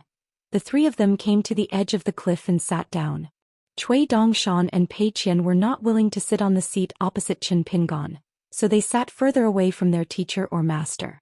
The moonlight at the gate was less than a lantern, but the mountain was still beautiful. The three of them looked into the distance. The one with the highest seniority was the one with the closest vision. Even with the moonlight, Qin Pingon still could not see too far. Pei Qian, on the other hand, could see the faint light at Red Candle Town and the faint green at Chiduan Mountain. That was the mist left behind by Wei Pai's valiant bamboo of Green Immortal Mountain. As an earth immortal of Yuanying, Cui Dongshan naturally could see further. He could see the rough contours of Xihua Tongdan and Yuyo rivers. Pei Qian took out a handful of melon seeds from his pocket and placed them on the stone table. It was better to enjoy it together than to enjoy it alone. However, the position where he placed them was slightly closer to his master and himself. Cui Dongshan heard the soft sound of the melon seeds falling to the ground. He came back to his senses and remembered something. He twisted his wrist and took out 4 bags of different sizes. He gently placed them on the ground.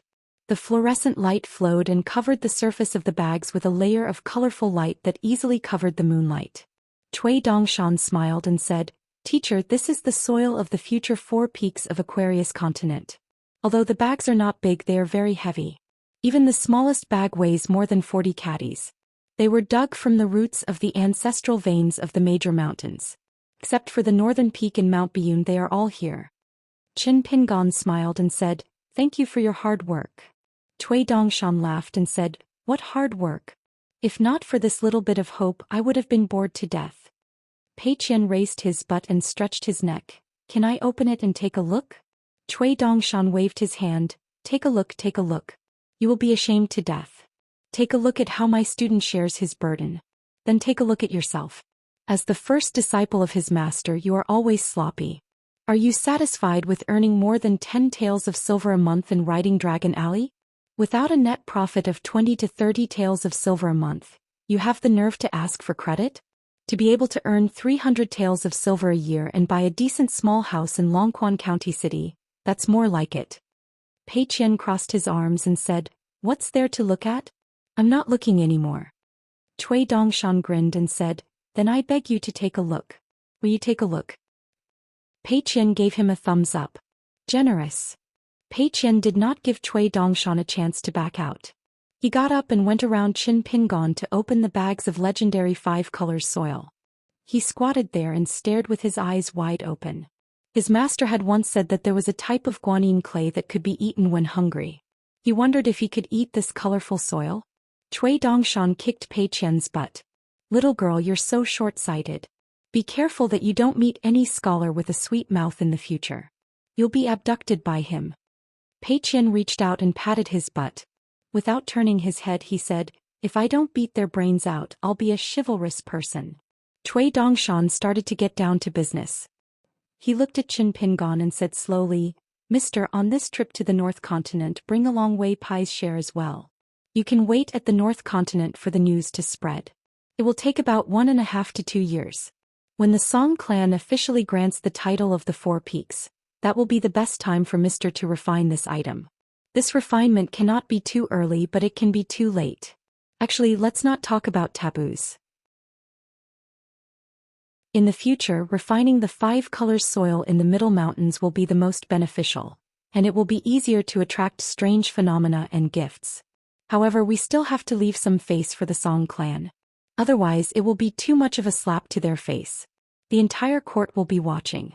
That brat Song, he has just ascended the throne, and he will become the emperor who has opened up the most territory in the Aquarius continent. It will be easy for him to get hot-headed. Once the people below him start stirring up trouble, even if the old bastard can suppress them, it will be a hidden danger to Luopa Mountain.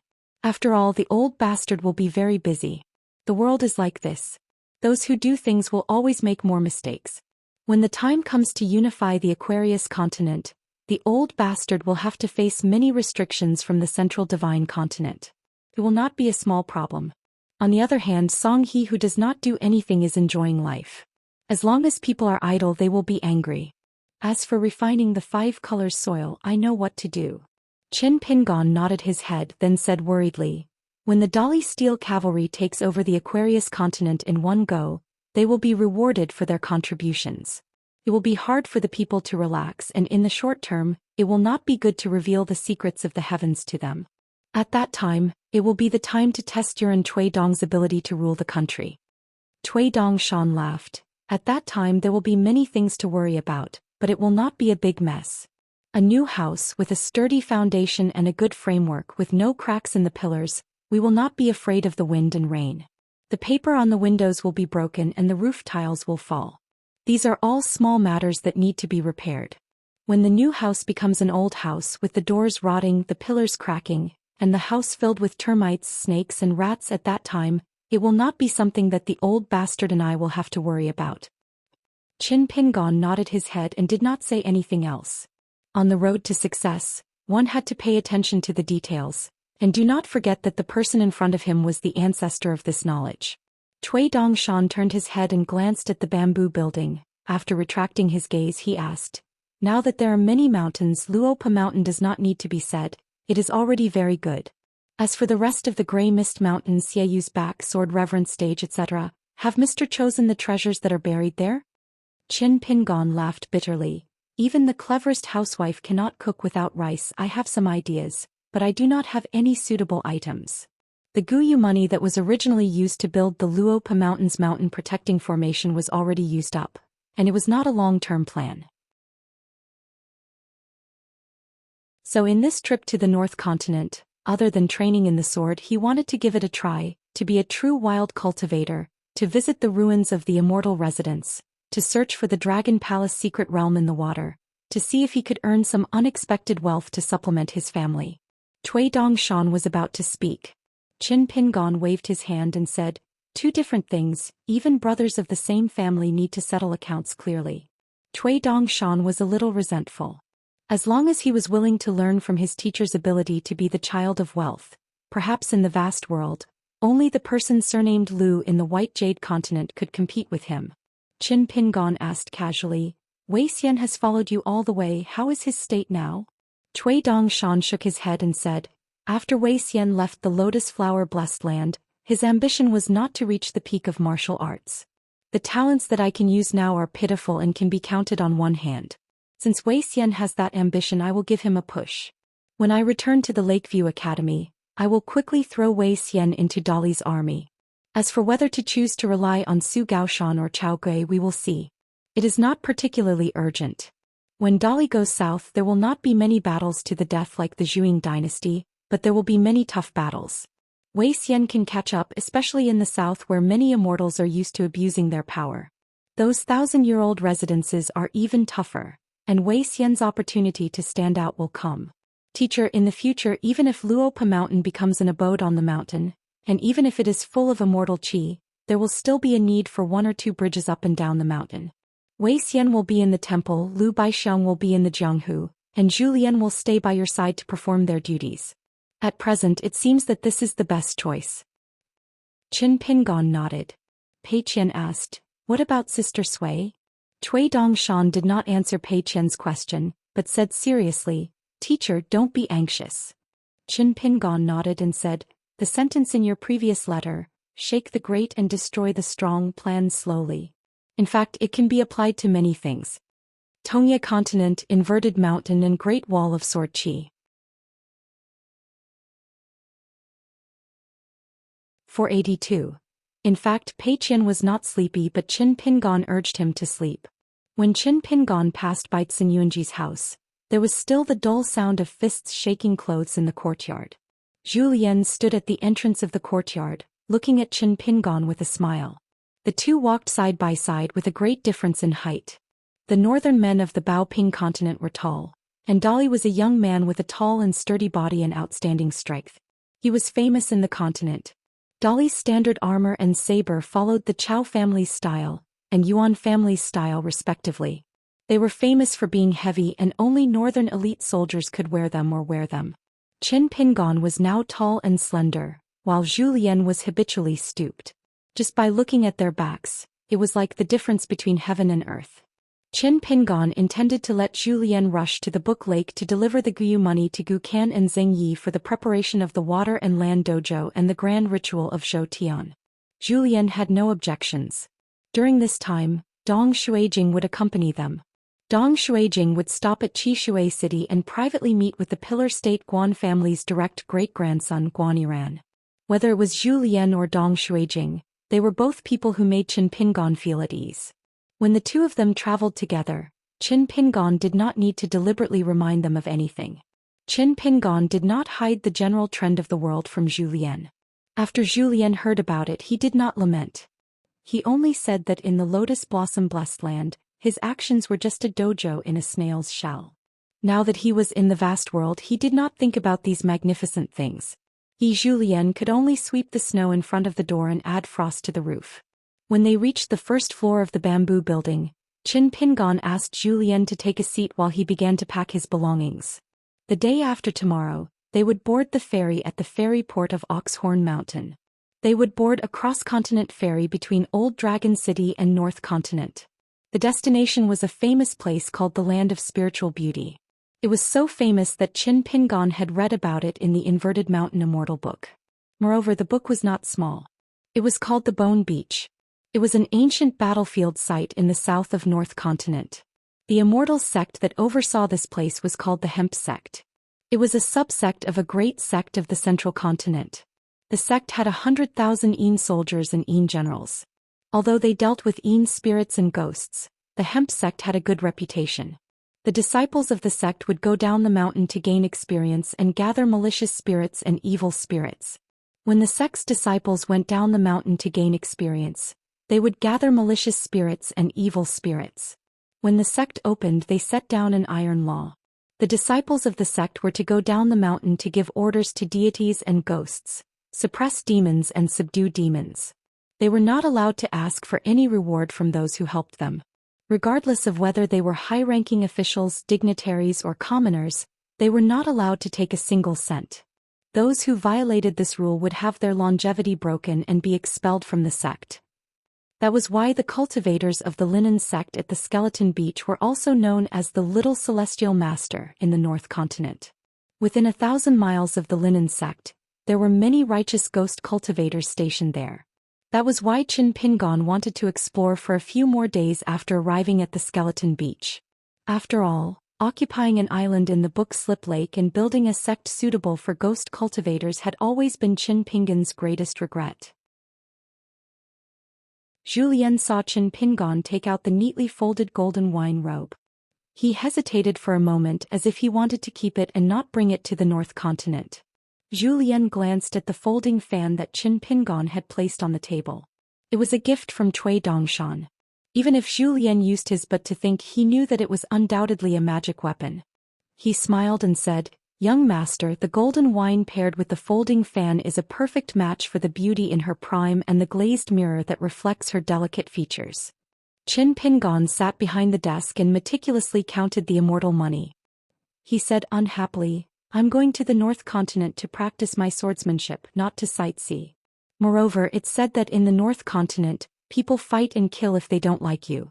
If I dare to roam the Jianghu like that, wouldn't I learn from Pei Qian and stick a talisman on my forehead and write the words I'm asking for a beating? Zhou Xian smiled and said, Young master, no matter how chaotic the Jianghu is, it's not all about fighting and killing. Even the book Slip Lake has its own culture. It's better to keep the golden wine with you in case you need it. It doesn't take up much space anyway. Zhou Xian suddenly had an idea. He smiled and said, Why? Young master, have you thought about who you want to lend this item to? Qin Pingon nodded. I want to find an opportunity to send it to Lu Xianyang from the Mellow Scholar Qin family in the South Saw continent. Zhou Xian asked, Is it through the Qin family from the Dragon Tail stream who opened a school in the small town? Qin Pingon gently twirled a small coin. It was a topaz copper coin with seal script on both front and back. It was no longer the seal script of one of the 4 evil spirits of the Shu Shui country, Wei Wei, who had spent money to avoid disaster in the dilapidated ancient temple. The seal script of the small coin was engraved with 9 dragons spitting water, and 8 divisions divine light. The seal script content of the small coin was like this, varied and indefinite. It was not like the snow coin, which was the only one in the world. This was of course the power of the god of wealth Lu Shur of the Snow Mountain continent. As for the origin of the small coin, it was scattered all over the place. Therefore the exchange of the small coin and the snow coin was slightly fluctuating. Qin Pingon said, When the Mellow Scholar Qin family came to Liju Paradise and examined the tombstone, his name was Qin Dui. Although his temper was not very good and his tone was harsh, his nature was not bad. The scholar that the Qin family from the Dragon Tail stream of the Great Yong dynasty contacted Qin Dui was Qin Songfeng, a friend of mine named Lu Baqiao. We had a very good relationship. Although Qin Songfeng's temper was a bit soft, and he lacked confidence when facing the legitimate daughter of a noble family from the South Saw continent, Qin Songfeng was cultured and refined and could not be faked. I believe that the 1,000-year-old reputation of a noble family is more valuable than a half-immortal weapon. Zhou Xian did not feel that there was anything wrong with Qin Pingon sending the golden wine robe to Lu Xianyang, whether it was a gift or a temporary loan. However, the timing was not right. Therefore he persisted in his opinion in front of Qin Pingon, saying, Young master, although you are now a warrior of the 6th realm and are only one step away from the golden wine robe becoming useless or even a burden, how can you not care about this one step away?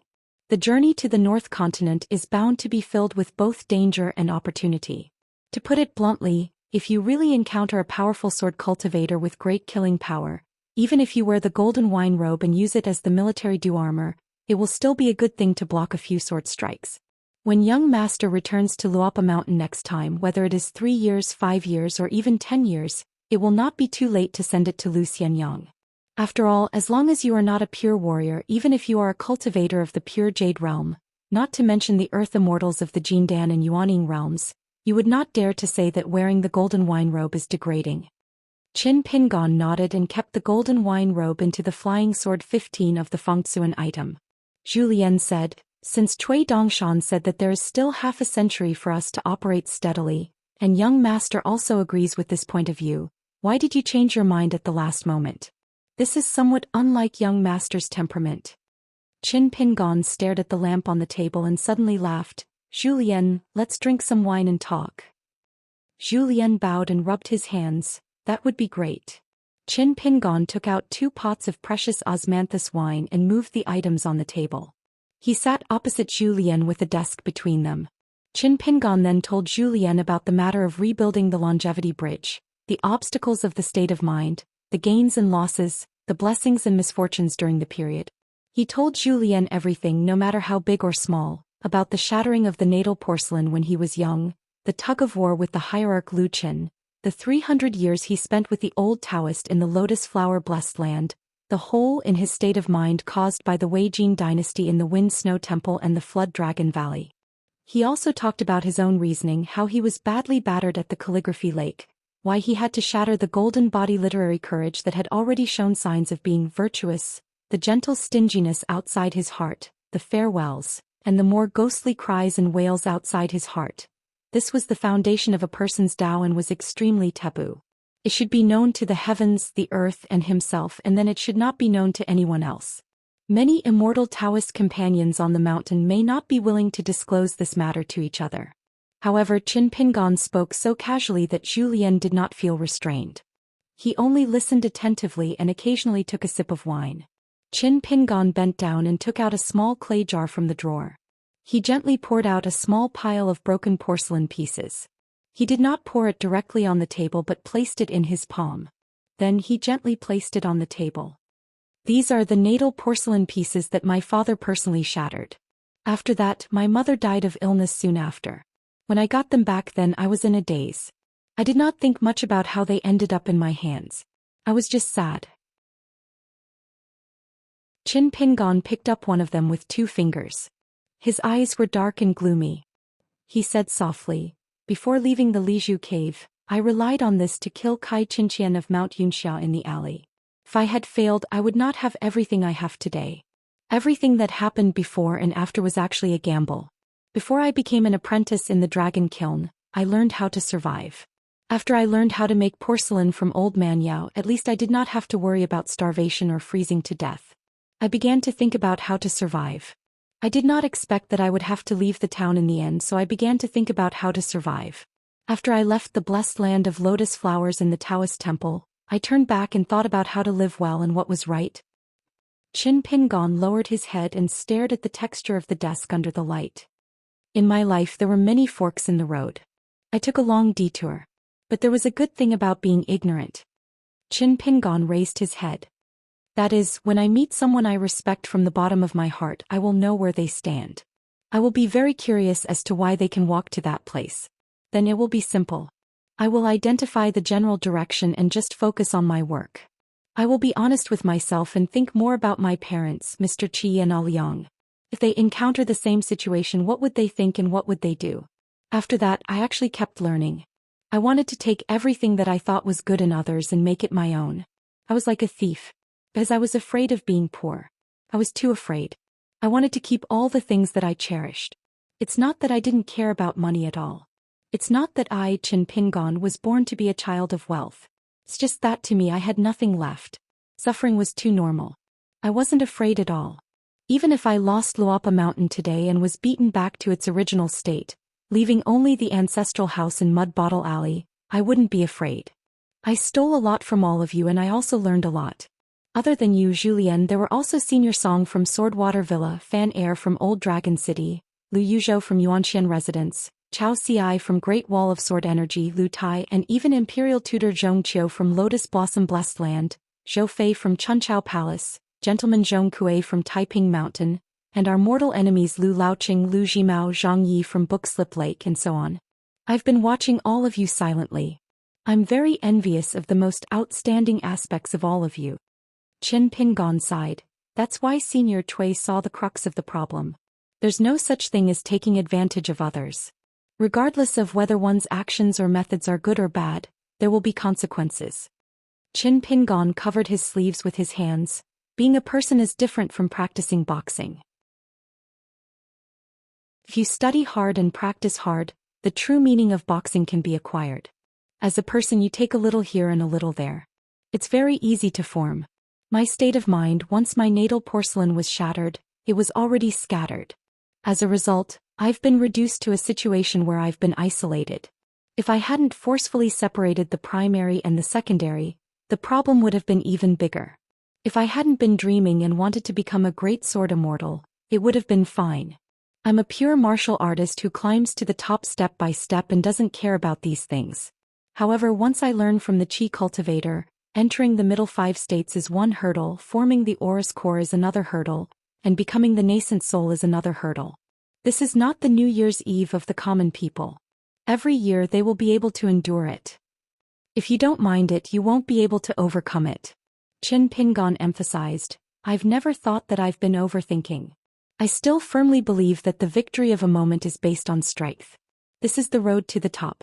Victory and defeat throughout the ages is based on reason. This is the foundation of standing. Both are indispensable. In this world, there's no such thing as waiting for me to lead a good life before talking about reason. If you achieve great things by being unreasonable, you'll only be more unreasonable in the future. In the Lotus Blossom Blessed Land, the old Abbey Dean was a scheming person. I've been watching silently, hoping to see the results of 3 things. But in the end, I didn't manage to do it. 2 things were skipped and the last thing was cut off. I left the bank of the river of time and returned to the Lotus Blossom Blessed Land. That thing was about a scholar in the history of Xianxia Kingdom. He was extremely intelligent and had the background of Xianxia. He had great ambitions, but he had bumps and bruises in the officialdom. So he decided to toughen up his temperament and learn the rules of the officialdom. When in Rome, do as the Romans do. When in Rome, do as the Romans do. When in Rome, do as the Romans do. I really want to know if this scholar succeeded or gave up. Qin Pingon stood up without realizing it. Holding the pot of wine that he had not drunk much, he paced back and forth behind the desk and muttered to himself, I know a lot of principles and I know a lot of right and wrong. Even if I only look at the results and everything I did was not bad during this period, I know my own joys and sorrows. Can be said that I have mixed feelings and am in a mess. For example, whether I should kill Gukin at Book Slip Lake back then, whether I should become an ally with Lu Jimao, who is my sworn enemy, or whether I should feign civility with Lu Laoqing of Gong Willow Island. After I learn a lot of skills, how should I settle accounts with my enemy? Should I press forward without caring about anything else? Or should I think carefully, take a step back and think about whether to make some changes? If I make these changes, things will be right and reasonable. But deep in my heart, will I, Qin Pingon, really be happy? Qin Pingon stood still and shook his head. His eyes were firm and his tone was firm. I'm not very happy. There was a moment of silence. Qin Pingon raised his head and took a big gulp of wine. He wiped his mouth. What should I do? In the beginning, I thought that as long as I went to the North Continent, I would be free. But Senior Cui exposed me. This move is useful but not very useful. It treats the symptoms but not the root cause. This makes me very hesitant. I'm not afraid of taking risks, suffering, or being wronged. But I'm most afraid of the feeling of being at a loss. Qin Pingon's eyes were sad. The world is big, but I'm all alone. I have no family. I look around. No one praises me when I'm right and no one scolds me when I'm wrong. That terrible feeling when I was young has always been lingering around me. Whenever I think about it, I feel despair. I know that this mentality is very bad. I've been slowly changing over the years, but it's still not good enough. So, to Gukin, Lu Xianyang, and all the people I think are my friends, I can't wait to give them the things in my hands. Am I really a bodhisattva? Of course not. I just assumed from the beginning that I can't keep anything. But as long as they keep it in their hands, even if I can just take a look at it, it's not a loss. Whether it's money or things, it's all the same. Just like this Taoist robe, do I not like it? I like it. I like it very much. After going through thick and thin for so long, how can I not have feelings for it? What kind of person am I, Qin Pingon? Even a thin horse, Chu Huang, that I've relied on for more than 2 years, had to be brought back from Book Slip Lake to Luapa Mountain. But I'm just afraid that one day I'll die on the way and my belongings will be snatched away. Or will it become the so-called immortal's opportunity and be left to someone I don't even know? Of course, it's better to give it to Lu Xianyang early on. Zhou Xian put down the wine pot and stopped drinking. He slowly said, Young master's worries are not your own, but a problem shared by everyone in the world. Zhou Xian's hands gently stroked the armrest of the chair. Not only you, young master, I also have it in Lotus Flower Blessed Land. Ding Ying has it, and now all the scholars in the world also have it. Virtuous people, gentlemen, saints, and all the sentient beings in the world have it. The root of the knowledge of the 3 religions and the 100 schools of thought is actually a competition with the human heart. The Confucians' self-restraint and propriety, the gentleman's caution, the Taoists' quietness and inaction, and the Buddhists' subduing heart monkey and subduing horse. However, knowledge is great knowledge, but when it's put into practice, the threshold is still too high. It's just like the chicken dung and dog dung in the mud bottle alley. It's hard to manage. The merit of Cui Shi and Cui Dongshan's knowledge lies in the fact that they are able to manage the trivial matters outside the door. The drawback lies in the fact that they spend too much energy on trivial matters. Everything has a fixed amount of time and effort. It is easy for the human heart to go down the path. They are too pragmatic, unwilling to pursue empty matters, and thus it is difficult for them to go up. Zhou Xian stood up and stretched out a finger. He lightly tapped the table and grinned. Next, allow this old servant to make an exception. I won't talk about seniority and will directly call young master by his name. Zhou Xian continued, what does it mean to be stuck and unable to move forward? It meant that Qin Pingan's way of looking at the world and his own heart were competing with each other. And these seemingly small knots in his heart would become more and more obvious as his martial arts reached a higher level and he reached a higher cultivation realm. When you, Qin Pingan, become stronger and stronger, you can shatter bricks and shatter walls with one punch. In the future, even the walls of the secular dynasty's capital will be smashed to pieces with one punch. When you brandished your sword in the past, you could help yourself escape danger and intimidate the enemy. In the future, when your sword chi reaches the river, the immortal ancestral hall on a mountain will be obliterated. How can you be faultless? If you were Ma Kuxuan, a very annoying person, or even Lu Xianyang, your best friend, you wouldn't have to be like this. But it's precisely because of this that Qin Pingan is the current Qin Pingan. Zhou Xian pointed at Qin Pingan. Here you. Zhou Xian drew a circle on the desk and said with a smile, at the book Slip Lake, you only learned how to make your knowledge and principles harmoniously interact with the world. Not only can you solve problems, but you can also live a good life. You can also barely feel at ease without asking for external help. But in the following mind-examining game, you have to ask yourself who Qin Pingan really is. Since you've chosen this path, then whether it's right or wrong, you have to know it all first. You have to see it clearly. Only then will you have the possibility of correcting the mistakes and perfecting the good. Otherwise, everything is lost. Zhou Xian pointed at Qin Pingan again, this time slightly higher, pointing at the top of Qin Pingan's head. Previously you said that Wei Pai's words benefited you greatly. It said that in a person's heart there must be a sun and a moon. Zhou Lian's finger slowly moved downwards, pointing behind Qin Pingan. You also said that the imperial tutor Cui Dong said that a person's heart is bright and resplendent, like grass and trees facing the sun. Shouldn't he also look at the shadow behind him? Zhou Lian asked. What are these two sentences talking about? Zhou Lian asked and answered his own question. One is the future, the other is the past. So I have another question. How is the present? Who do you think you are? There's a common saying that I, Zhou Lian, value the most. Just right now I can take it out and bask it in the sun. The lantern light and the moonlight. Those who know others are wise, those who know themselves are bright. Understand why? What's the meaning of this word? It means that the state of mind is bright and untainted. It also means that the sun and the moon are both bright. Qin Pingan returned to his seat and drank his wine. He seemed to have understood something but also felt relieved. Zhou Lian finally smiled and said, there are some things that you can't understand even if you think about it. Don't be afraid. Move forward, move slowly. If you make a mistake, correct it. If you don't make a mistake, seek for something better. If you're right, seek for the best. Don't all martial arts and all knowledge fall on the word, attainment? He went to the inverted hanging mountain Tongye Continent, Lotus Blossom Blessed Land and Book Lake. Isn't the North Continent, which has been full of heroes since ancient times, the best place for Qin Pingan to practice his swordsmanship? Bring a few more jugs of wine. Wear a green robe and wield a sword. Just travel north with a heroic spirit. By the time you return south, you might have already won the title of sword deity. Let the Jianghu remember the name Qin Pingan for 100 years, 1,000 years. When Qin Pingan heard the first part of this speech, he deeply agreed. When he heard the last part, he didn't know whether to laugh or cry. This wasn't something he would think about. Zhou Lian said in all seriousness, there are many infatuated beauties in the Jianghu. Young master, you have to be careful. Qin Pingan was helpless. Zhou Lian, who said these words, seemed to be more familiar with him. Zhou Lian raised the jug of wine. I had a great time chatting with young master tonight. This old servant has been enlightened.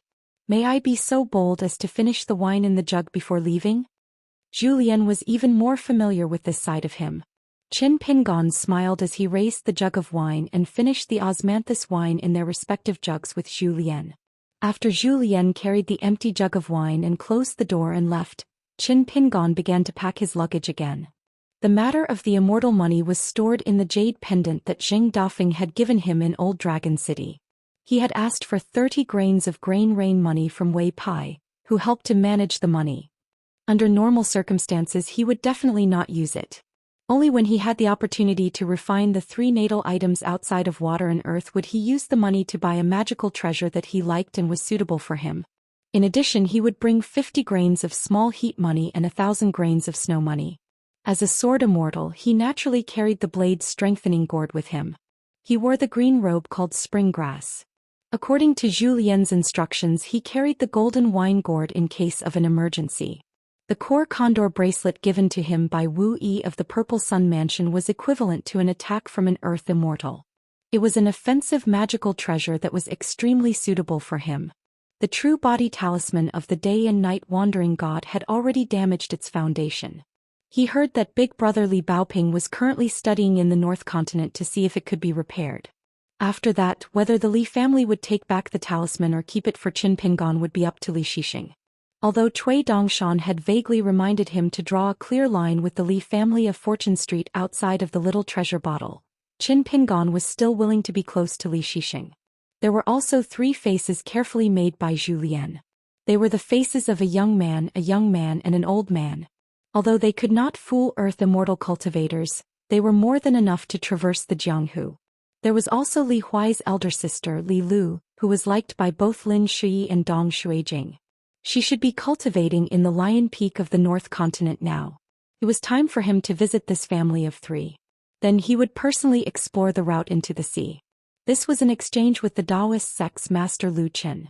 Of course, Lu Qin did not even discuss it with Qin Pingon. But no matter what, this was an open scheme. Qin Pingon would not shirk from it. In the future, the opportunity for the green-robed child Qin Lingjun to attain Tao would depend on whether this route was smooth or not.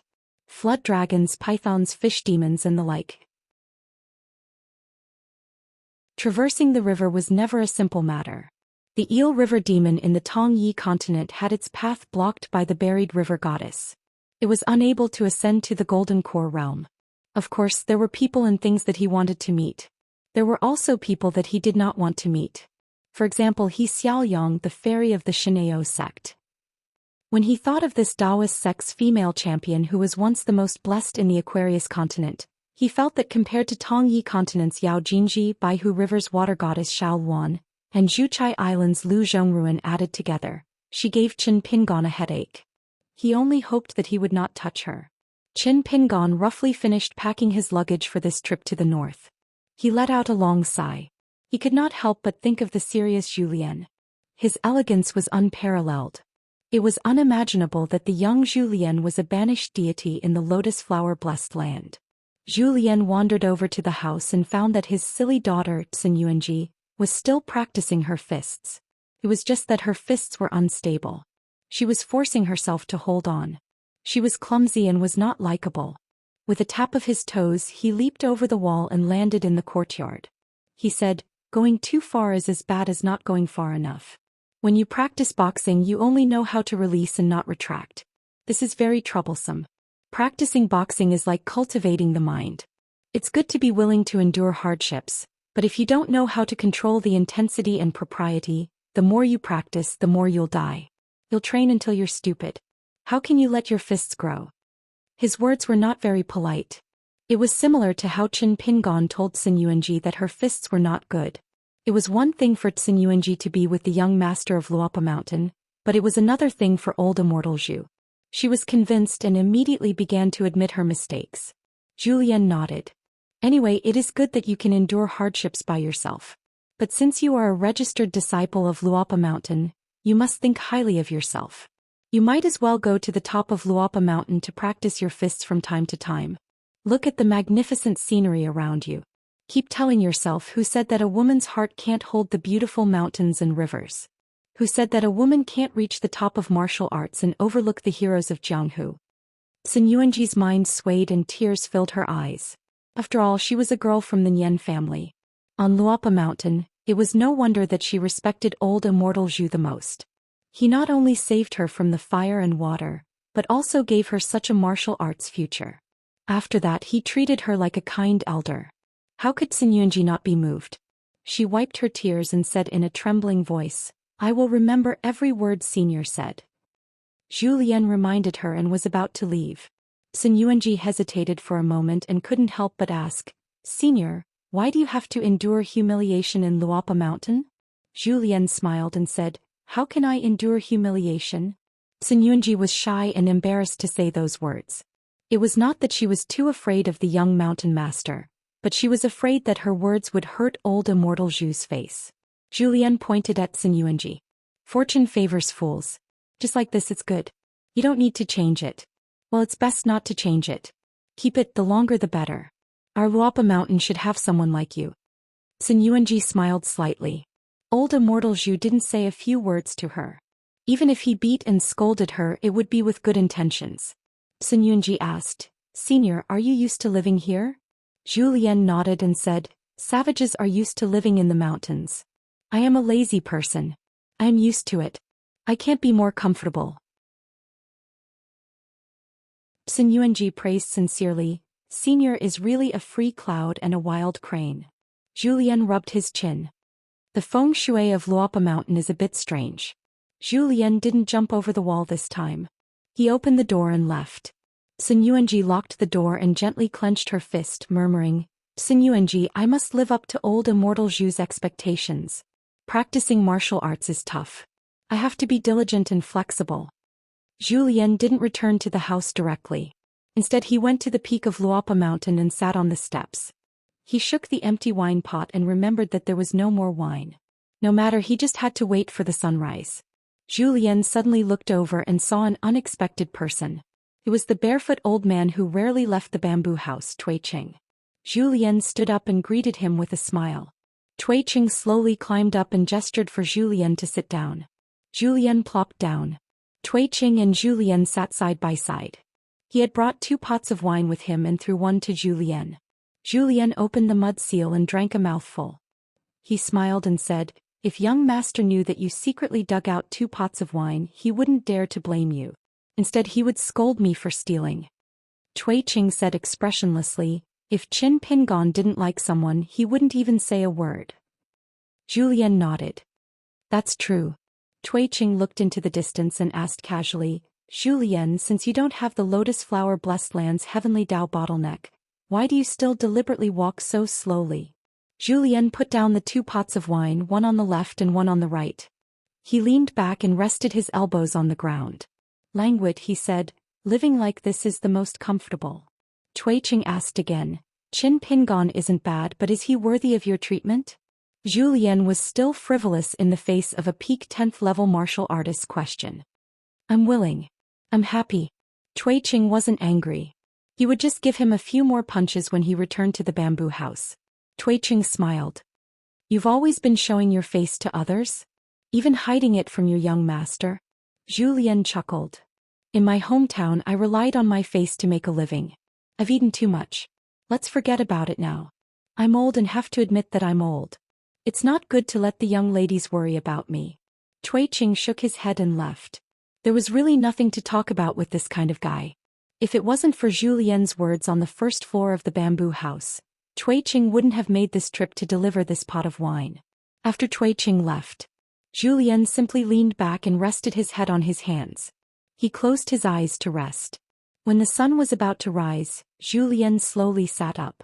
There was no one around. He stretched out 2 fingers and pressed them against his temples. He gently lifted the skin of his face to reveal his true face. Wei Pai appeared beside Zhou Lian without anyone noticing. He lowered his head and glanced at Zhou Lian. He sighed. I feel ashamed of my own inferiority. Zhou Lian covered his face and pretended to be shy. He imitated Pei Qian's tone.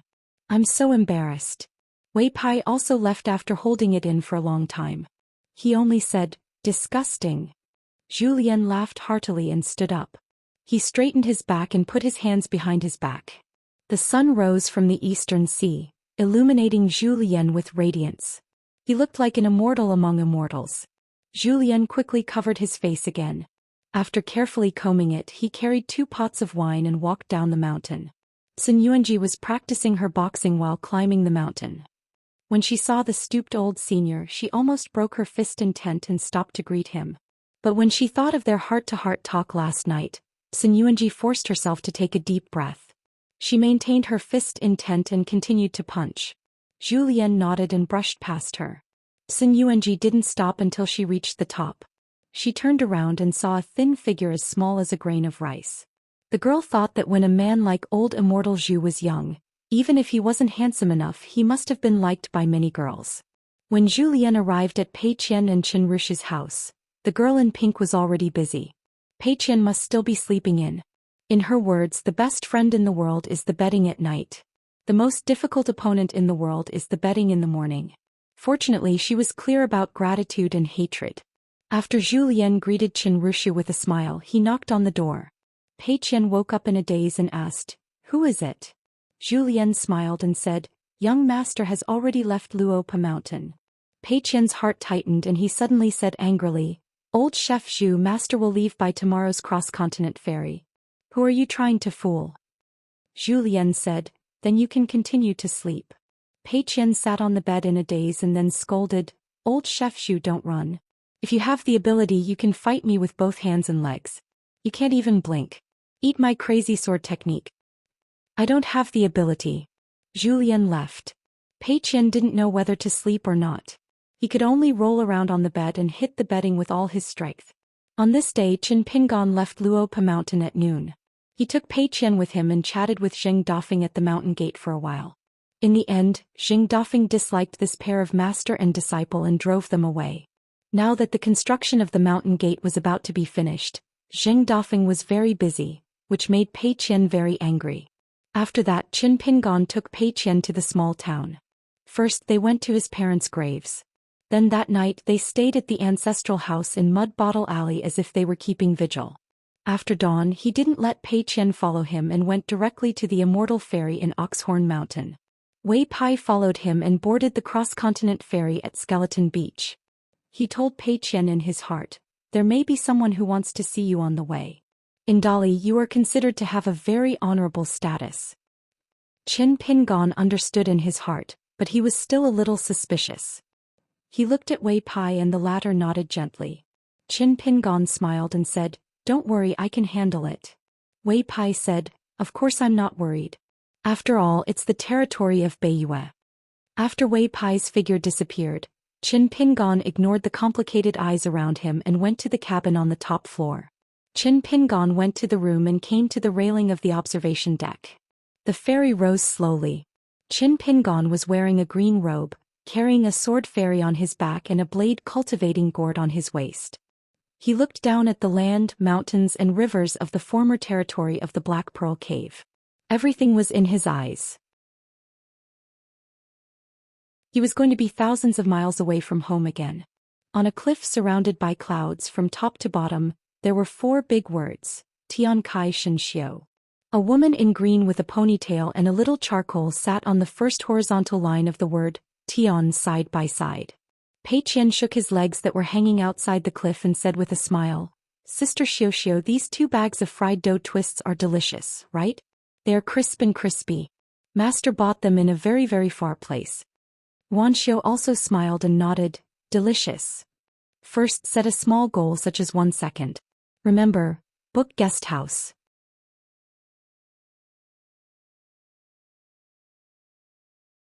"483. This cross-continent ferry from the Skeleton Beach's linen sect was shaped like a river ship and was no different from the many small and medium-sized ferries that Qin Pingon had ridden before. However, after it rose into the air, there was something mysterious about it. Around the huge ferry, smoke billowed and illusory armored warriors appeared.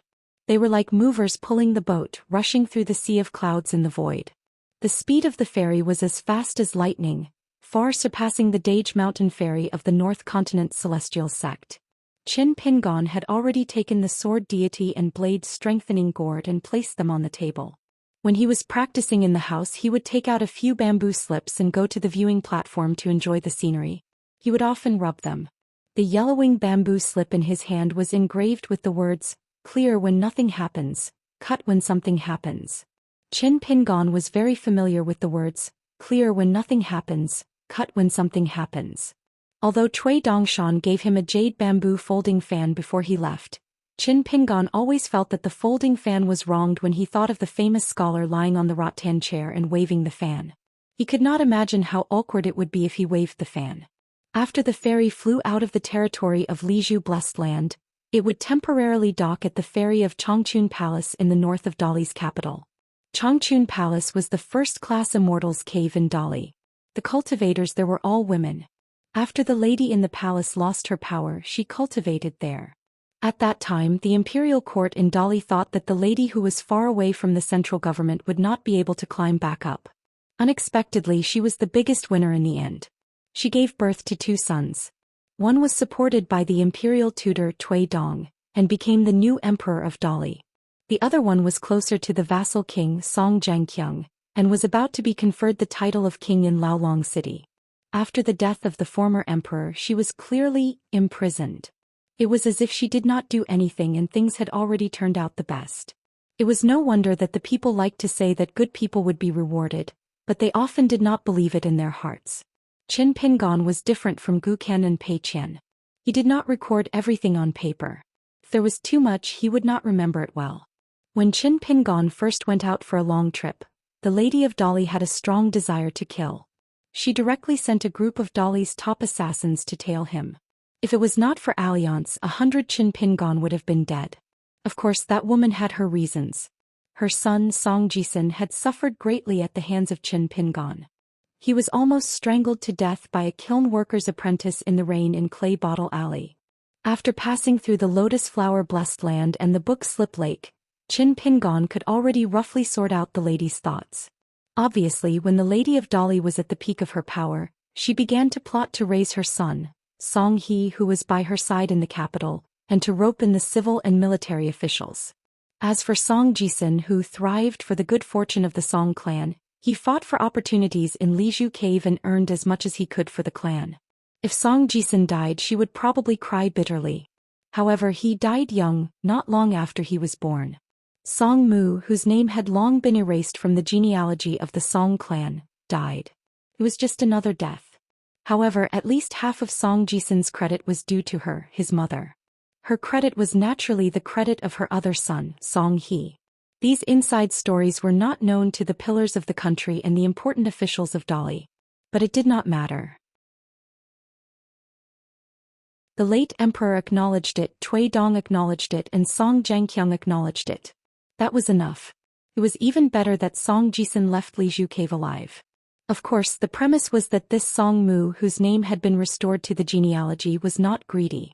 He had to be well-behaved and knew not to fight for the throne with his older brother. Therefore, when Qin Pingan and Song Jisun, who was on a diplomatic mission to the capital of the Great Sui Kingdom, met by chance at Cliff Academy, they did not have any conflict. When Song Jisun and Qin Pingan were neighbors, they often talked sarcastically. He said that in Qin Pingan's big house, the only thing that made noise was bottles and jars, and the only fragrance that could be smelled was the fragrance of medicine. However, except for the matter of lying to Qin Pingan and breaking the oath, Song Jisun and Qin Pingan generally lived in harmony. They just did not like each other and minded their own business. As for those sarcastic remarks, they were as light as goose feathers in places like Mud Bottle Alley and Apricot Blossom Alley.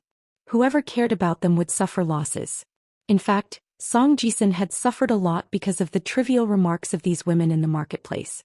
Because they cared too much, they formed a knot in their hearts that could not be untied even by the gods.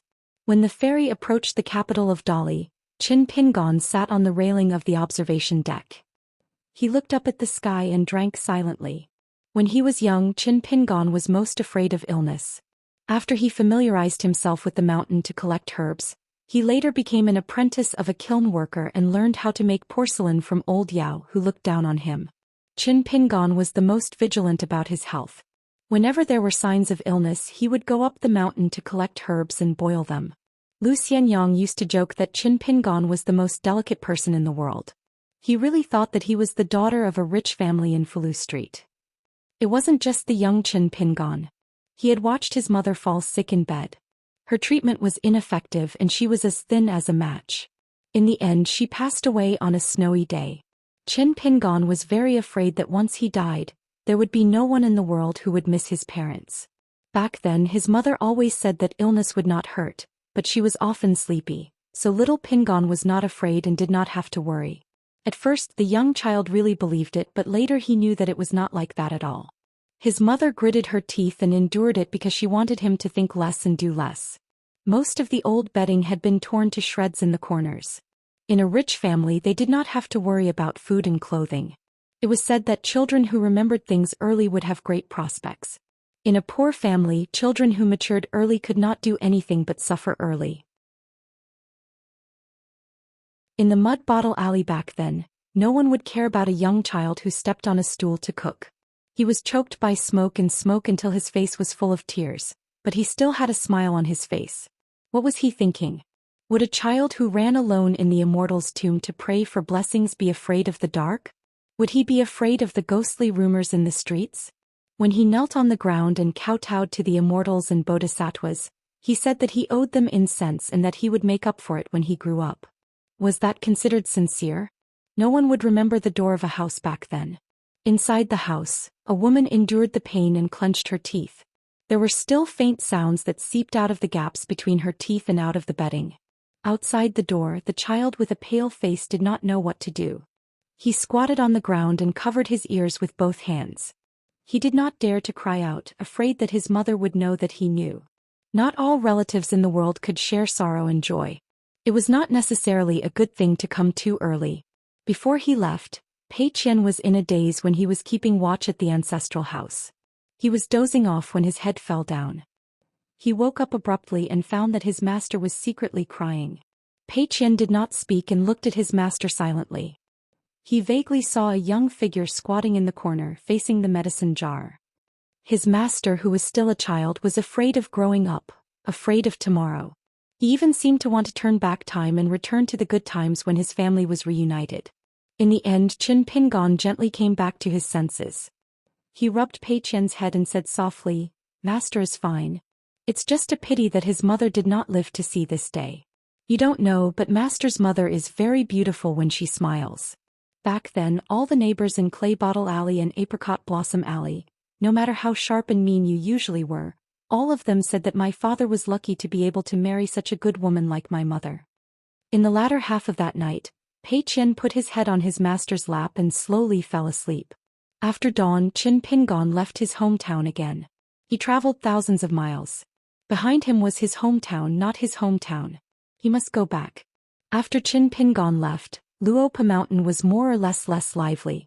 Old Cui Qing had always lived in seclusion. Xing Dafeng was busy cleaning up at the mountain gate. He was unkempt all day long. It could not be helped.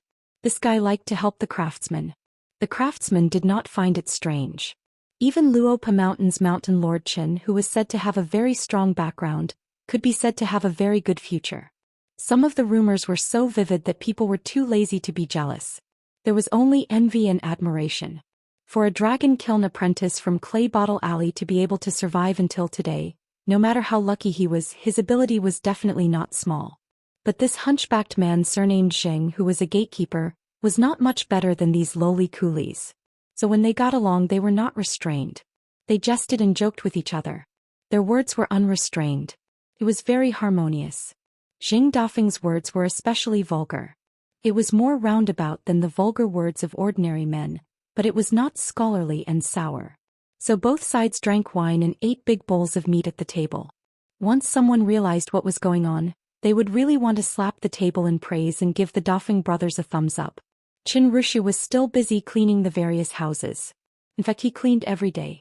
Luopa Mountain was beautiful and clean, but Qin Rushu still did not get tired of it. He treated it as his top priority. Cultivation came later. So the pink-dressed girl was the only one on Luopa Mountain who had the keys to all the houses.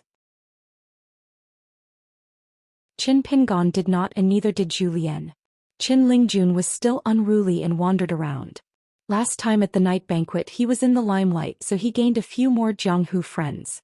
Big and small hills were all very attentive to this green-clothed boy who could sit in the high position of a distinguished guest. For example, the Jindan earthly immortal elder of Yi Dai Peak liked Qin Lingjun to be a guest. The elder and the child drank and chatted freely, boasting about their heroic deeds in the past. They hit it off very well. Regarding this matter, Qin Pingon had specially told Qin Lingjun in private that he could visit Yi Dai Peak often. So Qin Lingjun was very confident.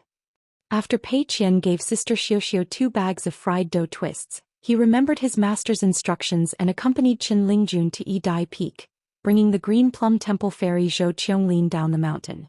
Lu Yunrun, who was carrying a young white fox, loved to join in the fun and also followed them to Luopa Mountain. However, every time the charcoal girl wanted to touch the little guy, the white fox would shrink back and tremble. This made Pei Qian feel very embarrassed and wronged. What was this little thing afraid of? It was so timid. Wasn't there a saying in the books that many armpits make a fur coat? She just wanted to skin it and make clothes that would definitely be worth a lot of money. It was not like she would really kill it. When Zhu Lian was entertaining the guest, he reminded Pei Qian that he could go to school to study. Pei Qian was self-righteous and ignored him, saying that he still wanted to bring Zhou Xian and the rest to Sister Xiaoxiao's Dragon Spring Sword sect to play. Zhu Lian smiled and said, "Then I'll give you 5 days to play around. You should have finished touring the hills of my house and Miss Ruan's." Pei Qian started to bargain with Zhu Lian. In the end, Zhu Lian reluctantly added 2 more days. Pei Qian was overjoyed, feeling that he had made a profit. Actually, Qin Pingon and Zhu Lian had said that Pei Qian would definitely dawdle. Then they would let her delay for another 10 days to half a month. After that, they would bring her to school even if she had to be tied up. Therefore, when the little fox met the old fox, she was still lacking in skill. 2 days ago, Pei Qian walked with the wind, laughing non-stop. Whatever she saw was beautiful.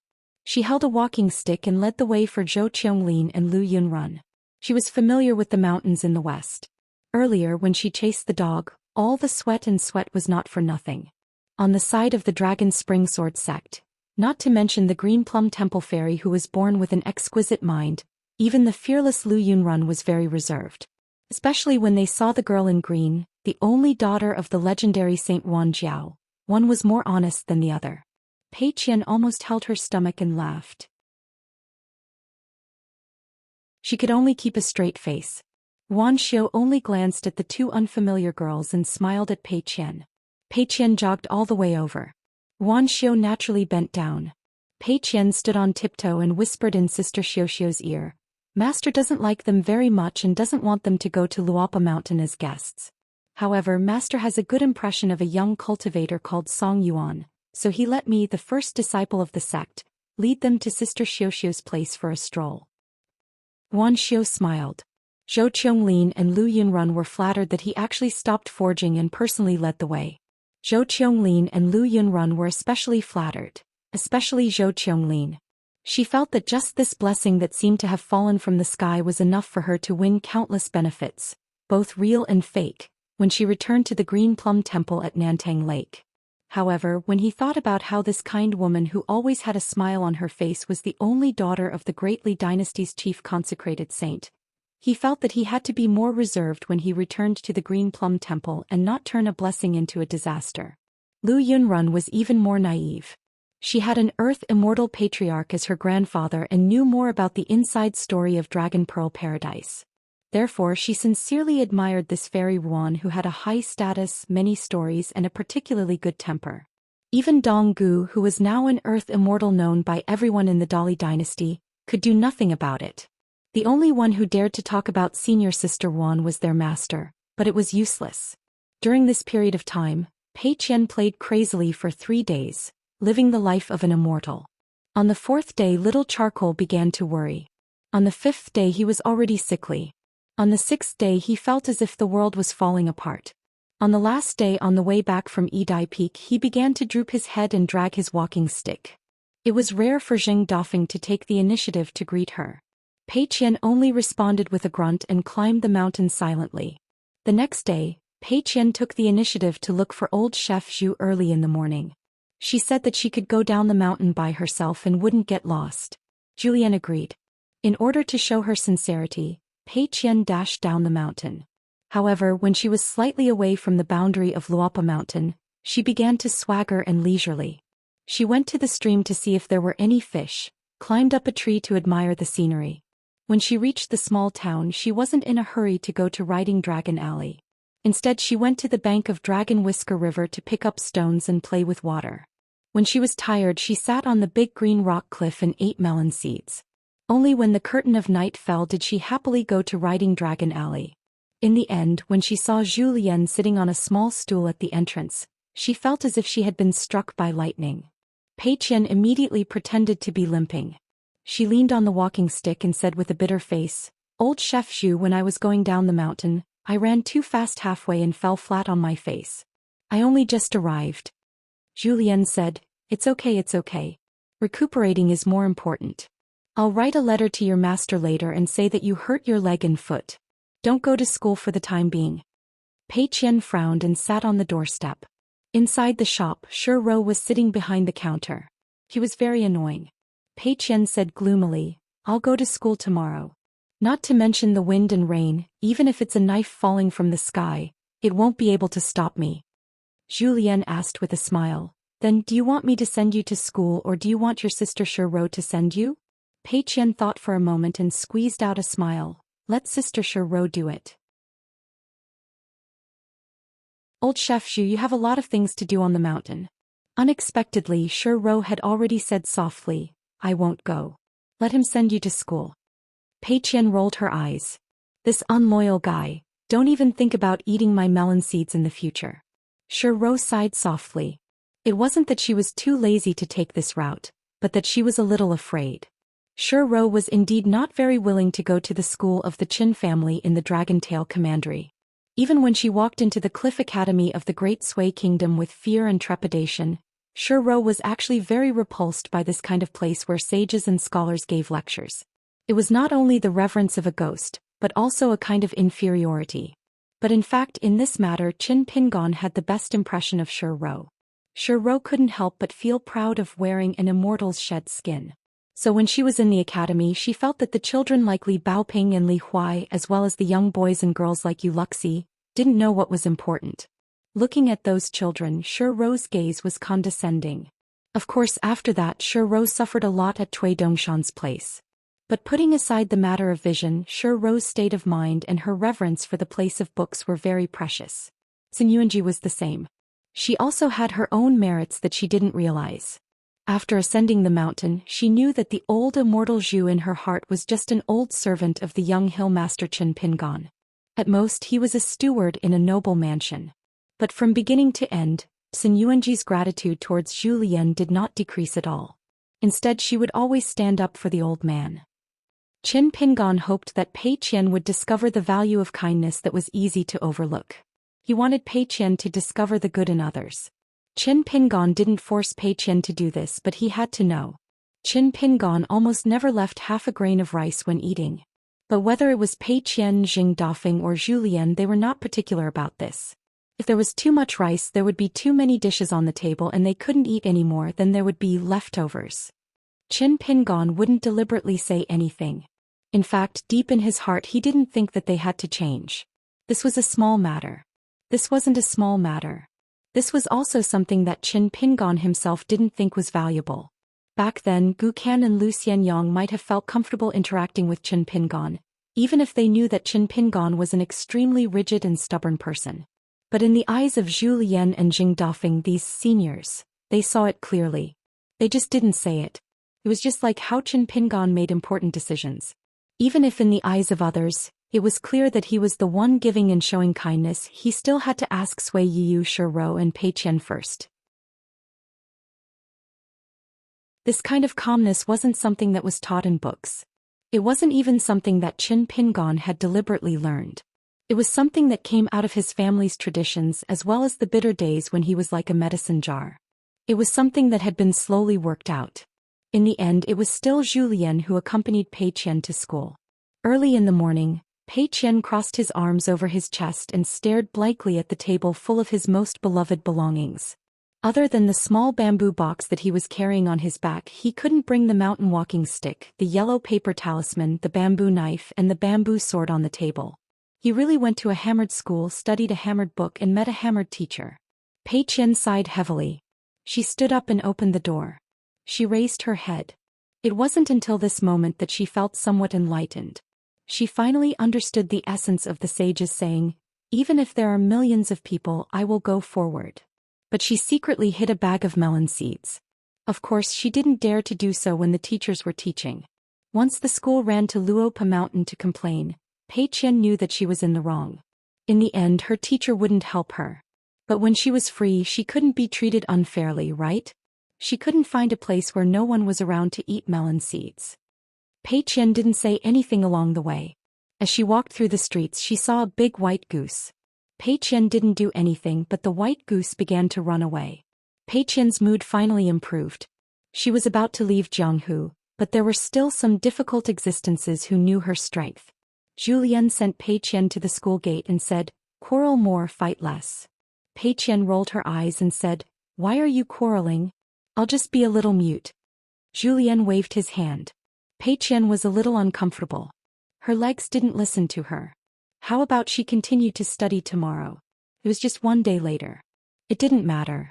She secretly turned her head and saw Zhou Xian still standing there. Pei Qian was a little annoyed. This old chef was really bored. He should go back to Luopa Mountain to cook. There was a young teacher at the school. He had been waiting there for a long time with a smile on his face. The young hill master of Luopa Mountain had already greeted the school. Because of this, the two old teachers from the Qin family of Dragontail Stream thought about it and felt that it was not a small matter. They sent a letter back to their family. It was the eldest young master Qin Songfeng who personally replied.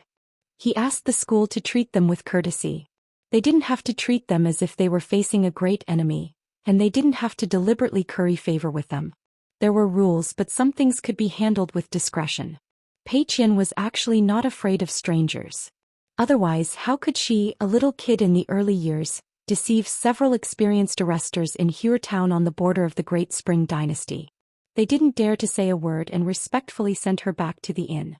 Pei Qian just didn't like studying. The young teacher introduced Pei Qian. He only said that his name was Pei Qian and that he came from Dragon Riding Alley. When they heard the funny name, Pei Qian, which was a homonym for money, many people in the classroom laughed. The young teacher frowned, and an old teacher who was in charge of teaching and dispelling doubts immediately scolded him.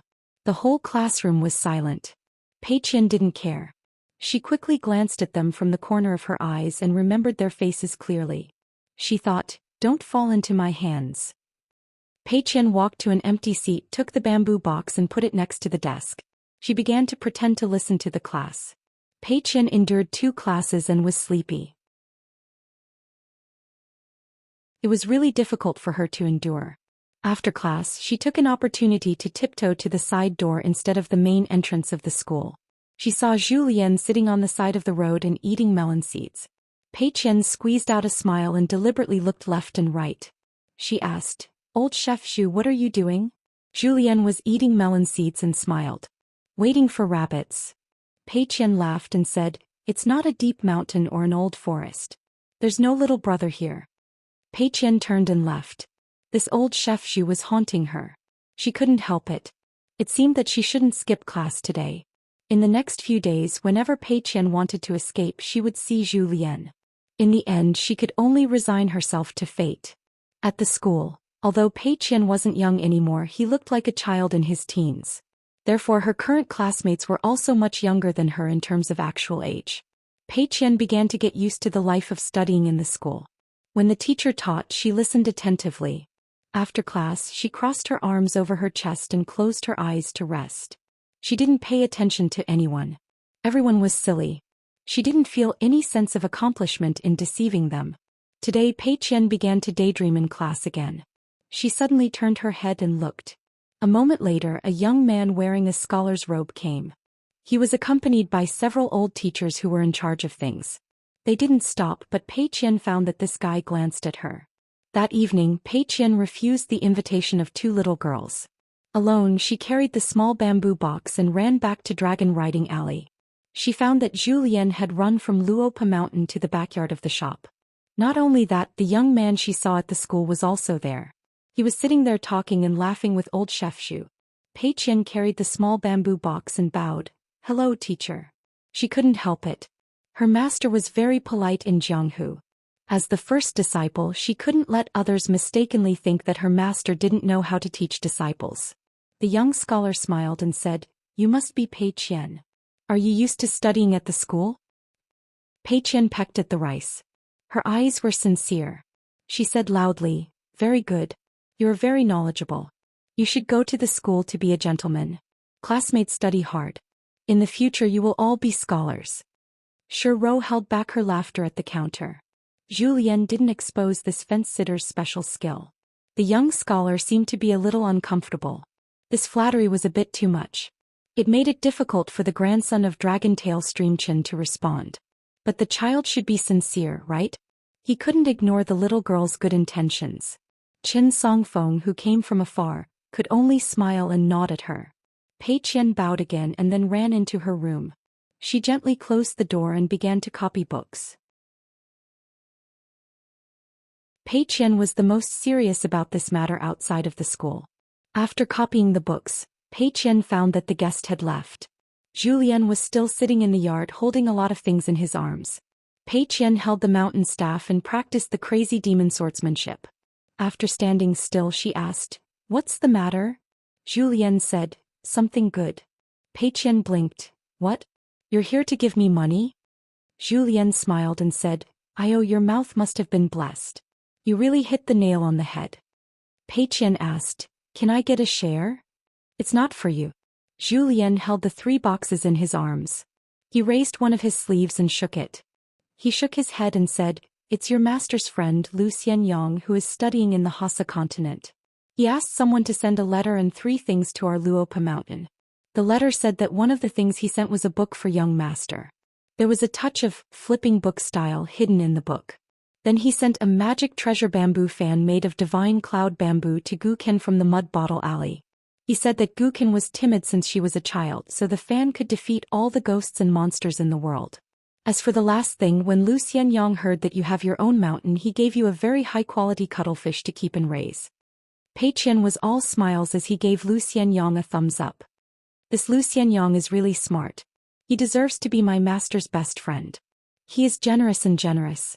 Zhou Xian smiled and said, "Besides being a friend, he is also a smart person. It seems that this trip to study is not in vain. This is good. Otherwise, after many years, the situation will be different. When we meet again, we don't know what to talk about." Pei Qian asked, "Can I have a look at the flipping book style and the cuttlefish?" Zhou Xian got up and said, "You can't touch the flipping book style. You can talk about it when you return to Luopa Mountain. As for the cuttlefish, I will raise it first. When you return to Luopa Mountain next time, you can look at it."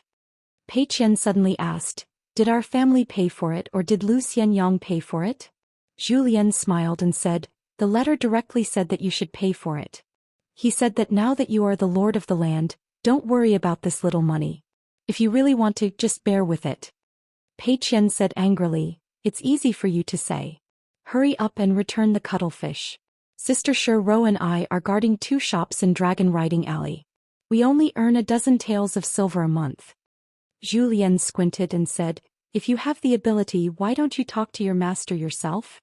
Pei Qian immediately squeezed out a smile. "Flying sword messages cost money. What's there to talk about?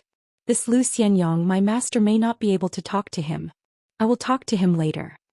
Zhou Xian sneered and said, "You? When the time comes, the entire Luopa mountain will be able to smell your ass right."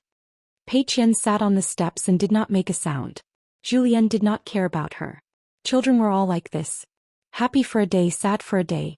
After that, groups of people came from Luopa mountain. Even Zhou Xian was a little surprised. One was Lu Baixiang.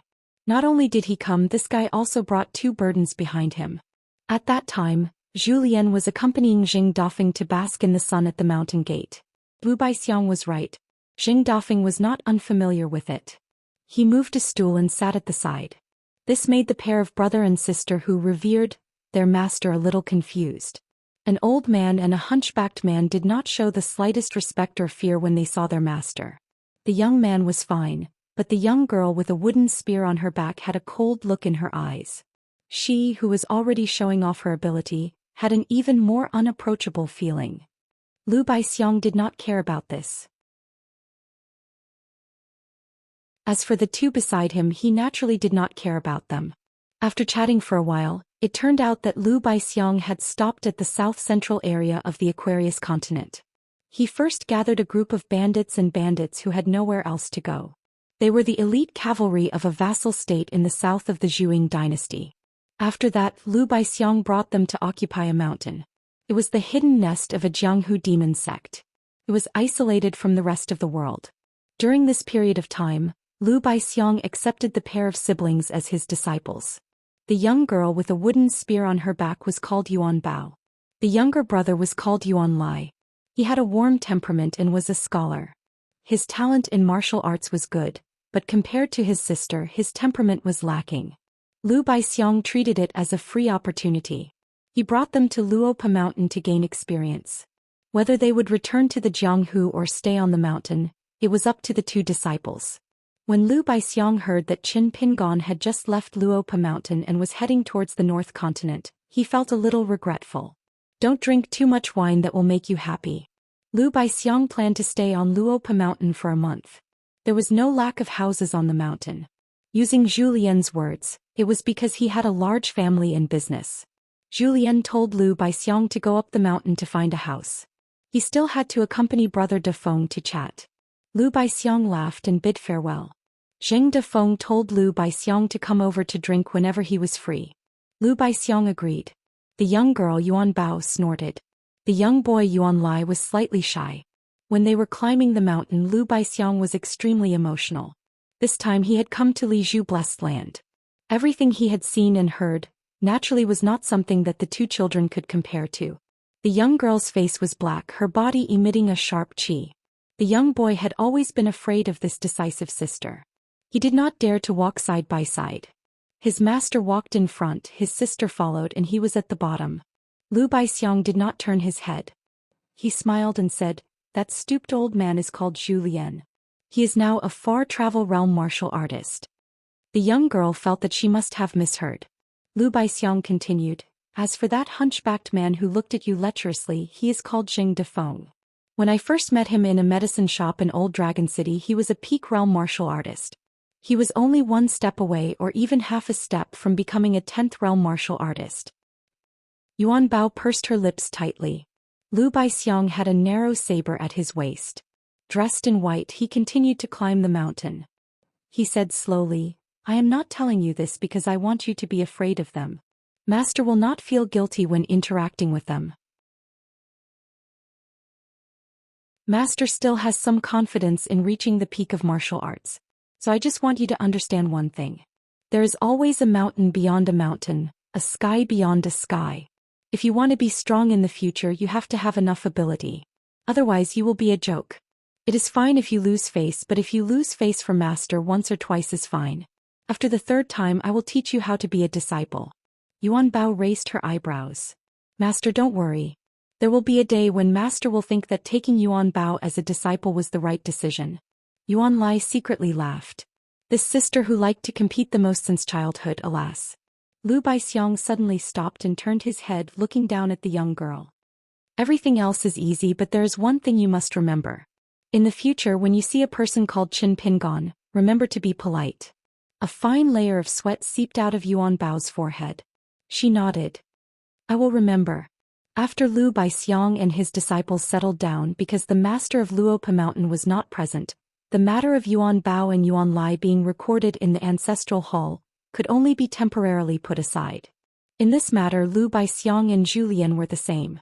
They had accepted people and brought them to Luopa Mountain, so they had to be recorded under Luopa Mountain. There was no need to discuss. After that, 3 people visited Luopa Mountain. It was the blind old Taoist, the crippled young man carrying the banner, and the round-faced girl whose nickname was Xiaoju. However, the 3 of them first went to the shop and dragon riding alley. Pei Qian led the way and they returned to Luopa Mountain together. The blind old Taoist was still a little uneasy in his heart. When he heard that Qin Pingon was not on the mountain, he felt that the matter of relying on him was not very reliable. However, after discussing with Steward Zhu of Luopa Mountain, he felt a lot more at ease. After chatting, the blind old Taoist was surprised to find that he seemed to have gained some face. He was not yet a consecrator of Luopa Mountain, but he received a salary as an immortal cultivator as a guest and settled down at the grass shop and dragon riding alley. As for the old Taoist disciples, they could only obtain the status of guest after they reached the middle 5 realms. However, before that, Luopa Mountain would give them a lot of financial subsidies. They could each get a sum of immortal money in advance. These were all negotiable. Since it was the exchange of favors, it was also business. Both sides were equal.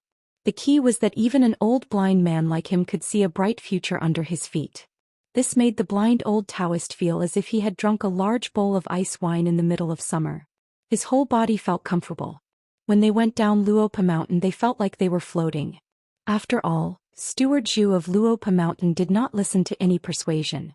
He insisted on personally sending them all the way to the mountain gate. Pei Qian still accompanied the three of them to leave Luopa Mountain. He did not feel tired from this trip. Moreover, he could reunite with Whitey after a long separation. It was quite good to play around. At this moment Pei Qian turned his head and saw that the old chef was slowly climbing up the mountain with his hands behind his back. Pei Qian scratched his head. Standing on top of the tall building in the old chef's heart lake, there seemed to be an additional young man with a blurred face. There was a phrase in the book, how did it go? Anyway, that was the general meaning. Lotus Blossom Blessed Land, capital city of Nanyuan Kingdom. It was drizzling in that alley. A slender young man in a green robe was walking slowly with an old oil paper umbrella in his hand. Today he was going to borrow books from Zhou Xian, who was both his teacher and the imperial tutor of Nanyuan Kingdom. He wanted to read some books that could not be found anywhere else in the world. Regarding the imperial examination, Zhou Xian had already admitted that whether he could get first or third place in the court examination depended on fate. After all, he was too young. The imperial court and His Majesty had some concerns. However, it was definitely not difficult to get second place. As a result, he no longer focused on the matter of the imperial examinations. He began to flip through many dusty ancient books and miscellaneous books. After Zhou Xian had a heart-to-heart talk with him, he allowed him to read his private collection. At the corner of the alley, a familiar person that he had not seen for many years walked out. He was extremely handsome. With a smile on his face, he looked at the young man holding the umbrella. With one hand behind his back, he held a folding fan and gently patted his abdomen. The world's most famous young master Lu. The young man smiled brightly and walked over quickly. For so many years, Zhou Xian would occasionally mention this foreigner, who had not shown up after leaving the capital. He was always worried. He was neither friend nor foe. It was a very complicated relationship. However, to the young man this Mr. Lu was a very important person. He was close to and respected him. Lu Qiu looked at the young man in green robe and said, "A cup of wine in the spring breeze of peach blossoms and plum blossoms, a cup of wine in the spring breeze of the Jianghu night rain for 10 years. This sentence is really appropriate. Little Qinglang, we haven't seen each other for 10 years, right?" Chao Qinglang put away the umbrella and bowed. Then he held the umbrella for Lu Qiu and smiled. "I often hear about Mr. Lu's deeds in the Jianghu. In the past 10 years the Jianghu and the battlefield were really turbulent and bloody. Mr. Lu had already unified the demonic sect. His disciples were now either powerful figures of the demonic sect, the pillars of the army beyond the Great Wall, or the legendary imperial tutor who could call the wind and summon the rain. Then Mr. Lu had officially challenged the world's most powerful person not long ago. He was going to challenge the immortal Eugenie, who was recognized as a transcendent being who was not inferior to the devil Dingying. 10 years was not short, but it was not long either. In fact, there were many grudges in the world because of Mr. Lu. However, Chao Qinglang only focused on reading and cultivating quietly. He guarded this alley and that ancestral house. Lu Qiu waved his hand, indicating that there was no need to hold the umbrella for him. Chao Qinglang took a step away and held the umbrella alone. He did not insist. There was no need to be polite with Mr. Lu. The two walked together on the deserted street. Lu Qiu asked with a smile, "Do you have any plans?" Chao Qinglang raised the umbrella slightly, moved back and looked up. "I want to go out and have a look. I want to meet Mr. Chen." Lu Qiu laughed. "That's not easy. You can't just rely on reading. Even if you learn the imperial tutor's fist and the bits and pieces of immortal chants he found for you, it's still not enough." Chao Qinglang smiled. "There's a Baek Okekyung building in the book. It's 48,000 feet high and the immortal is leaning against the railing." Lu Li raised his head and looked over. This silly look is very much like him. Chao Qinglang finally showed some naivety that matched his age. He said excitedly, "Do we really look like him?" Lu Qiu joked. "You look like him. Do you have to be so proud? Do you know that if you were in my hometown and his, you would have a very, very good aptitude for cultivation?" He, on the other hand, only has the aptitude of an earth immortal. Well, to put it simply, according to common sense, the highest achievement he could achieve in his life would only be slightly better than the Bolsh *T immortal Eugenie. You were young back then, and the lotus blossom blessed land back then was not as suitable for cultivation as it is now, so he left in a hurry. That was why it was so glorious. If it were now, it would be much more difficult. Chao Qinglang shook his head and pointed at the highest point in the sky. The young man in green was in high spirits. In my heart, Mr. Qin is higher and higher than the sky. Wuxia laughed. Well, Qin Pingon, you're really something. After a trip to the temple, there's still a little idiot who admires you so much. Wuxia said seriously, do you know that the ascension in your hometown is still very risky? Chao Qinglang nodded. So in the future, if I fail like my predecessors, I'll have to trouble Mr. Lu to help me pass on a message. Just say, Chao Qinglang has been living well for so many years, but I miss you. Lu Qian sighed. With a crisp sound, he closed his fan and smashed it on Chao Qinglang's head. Go talk to him yourself if you dare. Chao Qinglang held the umbrella in one hand and touched his head with the other. He said helplessly, I'm not as good as you. The ferry at Skeleton Beach had already stopped at Eternal Spring Palace. The other party still did not appear. Qin Pingon was not in a hurry. He continued to practice. When the ferry was about to leave the territory of Aquarius continent, Qin Pingon kept his stance and went to open the door. At the corridor, there was a beautiful woman in palace attire, a young emperor who was not wearing a dragon robe, and a person that Qin Pingon was more familiar with. It was the Mahist wanderer Su Ruo who held his sword behind him. Qin Pingon opened the door. He did not stand at the door to welcome them. He pretended that he did not know them. Walking back into the house, Qin Pingon stood at the table. He did not take the lead to sit down. After the three of them entered the house, the woman went straight to the opposite side of the table. She smiled and extended her hand. Young Master Qin, please sit. Qin Pingon smiled. The young man was full of smiles but did not speak. He turned slightly and looked straight at the people of the same age who came from Clay Bottle Alley to Luopa Mountain. Su Ruo smiled softly. Qin Pingon, long time no see. Qin Pingon then cupped his fist and said, Mr. Su, long time no see. In the small house, the atmosphere was strange. The woman covered her mouth and smiled. What are we doing? Sit down. After all, we're family. Let's not be so polite. But when the four of them sat down, the atmosphere became heavy again. Su Ruo had already closed her eyes to rest. The new emperor of Dali, Song He, who now owned half of Aquarius continent, looked around. This was the first time he boarded a cross-continent ferry. At first it was a novelty, but after looking at it for a while it was normal. The graceful woman, who had changed from consort of Great Li to Empress Dowager of Great Li, smiled at the green-robed man sitting opposite her. Her first sentence was to curry favor with him. Thank you for taking care of my moor in Mud Bottle Alley all those years, Mr. Qin. Qin Pingon smiled and said, It's nothing. From her expression to her choice of words, it was watertight. It was not disrespectful, but it was definitely not respectful. However, Qin Ping cursed in his heart, Good your mother. Su Ruo's lips curled up slightly, but she quickly wiped it away. It disappeared in a flash and no one noticed. First, set a small goal. For example, 1 second. Remember, book guest house.